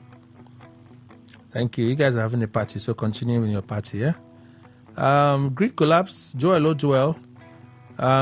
Kelly, I'm affected. I think there's a sabotage somewhere. The government need to take a decisive measure on them, or else this will continue. Nathan Engelbara, I'm affected, and up till now, I don't have power. So I wonder their claim of power restoration. There are areas where, at least in my area, power was restored early this morning. Isaiah Obiene, there was power in my area late last night, okay, till this morning, so probably in Woji. Emmanuel Digba, affected is an understatement. Is there anything done by the government that does not badly affect our citizens? Include fuel strike that showed people pepper. Okay, thank you. Barisi Felix, no light. It's off every 5 minutes. So it means that this is not grid collapse now. It's a local fault. Prince Chikeze says no light yet. All right, thank you all for responding there. General Post, let's do a few. Oh yeah, Joel. It's an internal policy. I can only respond by telling you it's an internal policy. Okay, if you're hearing me, thank you. Isaiah Obiene, good morning, Kelly and my father's in the studio with the sweet and melodious speech by Yakubu, singing that he failed to tell us the measures he's going to take to arrest and prosecute the PDAPC leaders endorsing and campaigning for their so-called master, breaking the so-called electoral laws in all parts of the country. Or is it telling me he doesn't know? I'm also in the know, okay? As Mr. Ibe from Nkpolu. Dr. Mrs. Sima Libera from Owerri. On grid collapse, the Bible says when the righteous rules, the people rejoice. Are leaders righteous? The answer is whether Nigerians are today rejoicing or crying. Okay. Charlie Man Obianoze, INEC recognizes David Mark. That's a good one. The other one is an imposter. They should do same to Labour Party. Abure Group should be sanctioned. And Amity Prince, federal government explains cause of grid collapse. Just 2 years of Tinubu government grid collapse up to 5 times. Nobody has been fired or queried. This is another method for some people to make cool cash in the name of maintenance. Okay, that's how you feel. Thank you. Let's look at X real quick. Let's see if we have some of those contributions for the X channel. It's 11:23, so we have to close in a bit. Okay. Let's see if the contributions here are the ones that we can use for real talk. Okay, Chikuduru, good morning, Kelly and the guests. It's a welcome development. I hope the returning governor will complete the project. Okay, we read the message from you already on WhatsApp. Thank God, Ability Trebu. Have you noticed that Iba's skin is shining like the moon since he came to the state? Why is he rushing to approve renovation of state secretariat when he has few days to leave the state? I blame Rivers people for allowing this injustice to stand. Clever Gerald, he's just trying to play the card of his master so they can get where to fix all the... It's a good project, but not for him to execute. Oga Soul, pack your load and leave. Biko. Pastor Godwin, until his tenure expires, he's still in charge of governance and the administration of River State. His tenure expires in a few days does not mean governance should be suspended. When a suspended governor takes over, he continues from there. The government is a continuum. Chukuma Stanley, this broad daylight alleged robbery, the man doing all this because he knows the people he's dealing with. They will just make noise about it and he will settle. Okay, let's stop there.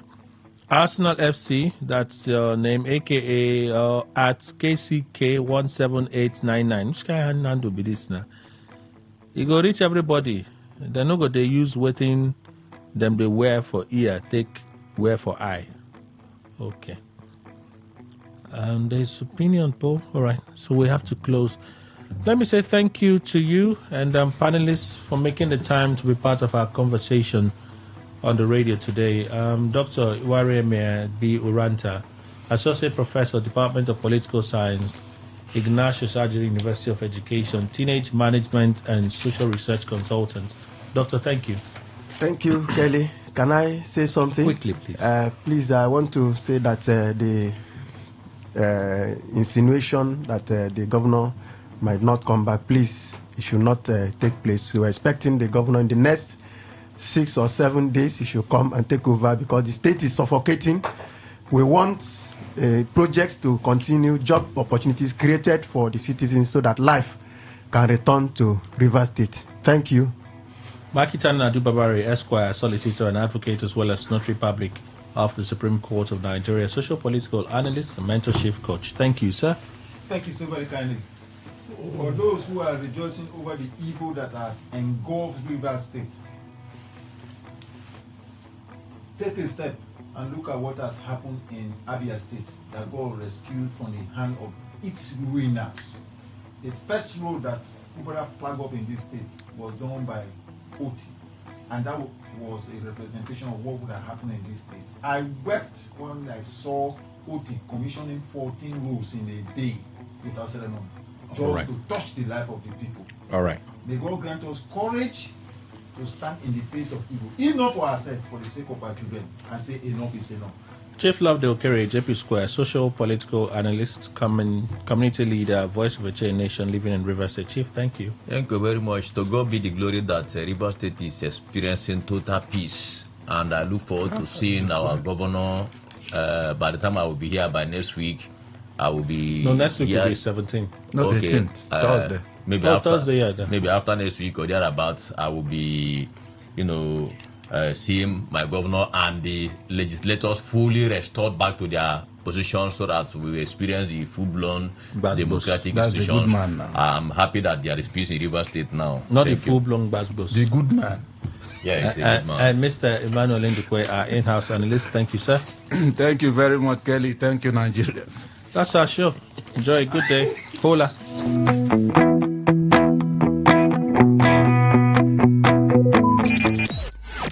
Talk radio. I listen to a lot of talk radio. 95.1 FM.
people. It's 11:32, Thursday, September 11, 2025. My name is Queen Chima. Thank you so much for joining me. All right, on the show today, we're going to be spotlighting Wizard Chan, Port Harcourt-born artist, and we're going to go through the journey of his songs and his successes, or his first win at the Headies, all of that.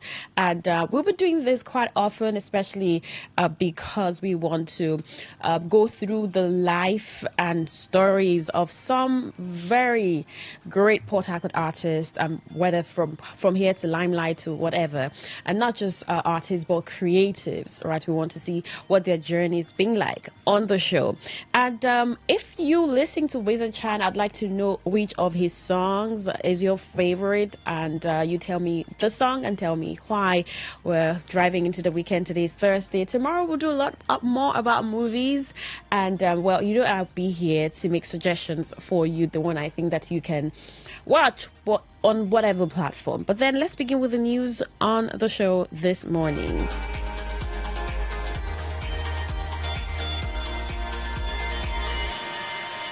Now, filmmaker Tyler Perry, best known for films like Acrimony and his popular Medi comedy series, is battling a $260 million sexual assault lawsuit after actor Derek Dixon, who starred as Dale on Perry's BET drama The Oval, publicly detailed allegations of harassment and abuse. In his first on-camera interview with ABC News on September 9, 2025, Dixon claimed Perry created a coercive dynamic that blurred professional boundaries and left him fearing for his career.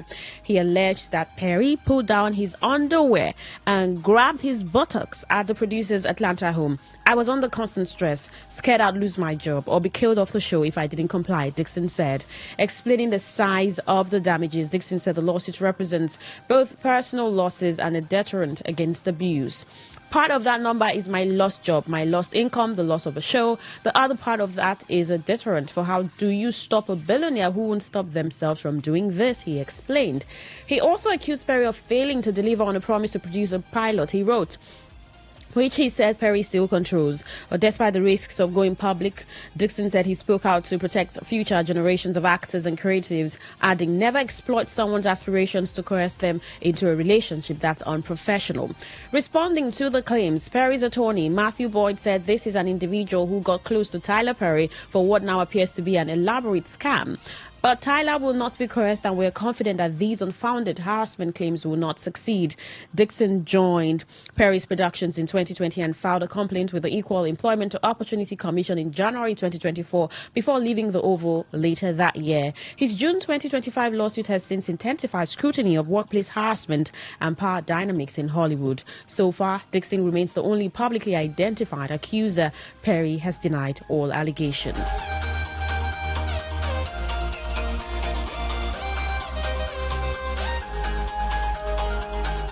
British band Wolf Alice have broken the Mercury Prize record by becoming the only act in the award's 34-year history to be nominated for all of their first 4 albums. The Quarter, who won in 2018 for second album Visions of a Life, have claimed their 4th nomination for The Clearing, an album rooted in the sounds of 1970s soft rock. Other nominees for the 2025 Music Prize include Pop, also former winners who are recognized for More, their first album in 24 years. At the age of 84, folk musician Martin Carthy becomes the oldest ever Mercury nominee, while Vara pop star Pink Pantheress' adrenaline-inducing 20-minute mixtape Fancy that is thought to be the shortest ever nominated album. Speaking to BBC News, Carthy said it was a fabulous privilege to be nominated 60 years after releasing his debut album. "I'm enjoying every second of it," he added. The award, which recognizes the best British or Irish album of the past 12 months, will be presented at a ceremony on the 16th of October. For the first time, the event will be held in Newcastle as organizers address accusations that the prize had become too London-centric. Last year's winners, Leeds-based rock band English Teacher, were the first act from outside the capital to lift the trophy in 10 years. By contrast, this year's shortlist includes just one London act, Wolf Alice.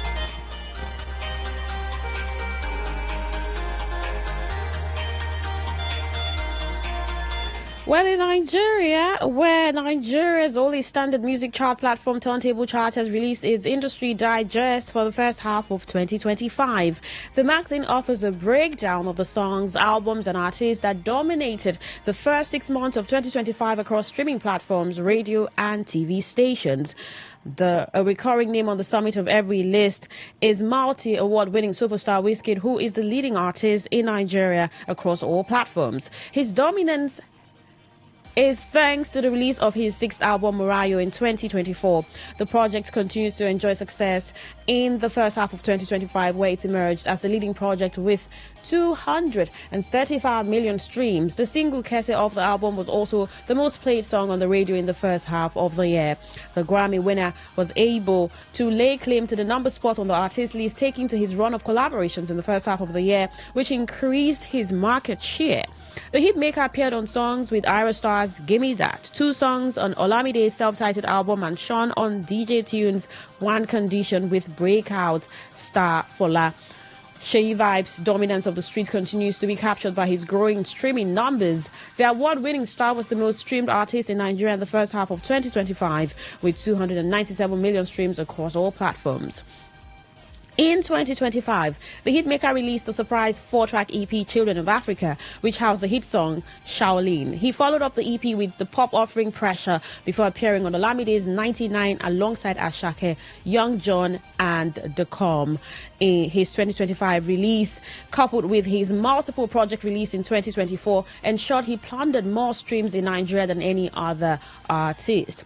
Davido made his mark in this first half of 2025 with the release of his 5th album, 5. The project enjoyed success with single With You featuring Omale emerging as the fans' favorite. The album is the second most streamed project in the first half of 2025 with 173 million streams. His hit single Fonts featuring Odumodu Black and Chike is the 3rd most streamed song in the first half of the year. Davido was also the leading artist on the radio in the first half of 2025 with 6.77 billion impressions. In the first 6 months of 2025, Fido's smash hit single Joy Is Coming was one of the most ubiquitous songs as he dominated social media and the charts. In a reflection of its massive popularity, the song is the most streamed song in Nigeria in the first half of the year with 68.6 million streams. It also garnered 1.2 billion radio impressions, second only to Wizkid's Kese. Since breaking into the mainstream in 2022, there has not been a hotter rapper in Nigeria and Africa than Odumodu Black. In the first half of 2025, the rapper continued his dominance with the release of the project The Machine Is Coming, which is the 6th most streamed in Nigeria with 82.8 million streams. His single Pity This Boy featuring Victorny garnered 31.9 million streams, which made it the 5th biggest song in the first 6 months of 2025.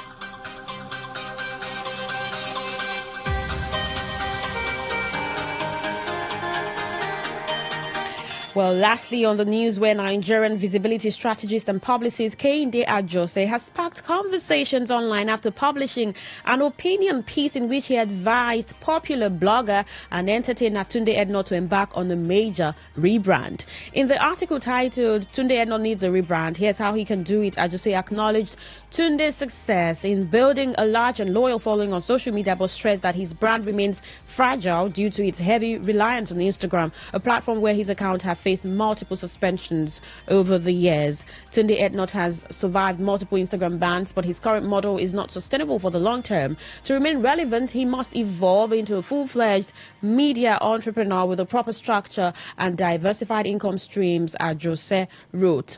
Ajose's piece has ignited reactions from media observers and social commentators who believe the advice is timely. Among them was journalist and public affairs commentator Eniola Daniel, who echoed similar concerns in the comment section of the article. He wrote, "These points are very germane. Note, Tunde Ednor is a blogger. Even though he doesn't want to be called that, he doesn't create content but posts." Well, you're still listening to Entertainment Today on Today 95.1 FM, Voice of the People. I said we'll be spotlighting Wizard Chan. He's a Port Harcourt-born artist. We're going through the journey of his career and how it's been going for him. I mean, he says he brings the message of healing to a hurting world through his songs. And while we go through that, if you listen to him, if you like him, what is your favorite from his songs? I mean, Wizard Chan, send a message to 0701 9339 962. That is 0701 9339 962. You can send a text or WhatsApp message to that number. And then you can drop a comment on Facebook. It's Today95.1 or on X at Today951. Do stay with us. I will be back shortly.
Entertainment Today on Today 95.1 FM, Voice of the People.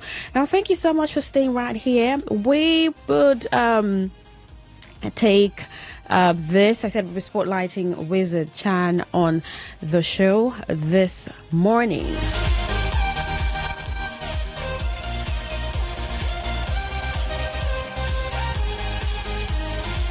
Now, he's among the list of artists who can create music with a theme that preaches healing. Wizard Chan would rank high of that, thanks to his distinctive artistry that carries a musical intentionality that embraces influence from reggae music, hip-hop, and the rich cultural heritage of high life and gyration from the South. His 2024 project, The Messenger, conveys the purpose that drives his music with songs that explore the collective ambition, fears, and emotional complexities that make us human. His debut album is an acknowledgement of his role as a messenger whose music boldly explores the complexity of human emotions and the state of an ailing society. Wizard Chan makes music that will echo through time.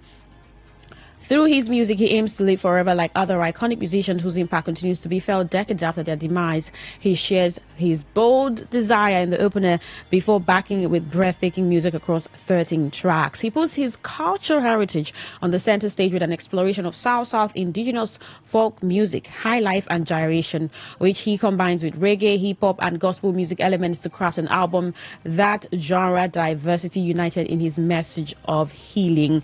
Healing requires considerable self-awareness. Wizard Chan displays this on a project where he understands the limit of his powers as a human in search of inner peace. He turns to his faith to pray for comfort and blessings for himself, community, and an alien world to drive home this message. He explores classic gospel music to create songs with emotional connection and relatability that unites listeners. The devil can't give you nothing for free. Evil can't cancel evil, he says in the epitomously titled track. A student of reggae music who's greatly inspired by the iconic Damian Marley, Wizard Chan's distinction shines as he impressively blends hip-hop, reggae, and folk music from the soul-piercing vocals of women's choir Bona Nime. Well, Wizard Chan's search for healing leads him to a philosophical path where he questions the state of his country, Nigeria. On the stunning promised land, he follows the path of other reggae music icons to envision a world where humanity lives in peace and harmony while taking his culture along with him.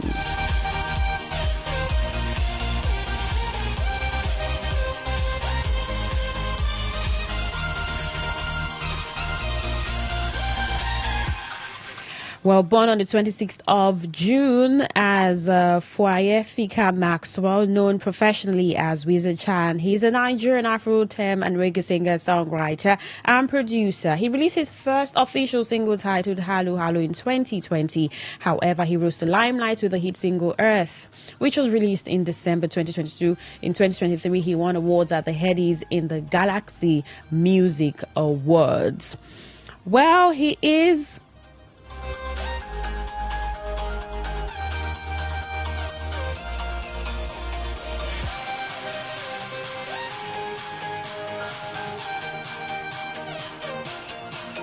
Well, he's born to the family of Chief and Mrs. Foyefikas, the last of 5 children. He's an indigene of Port Harcourt and also spent most of his childhood here.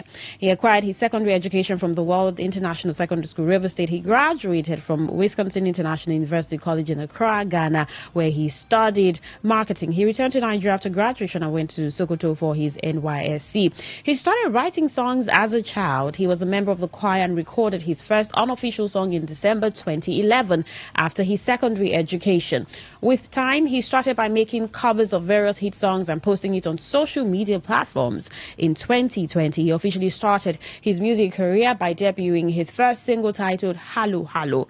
In October 2020, he released another single, Truth. However, he did not gain much recognition until December 2022 when he released a single titled Earth Song. The song gained him popularity and climbed the charts as one of the top 20 songs in Nigeria on Apple Music.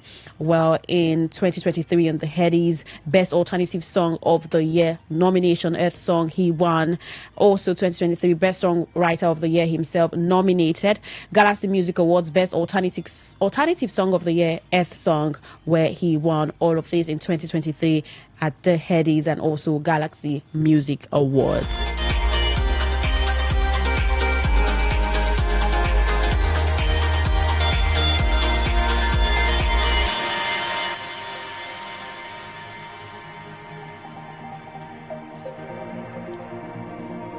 Well, on a very sad note, since Mohbad's tragic passing in September 2023, the late singer's name has really left the headlines. Now, what began with grief and calls for justice has stretched into 2 years of court battles, family feuds, online debates, and endless speculations. From pathologists' testimonies and Naira Marley's denials to family clashes, and now a court-ordered DNA test on Mohbad's son, the story has evolved into a complex saga that keeps unfolding in the public eye.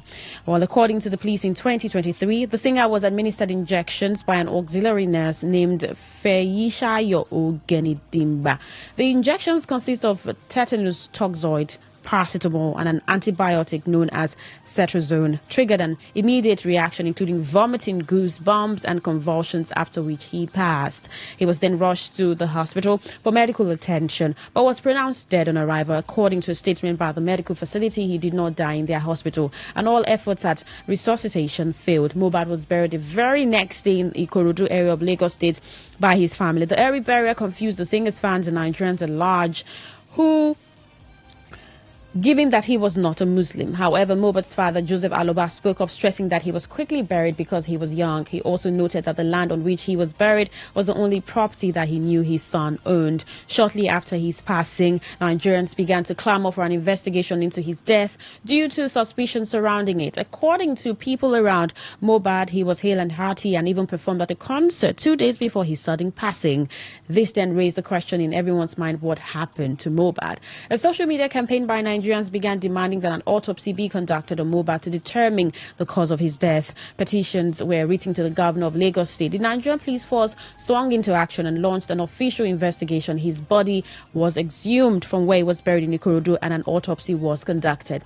Between 2020 and 2022, Mohbad was signed to Naira Marley's Malian Records, under which he released some of his biggest hit songs. Before his death, he was involved in a legal battle with the record label to recover some of his royalties. Well, following his passing, videos surfaced online showing the assault and harassment he suffered at the hands of music promoter Sam Larry, a close friend of Naira Marley. The most damning video was one made by Mohbad himself, crying that Naira Marley be held responsible if anything happened to him. The re-emergence of the videos on social media after his death enraged Nigerians, who called for Marley and Larry's immediate arrest. But at the time, both parties were out of the country and pleaded their innocence because neither of them was in Nigeria when the singer passed away. Upon invitation by the police, both suspects returned to Nigeria to assist with investigations and were remanded for 21 days in October 2024. But fast forward to November, they were granted 20 million naira bail by the magistrate's court in Yaba. However, they were cancelled by the public and struggled to recover after that. Nigerians did not view the hasty burial in Ikorodu as befitting for the much-loved singer. Therefore, his management arranged a candlelight procession and tribute concert in his honor.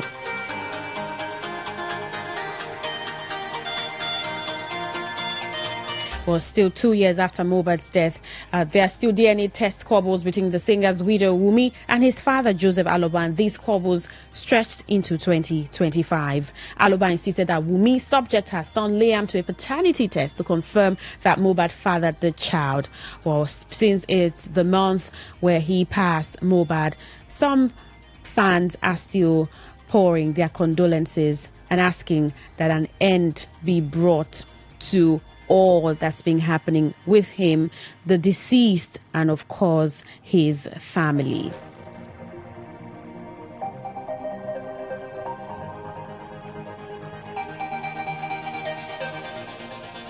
Well, that's all. And after spotlighting Wizard Chan, let's see. Okay, I think we have a text message here. This person says, "Good morning, Queen. Please, what's your social media handle name so one can chat you up there?" Okay. All right. Queen Chima on Facebook. Queen Chima on Facebook. Right, you can follow me there. Oh, thank you. But I wanted to see, what is your favorite? Okay, let's see if we'll have a comment on Facebook. What's your favorite of Wizard Chan? We did spotlight him this morning. Favorite of his songs, right? Not of him, but of his songs. Okay, I think I have someone here who says, why can't I see this? Oh my goodness. Are you serious? All right. Thank you for texting. All right. Thank you so much for texting. All right, that's our show. Entertainment today on Today 95.1 FM, Voice of the People. Do well to drop your comments on Facebook if you have a favorite from Wizard Chan's songs, and I'd truly appreciate that. And sure, respond to the comment there on Facebook. It's being Entertainment today on Today 95.1 FM. Thank you so much for listening, and do have a wonderful Thursday. I'm Queen Chiba.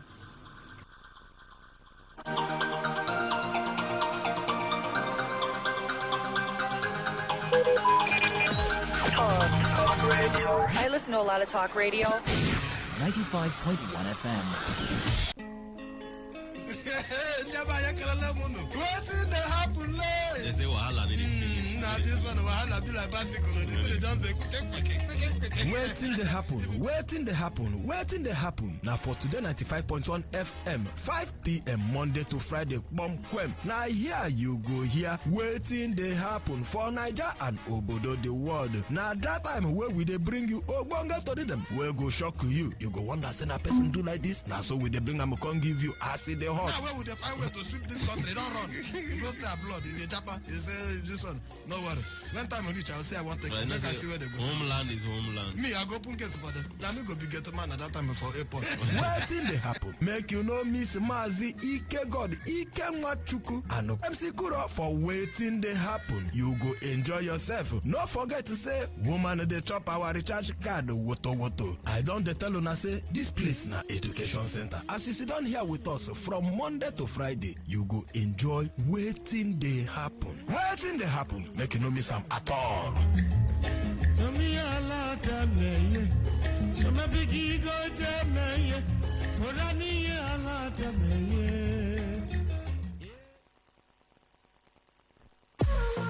What's a successful business without sales? And what is sales without an audience? Well, do you know that you can reach 8 million listeners across 6 states in 2 geopolitical zones all at once? How? With Today 95.1 FM, you can get millions of people to know about your business. And what does that mean to you? More sales. Call 081 389 2850 now for more information.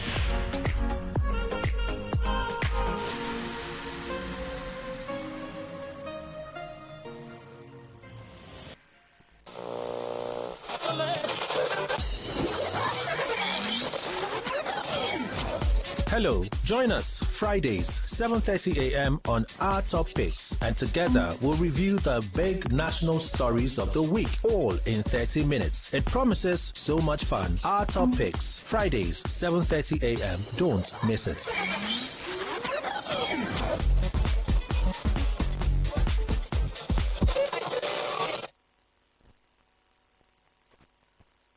Whether it's happening in Port Harcourt, South Sound, Nigeria, or around the world, we've got you covered. On air, online, delivering balanced news and unbiased analysis. Today, 95.1 FM. This is Today, 95.1 FM, Port Harcourt. News.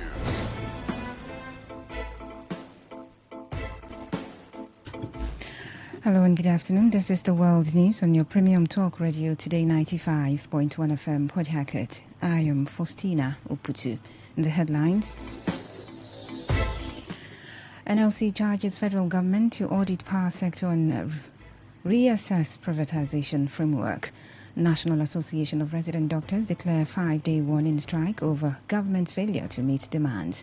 On the foreign scene, Israeli Prime Minister Benjamin Netanyahu threatens to kill Hamas leaders in Qatar. Details shortly.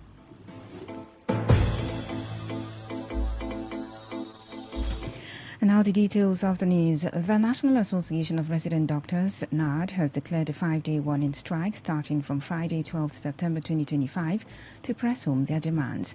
This was confirmed in a statement by the General Secretary, Association of Resident Doctors, Federal Capital Territory Administration, ABO Afyong. The decision of the strike was reached after the NARD online National Executive Council meeting yesterday, which extended to the early hours of today. The statement directed all centers to duly inform their hospital management and continue to press home their collective demands. Earlier, NARD President Osundara Zenith said members plan to shut down the country's public hospitals to demand action over poor working conditions, shortage of power, downgrading of certificates, poor remuneration and other reasons. Recall that FCT and ARD are currently on a 7-day warning strike, which started on Monday this week. Meanwhile, the Nigeria Labour Congress NLC has urged the federal government to conduct a thorough audit of power sector infrastructure and reassess the current privatization framework. In response to the recent national grid collapse that left much of the country in darkness, the Labour Union also urged the government to halt the use of public funds to subsidize privatized electricity companies. In a statement issued by its president, Joe Ajero, the NLC urged the federal government to channel the trillions already spent on the sector into public-driven investments in power generation and transmission infrastructure. The NLC said Nigerians will no longer tolerate what it described as man-made blackouts or accept excuses for deliberate failure by the government. Recall, the Nigerian Independent System Operator, NISO, had yesterday reported that the grid went down after a generating company tripped, setting off a chain reaction across other facilities. The NISO stated that restoration efforts commenced at 11:45 a.m. with supply from the Shiroro power plant, noting that a full investigation into the incident is ongoing. The 2023 presidential candidate of the Labour Party, Peter Obi, has mocked President Bola Tinubu and the ruling All Progressives Congress APC following yet another collapse of the national electricity grid, which plunged the country into a widespread blackout.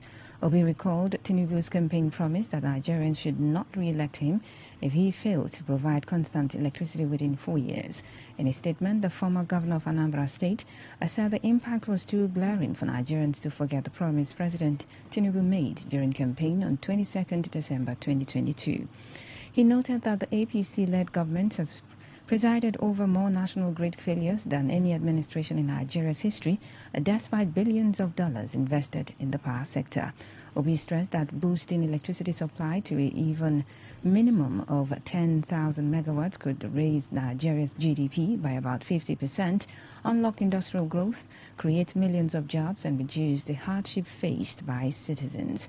While also criticizing the APC-led administration for prioritizing projects like coastal roads over investments in power, Obi urged the president to focus on generating and distributing more electricity to power small and medium-scale enterprises. Former Senate leader Alin Dume has advised President Bola Tinubu to disregard calls for the removal of Nigeria's service chiefs, citing their adequate training and experiencing handling security operations. Ndume instead recommended a proactive team approach focusing on training, equipment, ammunition, and motivation to enable the armed forces to effectively counter terrorism, banditry, and insurgency. The call for the removal of the service chiefs came from the Dominic Alancha-led Northern Ethnic National Forum, which accused them of lacking professional capacity despite significant funding. Ndume dismissed these claims as unfounded and driven by ulterior motives.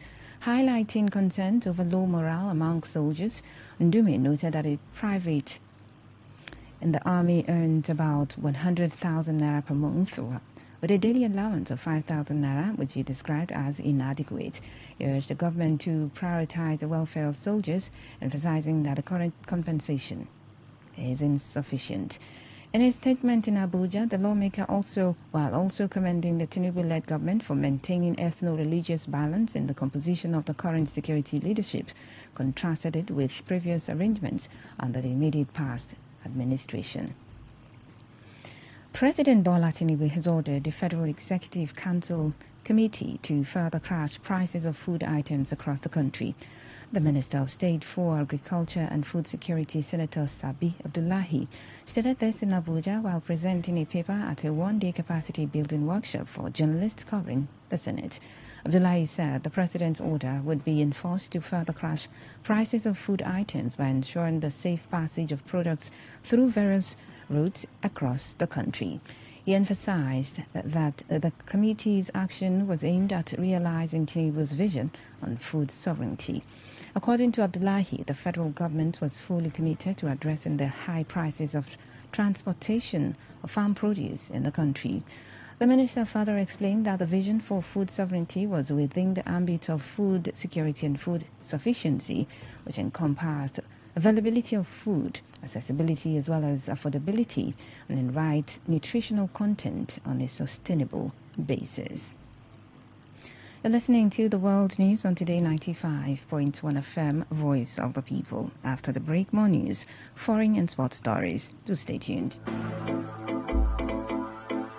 Every day, every hour, when the big stories break, depend on our 24-hour news team to bring you the latest. Today 95.1 FM.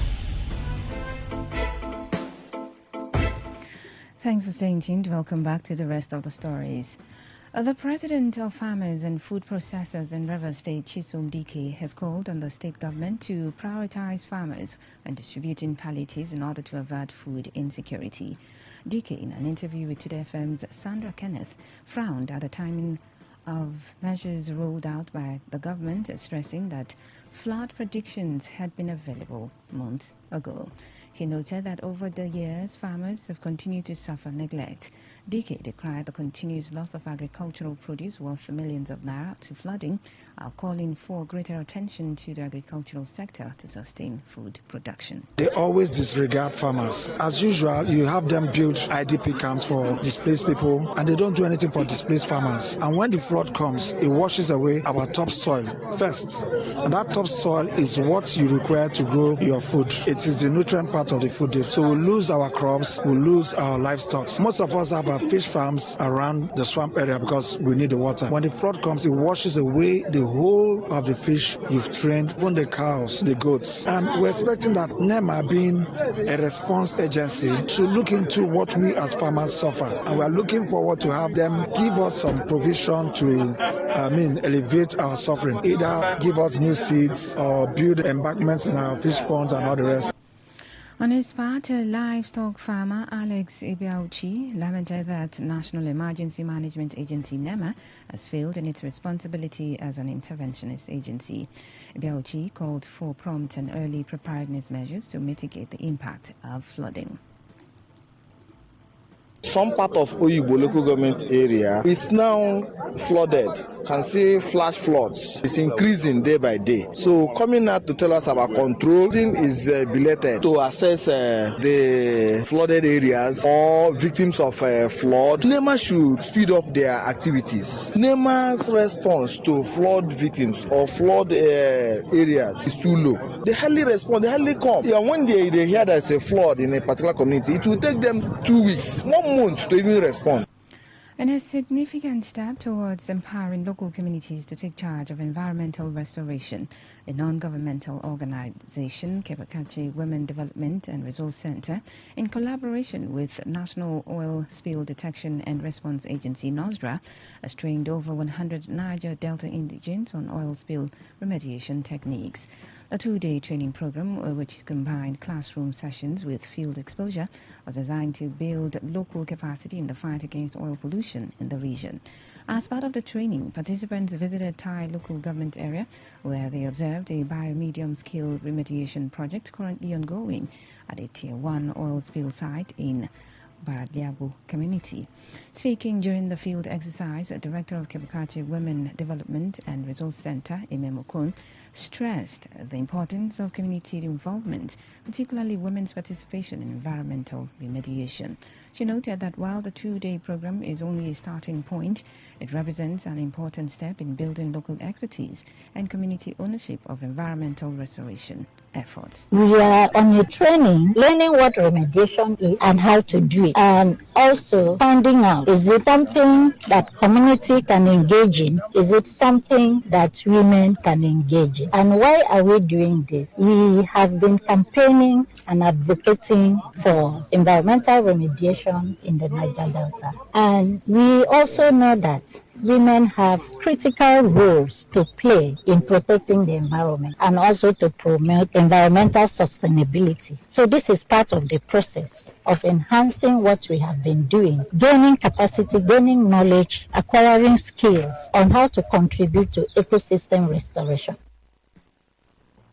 Some of the participants, while appreciating the initiative, noted that they had moved beyond advocacy into practical action. It's not all about advocating and screaming that our lands have been polluted. It's all about also knowing what it takes to clean up the environment. I think I will advocate and request that communities should key into this kind of activities that Kebekache has started by actually setting up their indigenous, especially women, to understand the rudiments in cleanup processes. Because it will come to the point where communities and individuals can begin to practice, especially when the spill is not more. One of the striking things that I've actually learned in the course of this training is that every farmer is a remediator. That you as a woman, as long as you are a farmer, you can start the process of remediating your land. You don't wait for any kind of agency or government agency or whatever to come and help you. The head of the Investments and Securities Tribunal, IST, South Zonal Office, Okokun Ante, says the body established under Section 274 of the Investment and Securities Act of 2007 is primarily aimed at protecting investors' interests in the capital market. Ante stated this in an interview with Today FM's Magnus Wala. He said that funds domiciled in the capital market make it possible for federal, state and local governments as well as business organizations to borrow for the execution of development projects.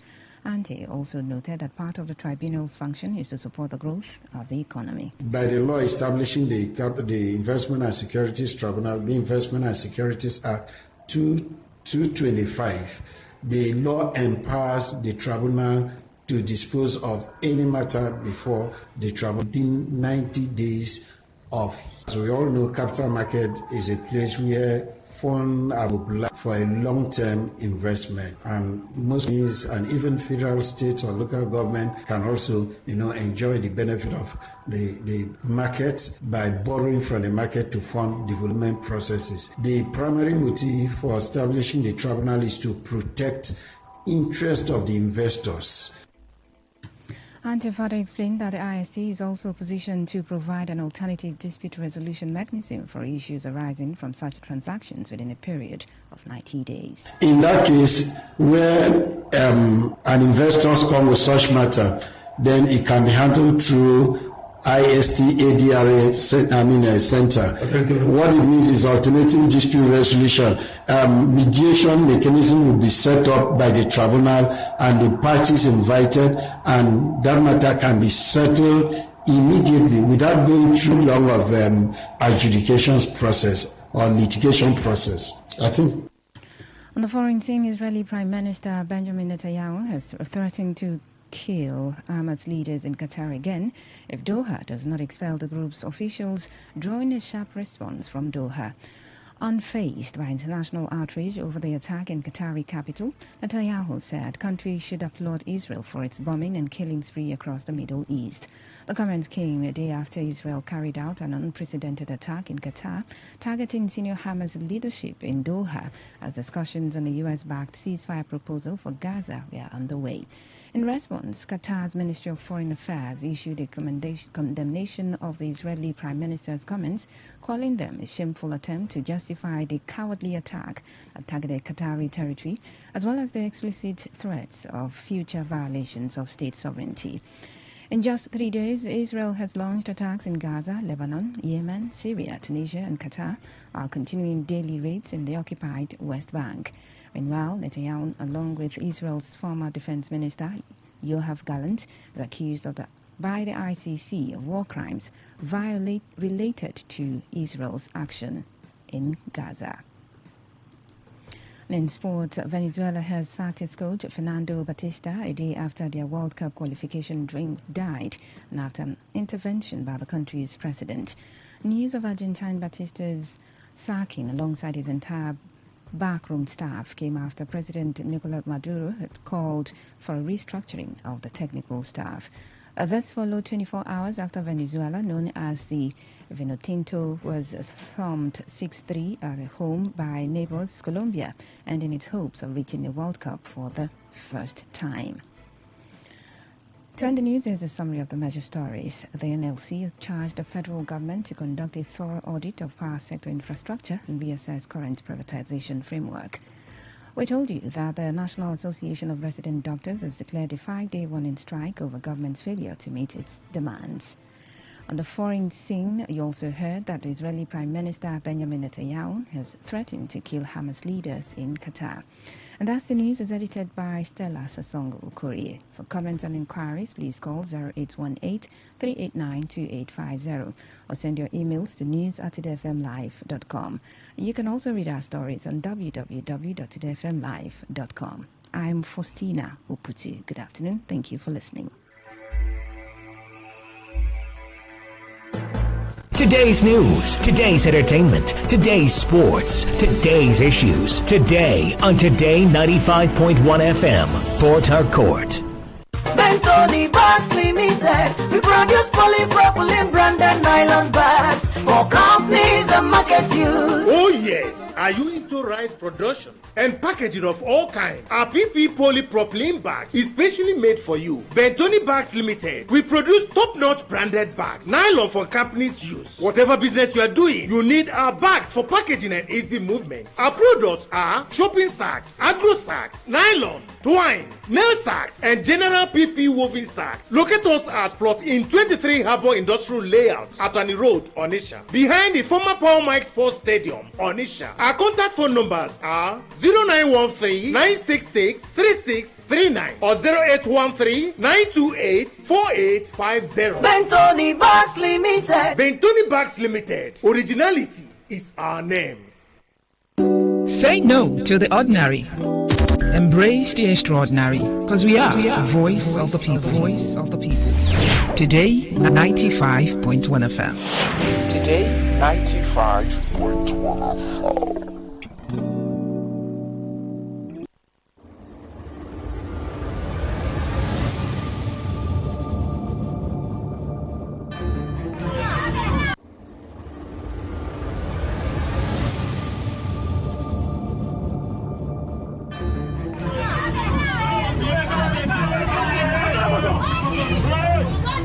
Have you ever been in a situation where you had to pay a fine for an indictment? Then you later found out that there was an already established law to protect you from that penalty. Have you ever been denied a position because of your gender or disability? Have you ever been discriminated, treated unfairly, assaulted or cheated by your landlord, employer, tax collectors, bank, family, business partners, and the police? What if the breach between you and justice is just the right knowledge? I'm sure you've heard that knowledge is power. Join us every Saturday, 10 to 10:30 a.m. on Today 95.1 FM for the program The Law Today, to get acquainted with your legal rights and beneficial interests as a citizen of Nigeria. The Law Today, 10 to 10:30 a.m. every Saturday, is brought to you by Today 95.1 FM, Port Harcourt.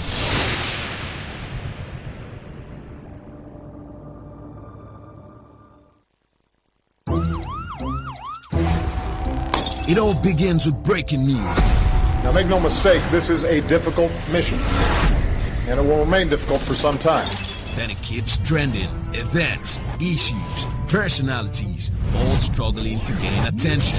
But in the race for deadlines, the intrigues, power play, undercurrents are often missed or underreported. Insecurity here is basically a product of poverty. But not anymore. As the platform on radio steps in to fill the missing links on events, issues, and personalities in the news. We are not afraid of anybody. Yeah! The platform on radio serves only the hottest topics and trending issues. Only on Today 95.1 FM. 95.1 FM. Port Harcourt. Weekdays, 4 p.m. Get on the platform on radio and be served.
reasons why farming isn't doing so well in Malawi, including extreme weather exacerbated by climate change, leading to droughts and devastating cyclones.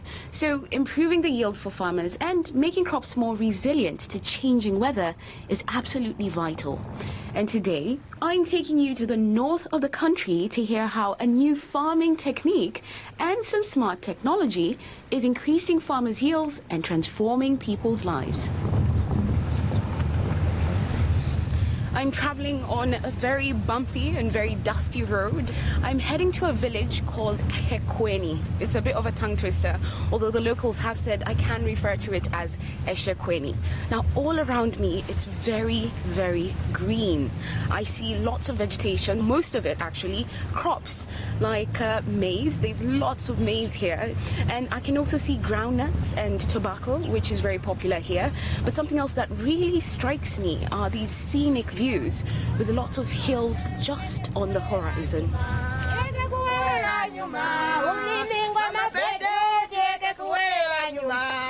Arriving at the village, I'm met by a group who give me a warm welcome. Colorfully dressed women with bright smiles are singing about a new way of growing crops called deep bed farming. In the song, they say that they will never go back to their old ways. Wilfred Soko is a farmer, and he tells me he's been using this method for 10 years. Tell me, what is this you're growing? I see maize here. Maize. And you look like a happy farmer. This is one healthy maize stem I'm looking at here, yeah. Maize and pumpkins as well. How was it before the deep bed? What was the problem? The yield was low. The farming was not easy because there was a loss of soil. Water was just running away. With the soil? With the soil. Yeah. And the growth of the crops was not good. All the fertility of the soil went away, carried by water. Can you tell me how much more crop you've gotten from deep bed farming than from before? On a small piece of land, very small piece of land, I got about 10 bags, 50 kg bags, which I wouldn't have before. How much would you have gotten before from that small piece of land? 1 bag. No, 1 bag. Really? So you moved from 1 bag of 50 kilograms to 10. Yeah. Wow. So this kind of farming is good. My friends, today I'm eating maize at your house. This is very good yield. I can get one. I can pick one of these. Yes. So what exactly is this deep bed farming that's making Wilfred so happy? Well, simply put, this method involves digging the soil much deeper than usual to grow crops. You see, factors like the lack of rain and soil erosion means the quality of the topsoil isn't great. Often it becomes hard compacted earth or hard pan, which makes it difficult for crops to thrive. That's why digging deeper can help. TNE is a non-governmental organization that developed deep bed farming, and Godfrey Kumwenda helps to train farmers. When there is hard pan, that means the water will not be infiltrating down the soil, and even the root development will not be there. Even the crop you would also be raw. So when it comes to breaking the hard pan, we are encouraging farmers to break at 30 centimeters deep to allow water to infiltrate. The hard pan is basically that hard ground before you get to 30 centimeters. Yes. So if you are broken below 30 centimeters, that means you are done. And it is good in terms of now constructing a bed. I'm really interested to see how difficult it is to dig that hard compacted soil. So I grab a pickaxe and join a group of women digging a field. Good? No? No? Yeah. I'm going deeper. I have to say, this is not easy, but the last time I did this was in high school as a punishment. I thought you tried at your home. Yeah, she's trying, but not hitting at the recommended depth. Am I going 30 No, centimeters? you're not. How much? 10? 10, yeah. I'm not even doing half. Yeah. My gosh. Yeah. That was not easy. Also, it's midday, so the sun is right above me. I'm sweating, and despite my best efforts, I've been told I'm not even hitting half the required amount, which just goes to show you how much work goes into this. It's safe to say I won't be doing any more digging myself anytime soon. So I stand aside and watch as the real farmers dig deeper to break up the ground. After this, they build those deep beds, wide rows that give crops enough room to have long, healthy roots. On either side, this creates ditches that are designed to hold rainwater for the crops. The water which we need, Rainwater. Right. So it's like when it has gone into deep bed farming, there is total infiltration of water in that field. This year we have been hit by dry spells. And the maize in the deep bed farming were not wilting, but maize in the conventional farming was wilting. Yeah. So the water that's stored in there basically just continues to seep into the soil and keep it moist? Yes. So what are the benefits of growing maize with something else, like groundnuts maybe, or pumpkin like we saw? In Malawi we have been used to monocropping. Every year we are just using maize. Yeah. So it's like we are also depleting the soil. Yes. In deep bed farming we are saying we have to integrate different types of crops. So if you are planting maize, you should also put some legume like beans. You should also put pumpkins. And you should also integrate with agroforestry trees. So this helps in terms of feeding the soil. Godfrey takes me to a patch of land nearby to see the difference between a field of maize grown with deep bed farming and one that wasn't. All of this maize has been grown through traditional methods. The plants here are just about the height of my shoulders, and they are pretty spaced out. There are ridges on the ground that I'm able to walk through, but the thing that I want to draw your attention to is the crop. It's no bigger than the size of my hand. This field, however, has used deep bed farming. I'm surrounded by these plants. I can barely make my way through. The ridges are much bigger, twice as big, I would say, but I can't walk through them because they are also using that to grow pumpkins. And the size of the crop, well, that's about 2 or 3 times the size of my hand, so pretty healthy. Elizabeth Gondwe is another farmer in Eshekweni who's been using this method for some time, and she tells me how she feels about doing all this tiring work. At the beginning it was tough because deep bed farming requires a lot of work.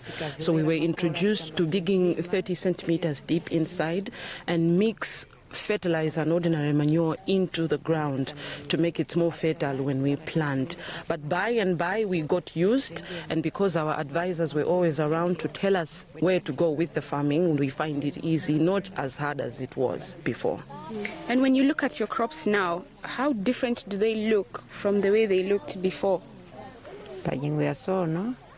I am much happier now with what we do here, and our yields look different. They are taller, they are greener, and the maize is of good quality that when I put it on the market and sell, I'm able to have much money. I can afford a decent meal. I've moved away from just having vegetables every day on my table, but I can have meats and vegetables on my table every day. So you've said this is helping you with a lot of meat in your house, but are there other ways it's helped your family? Yes, I've bought screen. A screen? Yes, I've got it at home. Oh, I have to see it. Yes. So what do you watch on your screen? BBC. Of course. I'm definitely coming to your house. Yes, you'll see. And there's evidence for what Elizabeth says. Studies over 3 years have shown that using deep bed farming increases the yield of maize by 40%. This method is now being promoted by the government across the country, and many more farmers are being trained on how to do it. The big maize crop, size is quite big. By the time it was growing, it was already making decision to say, hey, I need a bigger cob. Isaac Chavula is a country director of Tieni, the NGO behind deep bed farming.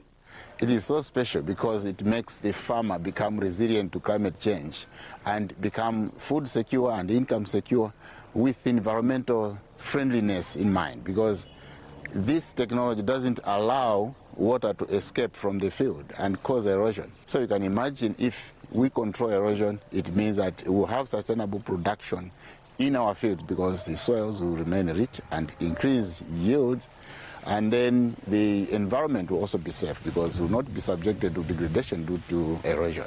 And how important is this for feeding the nation here in Malawi? In Malawi, we believe that our wealth is in the soils. So good soils make us rich. And we have food, we have income from that. We produce enough for sales, and then we can even export. After all, Malawi used to export a lot of crops. We used to export groundnuts, we used to export maize, we used to export all these beans and grass. You know, we were rich then, but then we allowed our soils to get lost. But eventually, the produce that is realized from the deep bed farming promotes itself, yields more than double, and they become food and income secure within a year. Up to 40,000 farmers across Malawi have been trained to use deep bed farming. People in Kenya and the Gambia are also taking it up. Tieni admit that it takes time to convince farmers to change their old practices, but for people like Elizabeth, we are not going to stop. We'll continue until I die. It's deep bed farming. Yes.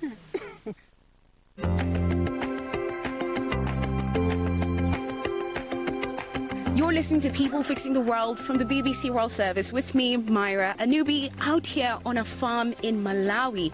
And it's glorious. The sun is out, and you might just hear some chicken and goats in the background.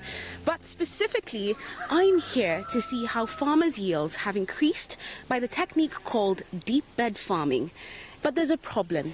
Digging all those important ditches is backbreaking work. But this is where the next part of the solution comes in.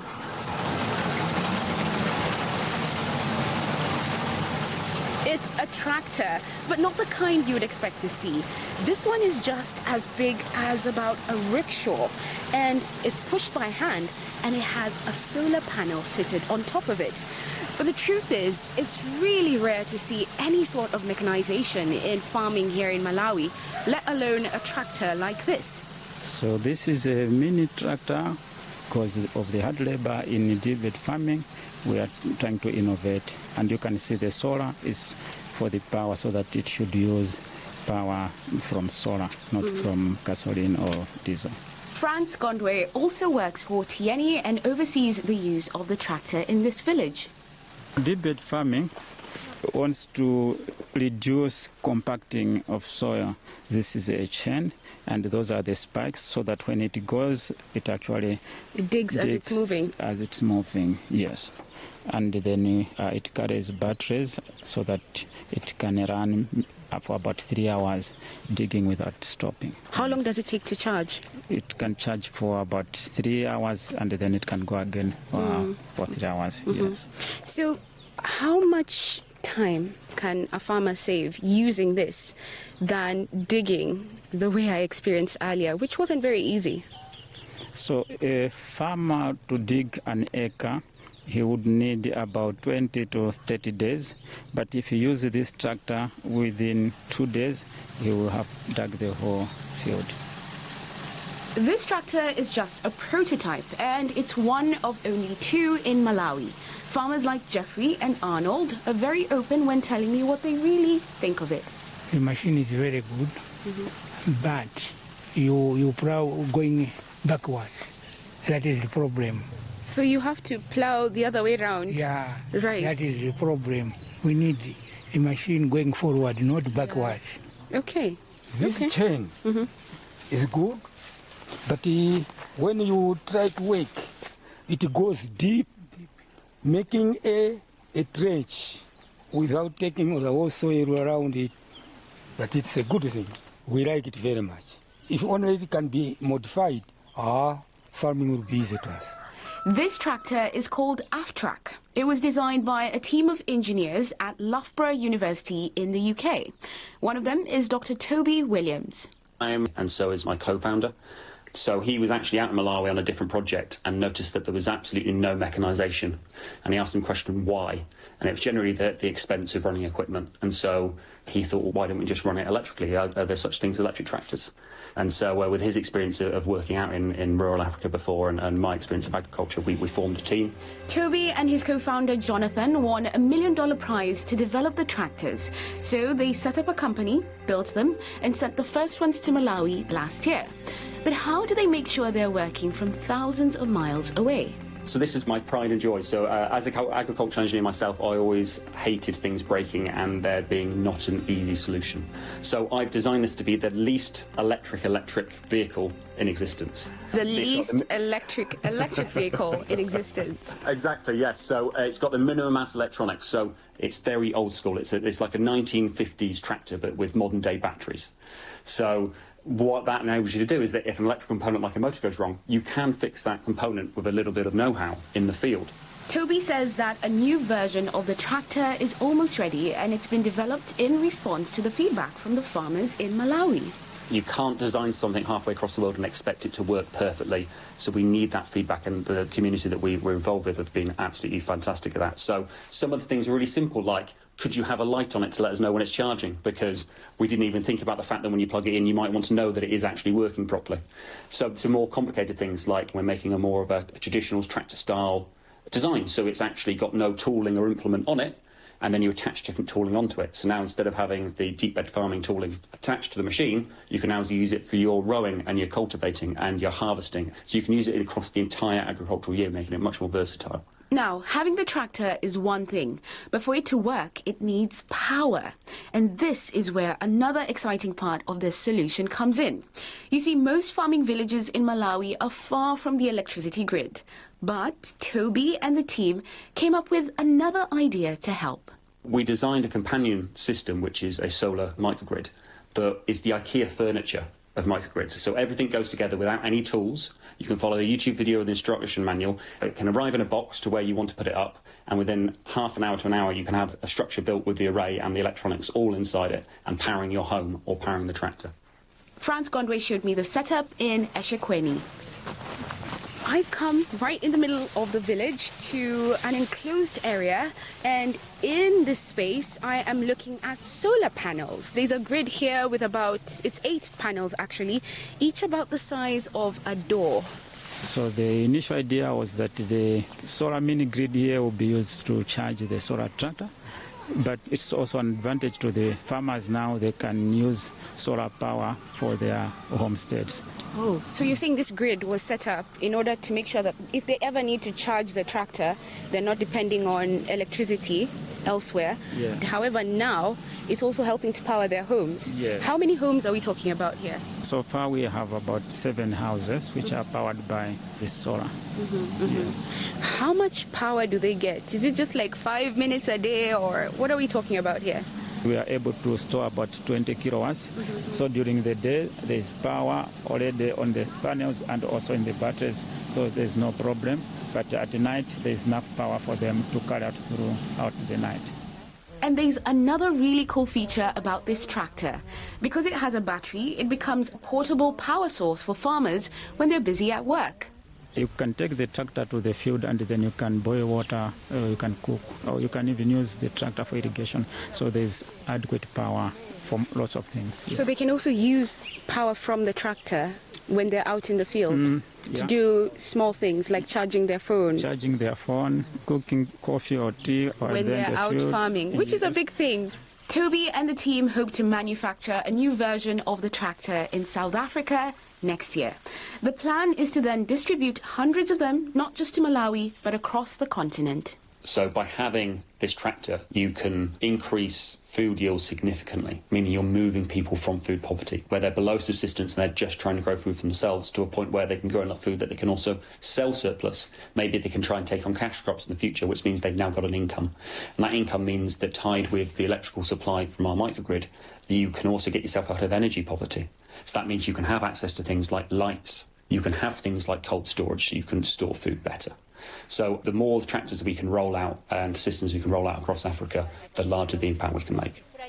Deep bed farming, the tractor and the microgrid are already having a big impact on farmers here in eShekweni, both on and off the field. Can I come in? Yes. I popped round to see the farmers I met earlier. At Wilfred's house, he and Elizabeth are watching a new TV that was bought as a result of their improved yields, and one that is being powered by electricity from the microgrid. And how are you? I'm fine, how are you? I'm okay. So you're watching TV? Yes. What are some of the things you like to watch on TV? Could it be about farming or music or news, or what kind of things do you like to watch? Music. You like music? Yes. I can see you're listening to Whitney Houston and Mariah Carey. When people are dancing on TV. Yes. Before, you didn't have any power, you didn't have any electricity, you didn't have any TV. We are not happy. When TN came here and joined our electricity, we had to go and buy TV. And now people can come and watch at your house. Yes. And that makes you feel nice. Yes, we feel very nice. So you think that this has actually helped to change or improve your life? Yes, it has improved our life. Because when we finish eating and we just sit on our chairs and watch some TV. We watch TV. Okay, thank you very much. Thank you very much. You come again. I will come again and we'll watch some more TV. Thank you.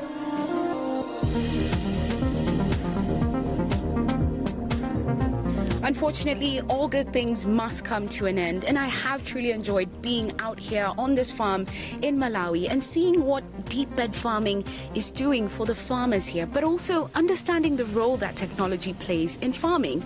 And it's one that could potentially help a nation that's struggling to feed itself. Now, let me know what you think by sending an email to peoplefixingtheworld@bbc.co.uk, or send me a WhatsApp message or voice note to the number +44 8000 321 721.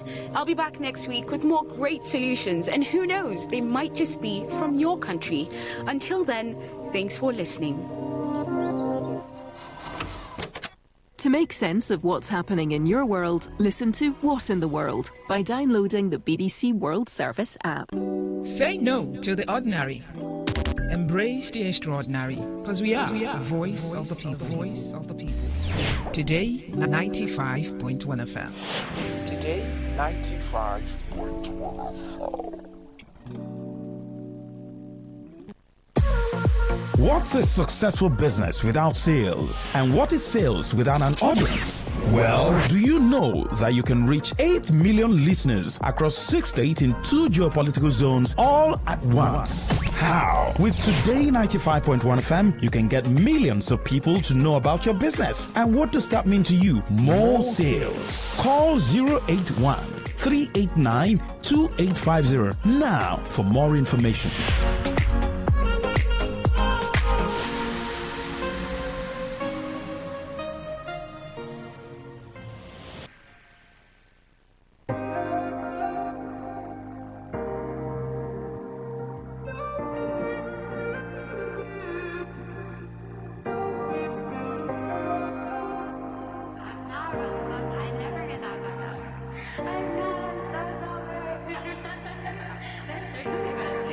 Love to see you shine in the night like a diamond.